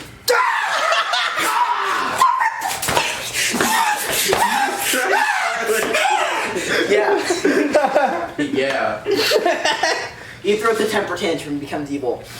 It becomes evil. So he takes over the First Order and uses their full military might to kill the rebellion. He crushes their last remaining fleet. This has been running this whole movie because they ran out of space gas. Space. So anyways, wait, we get a really cool shot. Wait, are you talking about yes. it now? Okay, go. So, there's a shitstorm I have to talk about after this movie, and I'm just ambiently preparing to go to that emotional place. Yeah. So, there is a scene in which the female character with the purple hair makes this big sacrifice to blow up the enemy ship, and it's this big loud sound design scene. All of a sudden everything goes silent, and the ships collide, and there's a supernova. And then every Hollywood action movie copied it. Oh no! You remember that movie Skyscraper? No.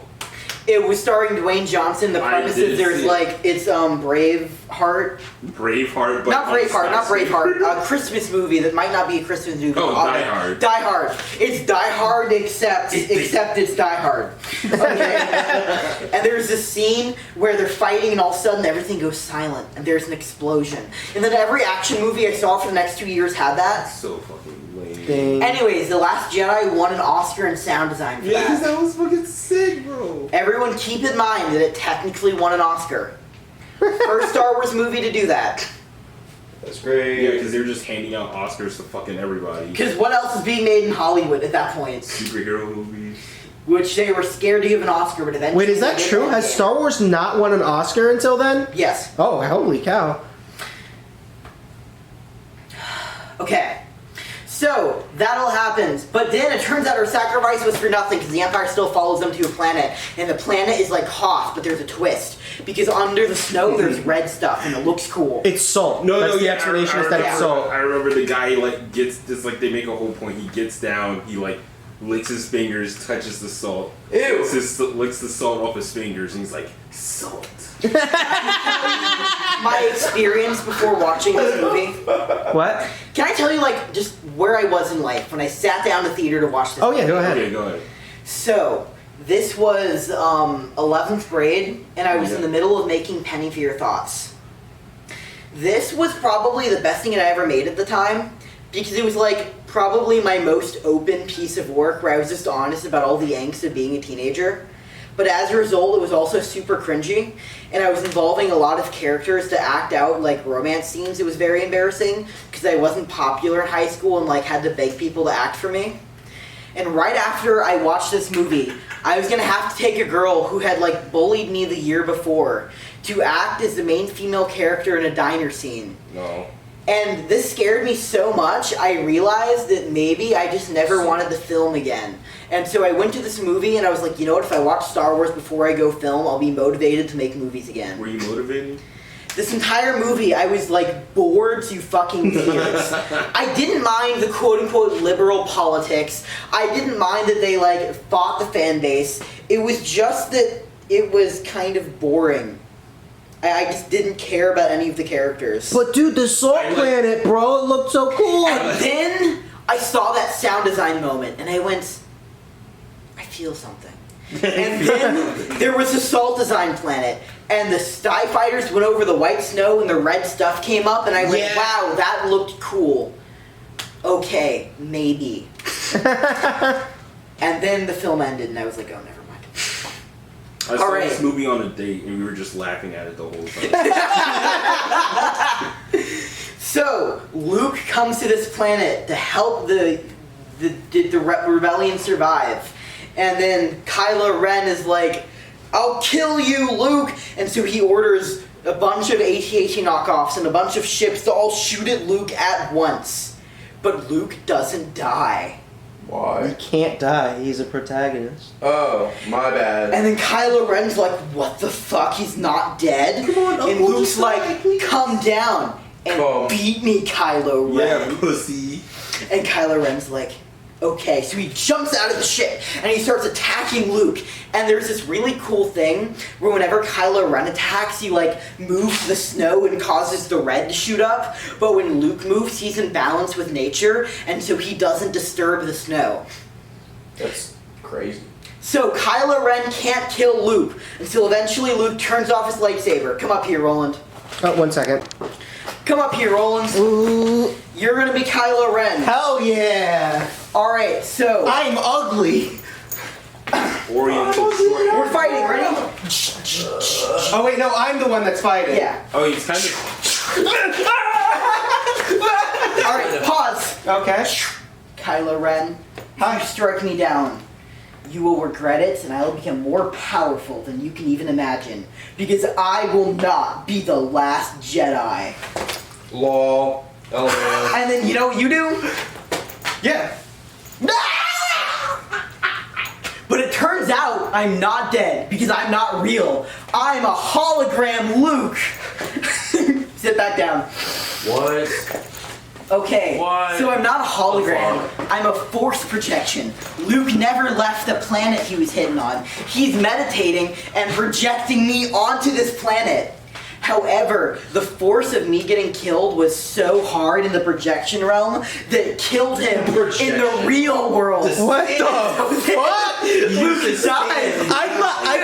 I thought the point was that he used all the last of his force or whatever. Yeah, and passed whatever the away. fuck. Yeah, that's what I got from it. And then he stares at a double sunset, which I forgot to mention because it's not actually that important. But in episode 4, Yeah. he stares at a double sunset that yearn for the future, just like George Lucas used to stare at the sunset in the California freeway. So Luke looks at the sunset and then dies. And there's a weird thing that people online got really excited about, where the first time Luke saw Leia, she was a hologram, and the last time Leia sees Luke, he's like a force projection. But then Luke's dead, so Kylo Ren's like, alright, let's just kill the rebellion. So he kills the rebellion. And then, But they escape. no, they don't. They don't? They die. What? And the only people in the entire rebellion who survive are Princess Leia, who's going to be a main character in the next movie, Oh yeah, of course. and then Rey, and then Finn, and then Yeah, Finn Poe, was here. He helped. and then C-3PO. Finn killed Phasma. Finn helped. He did things. And Finn's there, and C-3PO, and R2, and like 2 random female rebels. Did they not escape? Because that was the they whole run ending. away. That's the end. That was the whole. I will not be the last Jedi, and then she's moving the rock. I thought that was the thing. Yeah, except the rest of the rebellion gets shot. Oh, okay. Fuck me then. fuck everything. Okay, so My bad. this movie comes out, and the internet loses its shit. Because this comes out in the era of, like, feminist busting, and, like, the rise Feminist of Trump cringe supporters, competition. and Gamergate. Yeah, and like Ben Shapiro is like. Watch the Jordan Peterson lecture. Alright, and so it becomes a big thing, or did it just turn off? No. It becomes a big thing for people to start talking about how feminism is ruining Star Wars. And this movie was shit because of the ideals they were forcing upon it. And then people went, no, this is actually the best Star Wars movie ever made because it's like liberal and against Star Wars fans. And so then they started making videos in response to each other. And then it became the culture to make 5 and 7 hour analyses of The Last Jedi to explain why it was either bad or good. Truly a terrible time to be alive. Now, how do you talk about a 2.5-hour mainstream ass movie for 7 hours? By touching grass. By not touching grass. By living in your mom's basement and jacking off on streams. Dark side Phil type beat. By what you Dark do side. is you analyze every single choice and talk about how facts and logic objectively it's bad. Because the ethos was the only true way to be right was to be like a logical mathematical male and to remove your emotions. So to be like, I'm gonna talk to you today, and I'm above like, yeah. Removing emotions like the Jedi? Yeah. I'm not gonna talk to you, the Jedi that were actually evil because they caused the fall of the Republic because they're removing emotions caused Anakin's rage to build up into Darth Vader. But anyways, so these guys were like, I'm gonna remove my emotions from this and just look at the facts and logic of why this movie is bad. There's Luke Skywalker is whiny. Wouldn't it make sense if he'd character develop out of it because he's like a Jedi? Ryan Johnson is stupid. There's like a girl with purple hair. And pronouns. What do I need to say? Finn is black. God. wait. Because I need to. God fucking damn it. They did my boy so fucking dirty, bro. By the way, this movie gave Finn an Asian girlfriend for the sole purpose of having Finn have an Asian girlfriend. And then killed her off. And then killed her off, but then she came back. Wait, she did? At the end of 8, yeah. Oh, I didn't know. And so then they were like, first of all, Asian girl, ew. Not you. And then they were like, Ray, girl, ew. Girls are icky And then cooties. people make 7-hour videos going, this film is actually a masterpiece because it's like a metafictional, it's art film but also Star Wars. What? This is a brilliant film because it's not a J.J. Abrams movie. It's a brilliant film because they introduce these things called like Pogger, like these little like Porgs. Post a picture of like porgs, but like Pogger. Introduce this thing called Auger. But the porgs are the ultimate example of how bad Every the time online... you say porg, Poggers. Porgs are the ultimate example of how the discourse of this movie got so stupid. Because the people who were pro the movie would go and see how funny these porgs are. Oh my and every fucking time God. the porgs would show up, they would do like a 5-minute analysis to fill their 7-hour video of the background of comedy and how this like goes back to silent film roots. Oh my god. And then the people who were anti the movie would go and see this forced humor. So this is objectively bad humor. Why would they put this in? And so you're seeing how like ridiculous this is getting. However, this popularizes a certain genre on YouTube called the 7-hour video essay. Woo! Watch the JoJo lecture. And this completely changed my taste in media and led me on the path that turned me into a Shaka U lecturer. Wow, thanks, Star Wars. But anyway, so the discourse on this movie was terrible. A lot of the actors from this movie were being cyberbullied. Yeah. Ryan Johnson was getting like doxxed daily. And so you know how he responded to this? By arguing with the fans online. God damn it. Ryan Johnson posted this like, you think he watched a video about why his video is bad and made responses to it on Twitter. And he went, you think the fact that Luke has force powers to project himself is stupid? Well, look at this. This is just a little role-playing book I bought as a kid. And on page 76 under force powers, Please don't. force projection. Do I not know the Star Wars lore? Or are you just fanboys sad and ignorant? So this fed into a whole shit show. However, isn't this kind of always what George Lucas wanted to do? He was trying to make a movie about liberal politics in the original trilogy and backfired. And then he was making a movie that was actually allegory for 9/11. Oh my god. Think about it, the prequel trilogies is all about like a terrorist attack from the Sith, right? And then they need to increase quote-unquote security and military power. And so they sign an act that gets rid of the constitutional rights and gives the executive extra power. Nothing like the Patriot Act. And when this gets signed, Padme sits in the Senate and goes, "So this is how democracy dies." Thunderous applause. Just like how the senators applauded when we passed the Patriot Act, but nobody got the political allegory because the politics in the prequels were so fucking stupid. But Rian Johnson finally made a Star Wars movie that was politically divided, which Lucas could never do. So, there's that. Anyways, after this, they make Solo. Stop. Go. No! Go. I said go. You can't do this bit again. God damn it, Tyler. You said go. It's midnight, bro. It's Tuesday. up. You know it's Tuesday. He's channeling Glup Shido into his being. Dude, are we gonna meet Glup Shido? Hello. Hello. Glup, is that you? Is that you, Glup? Glup Shido. There is this YouTuber called Please Rewind. Okay. Okay. Like a lot of Right. YouTubers in the era, they got famous by making nothing but Last Jedi Sucks videos Yep. that started at 10 minutes but slowly became 3 hours and 6 hours. Yeah, of course. And then he would make 5-hour debate responses to videos saying that the movie was good. Yep. Then the movie became unrelevant. And he lost all of his followers.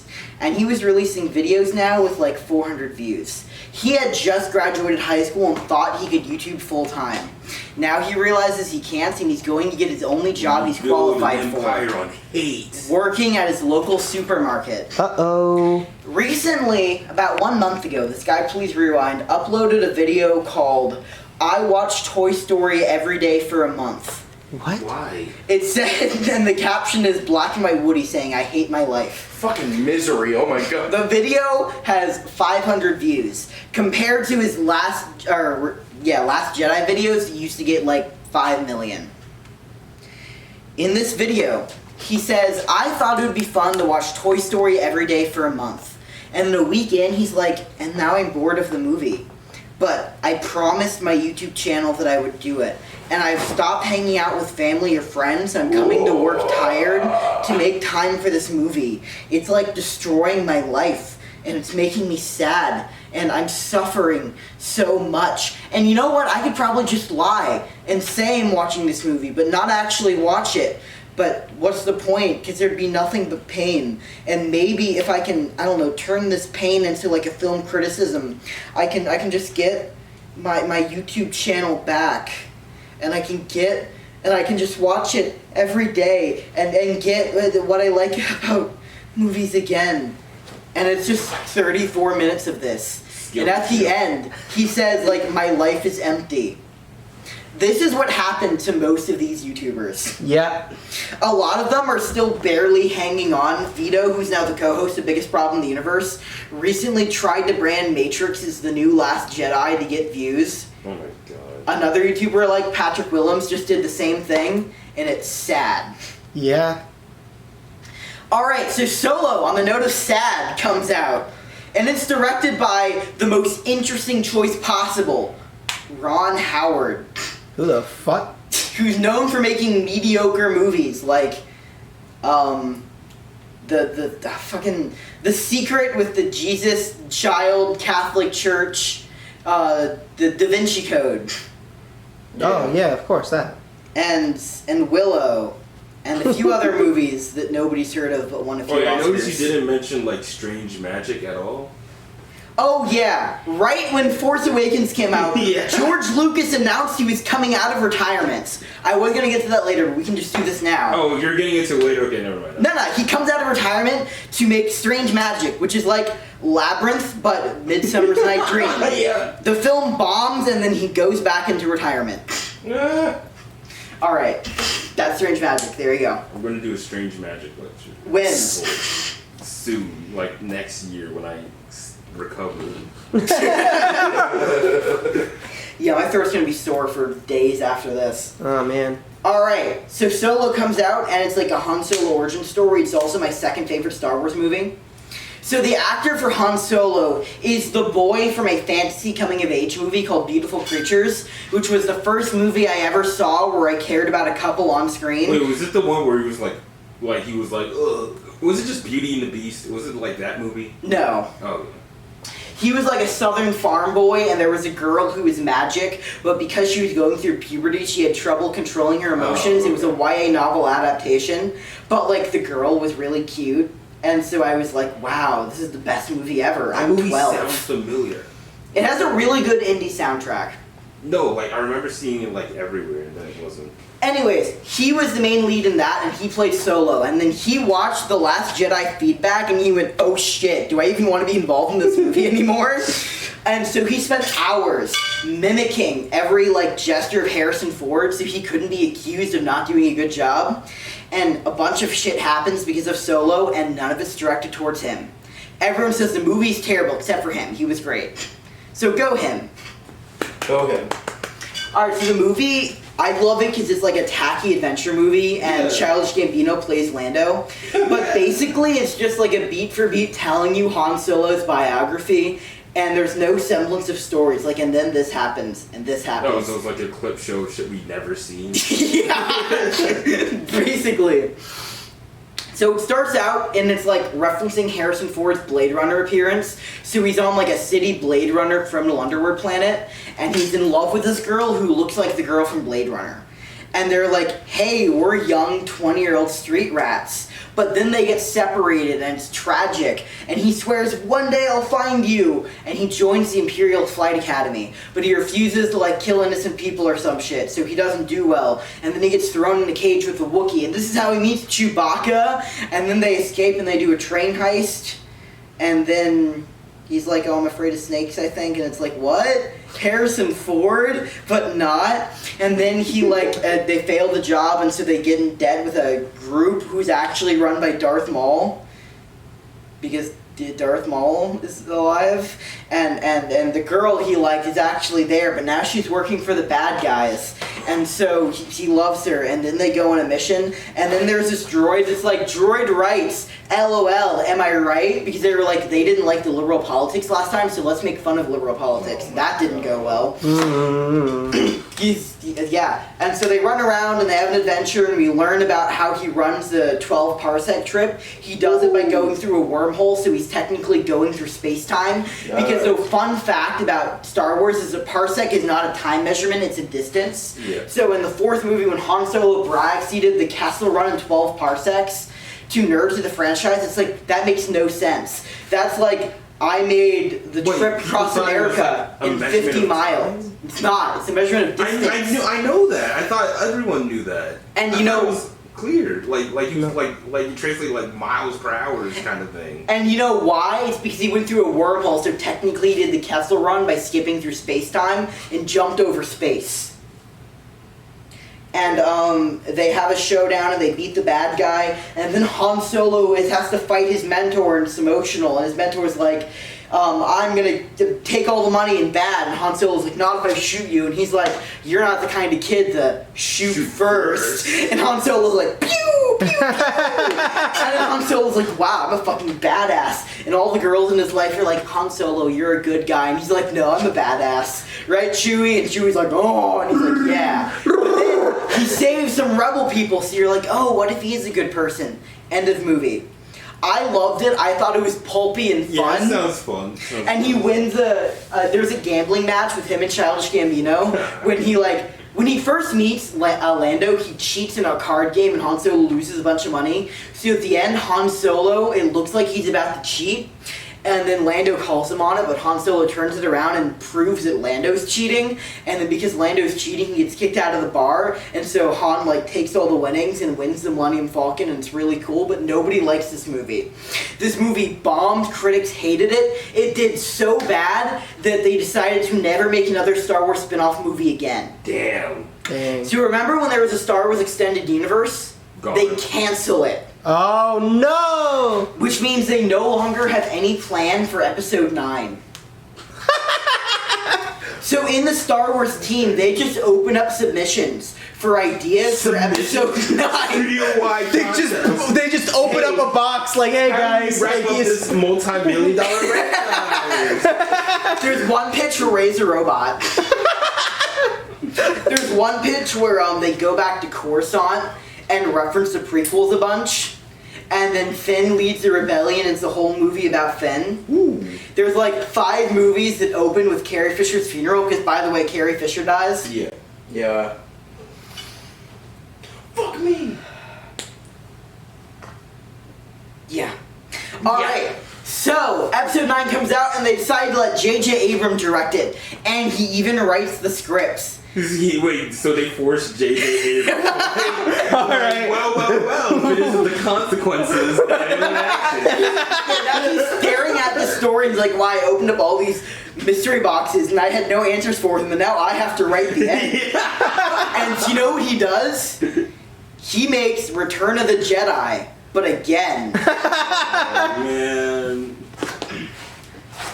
Last Jedi. Rise of Skywalker. How much battery and time on the camera are we at, Roland? 10 minutes, full battery. Jesus Alright. Christ. Rise, not battery. Rise of Skywalker. Alright. I'm gonna get the big spoiler out of the way. Remember how last movie when they said Rey's parents were actually nobody? Yeah. Because they were like, fuck the fans and all these like Rey theories? And then the mystery box was opened. This movie says Kylo Ren was lying.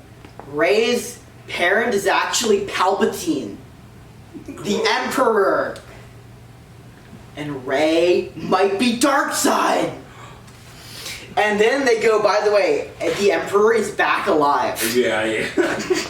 So the last movie, episode 8, ends with Kylo Ren throwing a fit because Luke got to him even though he won. And he smashes the Darth Vader helmet into pieces and realizes that he'll never be Darth Vader. But that's okay, because he's something new now. He's Kylo Ren. And he shoves the Darth Vader mask out of the way and walks in to lead his new First Order. Episode 9 opens with him using the Force to put the Darth Vader mask back together. God, this is like what they did in fucking Endgame. After they made a whole point of Thor not needing his hammer in Ragnarok, and then they had him go out of his way to make a new hammer. Yeah. And so I feel like everything you need to know about this movie happens right then. Jesus. So Kylo Ren goes and meets the Emperor. And the Emperor's like, "Aha, Supreme Leader Snoke was made by me to manipulate you into becoming my disciple." And Kylo Ren goes, "I bow to the powers of darkness." Meanwhile, Rey's training, and she talks to Princess Leia. How is Princess Leia in the movie? Technology. What? CGI of a dead woman? Wait a second. They did not. They did not. They What? tested it out on Prince, and then they're like, "Hey." Yeah. She's fucking in a You vacuum shots commercial of now. when she was alive, but they do add in CGI Leia.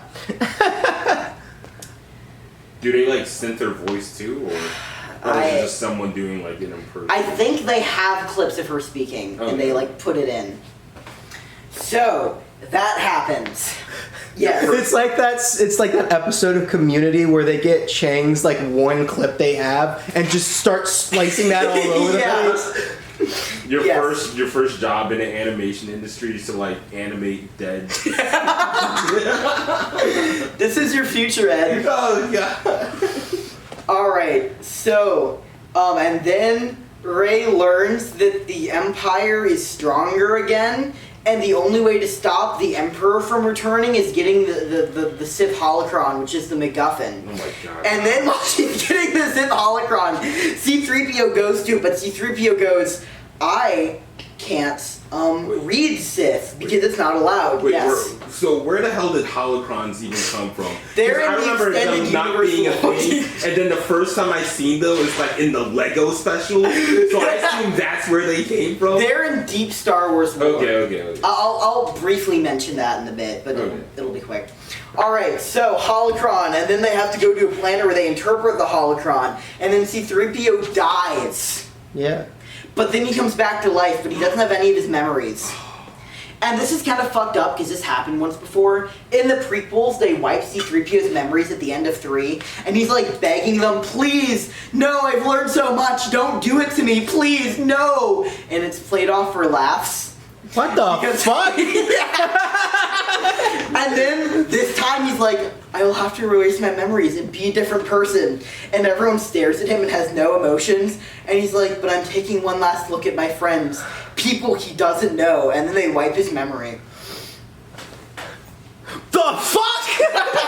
And then Rey fights Fate fights Kylo Ren because they're fighting now. And then Kylo reveals that Palpatine is your grandpa. And your parents hid you. And then the Palpatine captured them, and he said, where did they hide them? And your mom said, she's not on Jakku, and so they don't check Jakku. And yes, that's the literal dialogue. Wait, what? And because Rey finds out she's part Palpatine, she accidentally shoots Force Lightning and kills Chewbacca. But then it turns out Chewbacca's alive, so it's okay. Okay. And so then they go to fight the Emperor.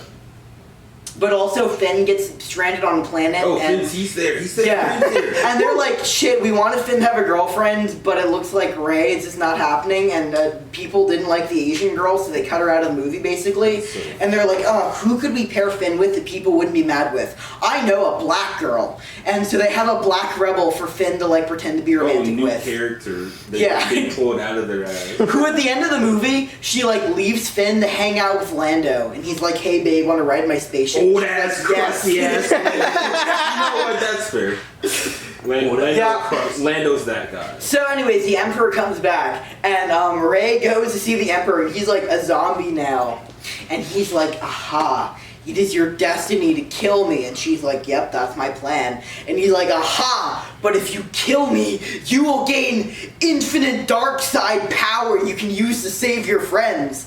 And she's like, cool. But he's like, but if you kill me, my soul will possess your body. What? Why? But if I control you, you'll have the infinite power to save your friends, but you won't have the free will to save your friends.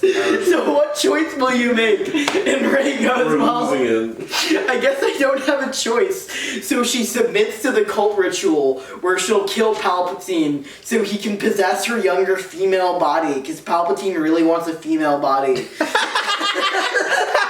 Is that actually dialogue in the thing? It's an implication. Okay. And then, Like the fucking doctor. and then Princess Leia realizes that Kylo Ren has been too evil, and so she goes to sacrifice herself Now she so realizes Kylo Ren can be saved. So she goes and uses all of her Force energy to give to Kylo Ren to put goodness in his heart. So then Kylo Ren sees the ghost of Han Solo. Because Han Solo has a Force ghost now. And Han Solo says, I love you, son. Be good. And then Kylo Ren becomes good. And meanwhile, Rey's having a personal crisis, so she goes to the Luke planet and sees Ghost Luke. And she's like, I'm scared that I might be evil because I'm a Palpatine. And Luke is like, no. You're a Skywalker now. And she's like, I'm a Skywalker? And he's like, yes. Jackson. That was distracting. Okay. So, anyways, because Kylo Ren is good, he goes in to save Rey from the ritual. And she's like, oh, a man's here to save me? Okay, I'm good now. And then she stops the ritual, and then they fight and kill the Emperor, except you can't kill the Emperor, because if you kill him, he possesses you. So how do they kill him? Special effects, so much force that there's lightning. And then he dies. And then meanwhile, Poe is like fighting bad guy starships, and he's riding like animals on top of the starship, and you're supposed to care, but you don't. And then Rey and then Kylo Ren like sacrifices the last of his Force energy to kill the Emperor. But now he's fading into ghost form, and he looks at Rey and goes, "I love you." So fucking nice. How's that mystery box working for you? Mr. Abrams? And then Rey holds him, and then she keeps going, and then they defeat the Emperor, and the bad guys are gone, and so Rey goes to Tatooine. Of course, this bitch goes to Tatooine. Princess Leia's lightsaber. Tatooine. Princess Leia and Luke get buried together, and she goes, and someone goes, "Who are you?" And she goes, "I'm a Skywalker now." And the other guy's like, okay. What was with the kids at the end of The Last Jedi? Is that ever acknowledged? The whole point of the kid of The Last Jedi was he was trying to say the whole fact that the Force comes from bloodlines is inherently elitist and we need to democratize access to the Force. So I'm going to show that this kid can have it and he's underclass, so anyone who can have the Force. Anyone who wears Except in this movie they reveal that it's all about bloodlines. Nobody liked this movie. Nobody liked this. Wait, wasn't there a bit when like Rey was turning evil and she got like CGI shark teeth? Wait, didn't Rey and Kylo Ren kiss or something in this? No. Oh. Kylo Ren just confessed his love to her out of nowhere. Oh, okay. The movie was trying to appeal to the worst parts of the fan base who hated it anyways, and then nobody else liked it, and it was just bad. And then Disney made an announcement. They were like, okay, maybe the new movies aren't canon. Think about it. Anyway, Star Wars Rebels was pretty cool. Oh man, Okay, are Boba you ready Fett to hear about Star spin-off. Wars Rebels was supposed to tie in? I know they had like one guy from like what, Rogue One? Okay, it's deeper than that. Deeper than that? So in the Star Wars Legends universe, Palpatine had a secret clone facility to bring him back to life, and that was like the second major arc. So they were going to recreate that because Disney likes recreating major arcs. And at the end of Rebels, they reveal that there's a secret room between galaxies in the Force that the Emperor's using to like store his life force, and they're like room between galaxies. yeah. In the Force. Yes. Ghost room. Between galaxies in the Burning Force. down Wait, hold on. Palpatine, There's some commas that I need. So, are these galaxies within the Force, or are the rooms in the Force and they're just in between? Star Wars Rebels. Okay. That's how it ends, and they fight Palpatine and lose, and they're like, well, I bet we'll have to fight him another day. Yeah. Yeah. What about the Boba Fett So spin-off? let's ignore that and then talk about What about the Mandalorian? The Mandolin? Everyone goes live on like the purple cat people planet. All right. Before the show ends. So, episode 9 comes out, and it's low-key terrible. But they realize that Star Wars just isn't worth making long videos for, and so the internet culture just dies. Now, Star Wars is desperate to be relevant, because they're like, wow, Marvel's doing so good. Yeah, they're dropping a new Lego Star Wars game this year. How did we just fuck Star Wars up so bad? And so they hire the director of the original Iron Man movie to try to fix Star Wars. And they make this series called...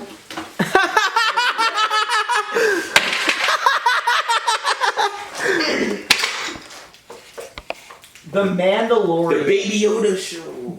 Oh my god. But remember in the Clone Wars when they had Baby Jabba? Who? Oh, like Land or Django, whatever. There No. was a Baby Jabba the Hutt that was supposed to be a cute Baby Yoda, and it just... Because it was fucking disgusting. It was a living booger, bro. Alright, The Mandalorian, probably misspelled. Woo! Why is it so fucking big? Mandalorian. Mandalorian. Alright. So, Mandalorian. Disney had no idea that Baby Yoda was going to be a big thing. Right. Baby Yoda comes out and they start memeing it, and Disney goes merchandise it like hell. And now I work at Five Below, and every morning I just stock Baby Yodas. I'm in charge of like the Star Wars shelf, and I just do nothing but stock Baby Yoda and Baby Yoda and Baby Yoda, and I just see that face staring at me, and I think, wow, in this consumerist hell, I just want to hold this baby, and I just want to purchase it and take it home with me. Yes. And that's the entire legacy of The Mandalorian. Yeah. Well, okay, The Mandalorian is kind of cool. One of the things that Star Wars was really interesting about, remember when George Lucas was, how much time am I at? 23 minutes. Okay, tell me when it's 29. Okay. Remember how George Lucas just like spitting ideas out the wall and combining a bunch of random stuff into one thing? So Star Wars is like a bunch of different genres, if you think about it. It's a Western, right? Yeah. Yeah.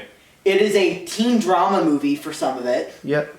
It is a big space opera romance. But it's also a hard sci-fi, because George Lucas knows how all the engines work. You know how hyperspace works? No. They've actually discovered that there's a higher dimension that they travel through, than which space is smaller. The reason they need to calculate the route through hyperspace is so they make sure they're not running into anything else, because space works differently up there, and you can't see objects because the light is bending around But it. if you're not careful, you win an Oscar.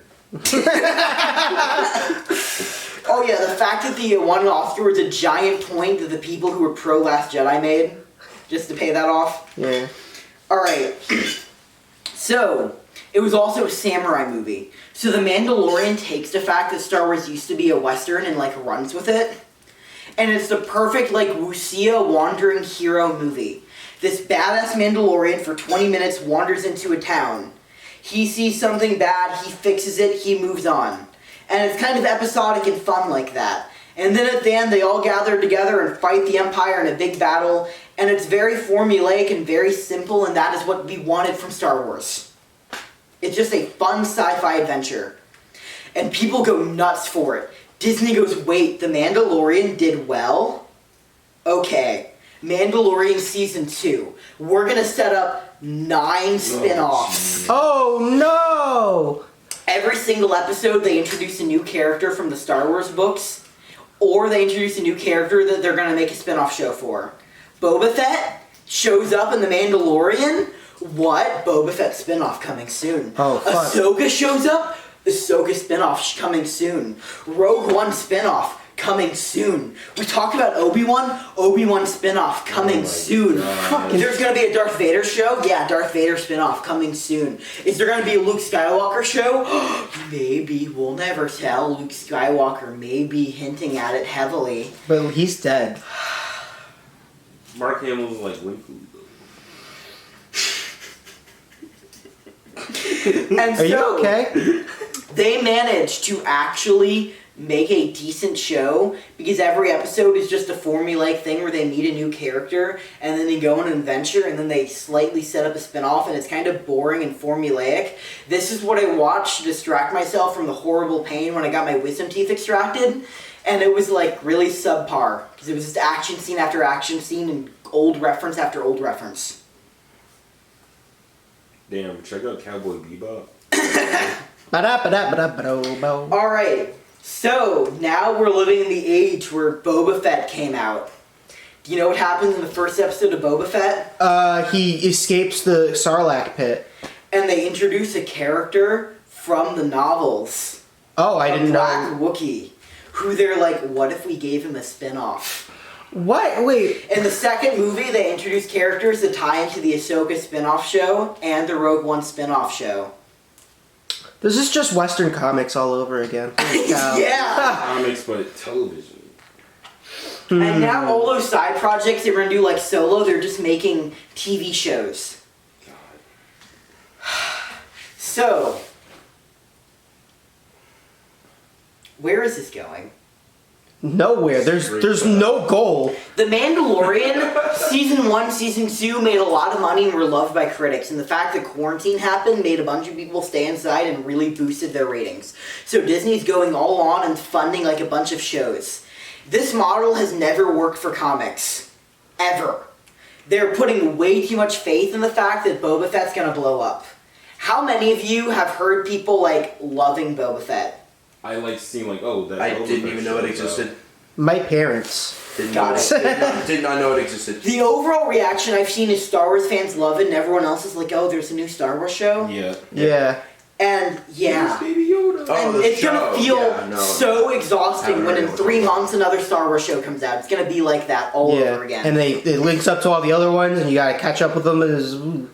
Now let's talk about George Lucas. What's he So up to? they showed the plan for the. Okay, so I was wrong about the Book of Boba Fett. In my defense, I recorded this lecture on January 4th, 2022, I think. Whatever the case, only 2 episodes of the show were out. And I think the marketing machine just hadn't ramped up yet. I wasn't stocking Boba Fett plushies at Five Below. My Instagram had not been blown up with Boba Fett ads. That happened around, like, episode 4. So my conclusion might have very much been a result of my bubble. But I think, regardless, Boba Fett was not The Mandalorian. It did not have the same cultural oomph to it. I still stack way more Baby Yodas than I do Boba Fett plushies. Also, So I think that Star Wars story fatigue is going to happen, just not to the extent that this lecture implied. Also, I want to just quickly make an observation about The Mandalorian. So, the Star Wars movie it takes the most visual influence from is Empire Strikes Back.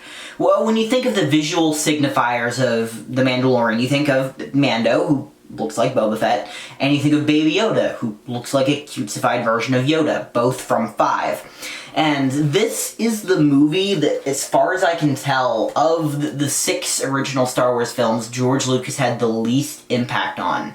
And I think it's really telling that the future of Star Wars drew the most from the property that George Lucas was the least involved in. I don't know, I think that was interesting and worth noting. Anyways, back to George Lucas getting a copy of the sequel trilogy plan and giving really bad writing advice on it. Sequel trilogy to Lucas. And they brought him in and asked, hey George, can you give us some notes? George gives them 3 big notes. 1, what the fuck are you doing? This sucks. 2, he gave them a bunch of technical notes. These Corvettes can only have 8 fighter jets, because otherwise it would overload the electrical systems. Yeah. Modify. How are you moving between these 2 planets in only 2 weeks? There's not enough, hyperspace real estate for that to realistically work. What about the trade cargoes going between these 2 planets? A bunch of technical shit. Then he also mentioned, and this is very telling, he said, you're trying to make this a story about a new generation, and Star Wars is following the Skywalker family. Got 2-9. This is a story about the Skywalker family. And in episode 7, they tried to make it about other people. In 8, they really tried to divorce it from bloodlines, and everyone hated it. So then they just took George Lucas's bad writing advice and made it about the Skywalkers kind of again. Yep. What happened with that? Yep. There's also George Lucas, every time he goes into an interview, will cry almost when he starts talking about Star Wars. He says, there's so much potential there, and I had this grand story that I know now no one will ever care about, and it will never be told. And it's fuck you, George Lucas, wipe your tears with your millions of dollars. But he's sad, and then Francis Ford Coppola is still deeply hurt by George Lucas. He did an interview where he said that George Lucas is an embarrassment of a filmmaker, and it's so sad Star Wars took over his life. And look at great works he's done, like American Graffiti, which I think is really interesting that American Graffiti is the movie he picks, because that's the movie that Francis Ford Coppola produced, and that's when he had the most power over Lucas. So he's almost romanticizing this era where Lucas was still his, bitch. And so a lot of old man resentment, 70-year-old drama going on. Alright, cut to 2024. We're not there yet, bro. Oh yeah, this is what happens. So a bunch of Star Wars shows release, and none of them reach mainstream appeal. The Mandalorian's the only one anyone cares about. Mandalorian Season 3 comes out, and it sets up a bunch of spin-offs nobody cares about and dips in ratings. So Season 4, they just tell a straight story about the Mandalorian, and it's mainstream and does okay. And then they announce Episode 10, The Mandalorian movie. Wait, is this confirmed? Episode... No, we're in the future hell dimension. Are you... Episode 10. Alright, we open with an old Mando. What is happening? He's sitting in a cantina when he hears the news. Are you? The Emperor has come back to life. Stop giving them ideas, Tyler! No! Mando realizes that he can't do this on his own. Something I should mention. There was a major controversy in The Mandalorian. Okay. There was an actress named... I remember this. She was on Ben Shapiro. There was an actress named Gianno Carano. And she played an ex-rebel trooper. Okay, the way she was cast... Dear Lord. So, the director comes in and is interviewing for a female rebel, and he keeps saying, and all these skinny women are coming in, and all of a sudden this, like, ex-MMA wrestler comes in, and the director goes, look at her muscles. That's a real fighter right there. A woman the girls of today can look up to. A real woman who's not into this social justice nonsense and is, like, brisk and muscular and out there. Surprise, surprise, she's a conservative. So she posts one thing about Trump, and this is the age where like they fired James Gunn because Disney was starting to like realize cancer culture was a thing. They leaned a little too far into it. Cancer culture. And so they immediately fired Gianno Carano. Or whatever the fuck her name is, I don't care. Gianno Carano, yeah. Alright, she makes this into her entire career. She shows up in all the conservative news podcasts. And now she's cast in the film I am more excited about than any other media project ever. It's called Hunter Biden. It is a God damn it! about Biden's son and about how he's corrupt. And it's starring a bunch of canceled celebrities. He's not even the fucking president! Shut the fuck up! And it's supposed to start a new conservative revolution in Hollywood. Who the fuck cares about Hunter fucking does Biden? not give a shit about any of this. He's out there smoking weed. And I can't He's out there smoking dick! I can't wait to see the conservative team-up movie. It's literally like a bunch of people yelling at this dude that doesn't know that. It's also funny because the left doesn't care. The left never canceled Gianna Carino. Disney just went Trump.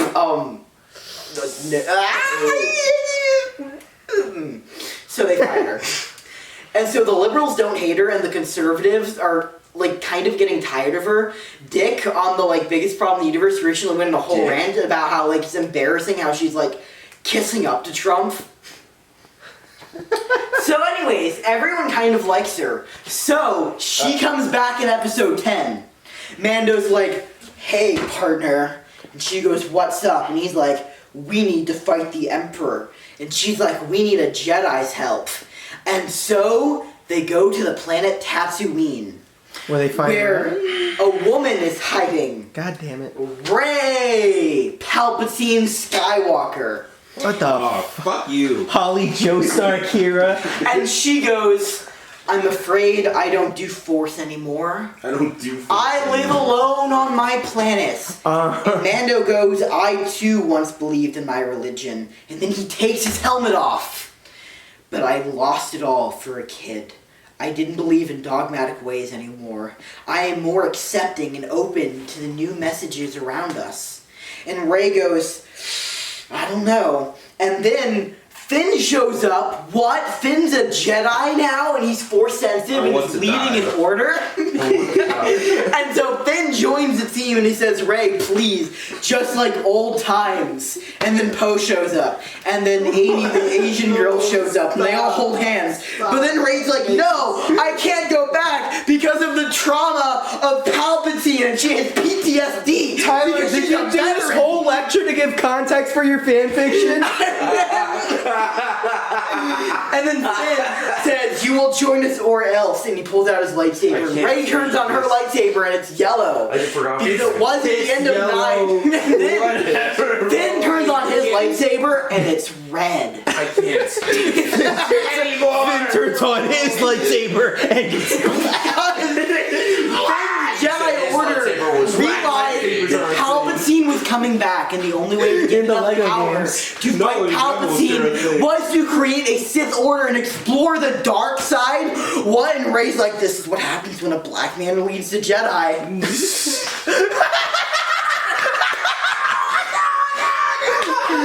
And so then they go to fight Palpatine, but Palpatine's like, yeah, I am too powerful because if you kill me, I'll possess you. And they go, no. But then Finn has an idea. Wait a second, Roland. Finn goes, there's an ancient Sith holocron with a dark side power. And I feel like if we all work together, we might just unlock it. So they travel to the lost planet Tatooine.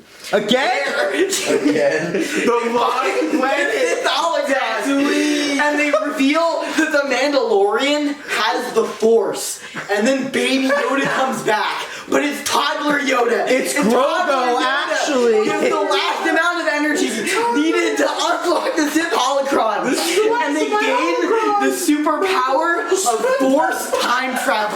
You're not making sense. Wait a second. They haven't even done a time travel story yet. Holy shit. So, they use the Force to go back in time to episode 5. And the first thing they do is they stop Princess Leia from fucking Luke. Oh my god. So there's no more incest. And now everything's. And then, Rey talks to Han Solo about the way he's being aggressive to Princess Leia. And he's like, you know what? Do you realize what you're doing is a microaggression? And then they realize that Princess Leia is going to be slaves. So they travel to Return of the Jedi and they put clothes on her. Oh. And they CGI her back in. Alright, then they learned from the people in the rebellion that everything started with Palpatine back in the prequel trilogy. So they go back in the prequel trilogy to fight Palpatine while Yoda's fighting him. They work together with Yoda, and Baby Yoda and Yoda stare at each other, and it turns out Baby Yoda is actually Yoda, because it's literally Baby Yoda. And because they're the same person, they merge through the Force to become Ultra Yoda. And he becomes giant. And then Palpatine uses his Force to become giant, and then they start fighting, and then they realize the only way to beat Palpatine is to collect all of the Sith holocrons. And so they start running to collect the 6 Sith holocrons. While Yoda's fighting Palpatine. But then Palpatine uses Force Lightning to destroy one of the Sith holocrons. And they're like, oh no, what do we do? And all of a sudden, a glowing circle shows up. And Dr. Strange walks out with Tom Holland and Star-Lord. And they bring in the other Infinity Stone, which is actually the Sith holocron. Because it's all the same universe. And they use that to defeat the Emperor. And it's at this moment where George Lucas is in the theater and he just stares at the screen and he pulls out a gun. And he thinks back on his life about the marriages this franchise has destroyed and the friendships it's ended and the impact it's had on Hollywood. What time am I at, Jackson?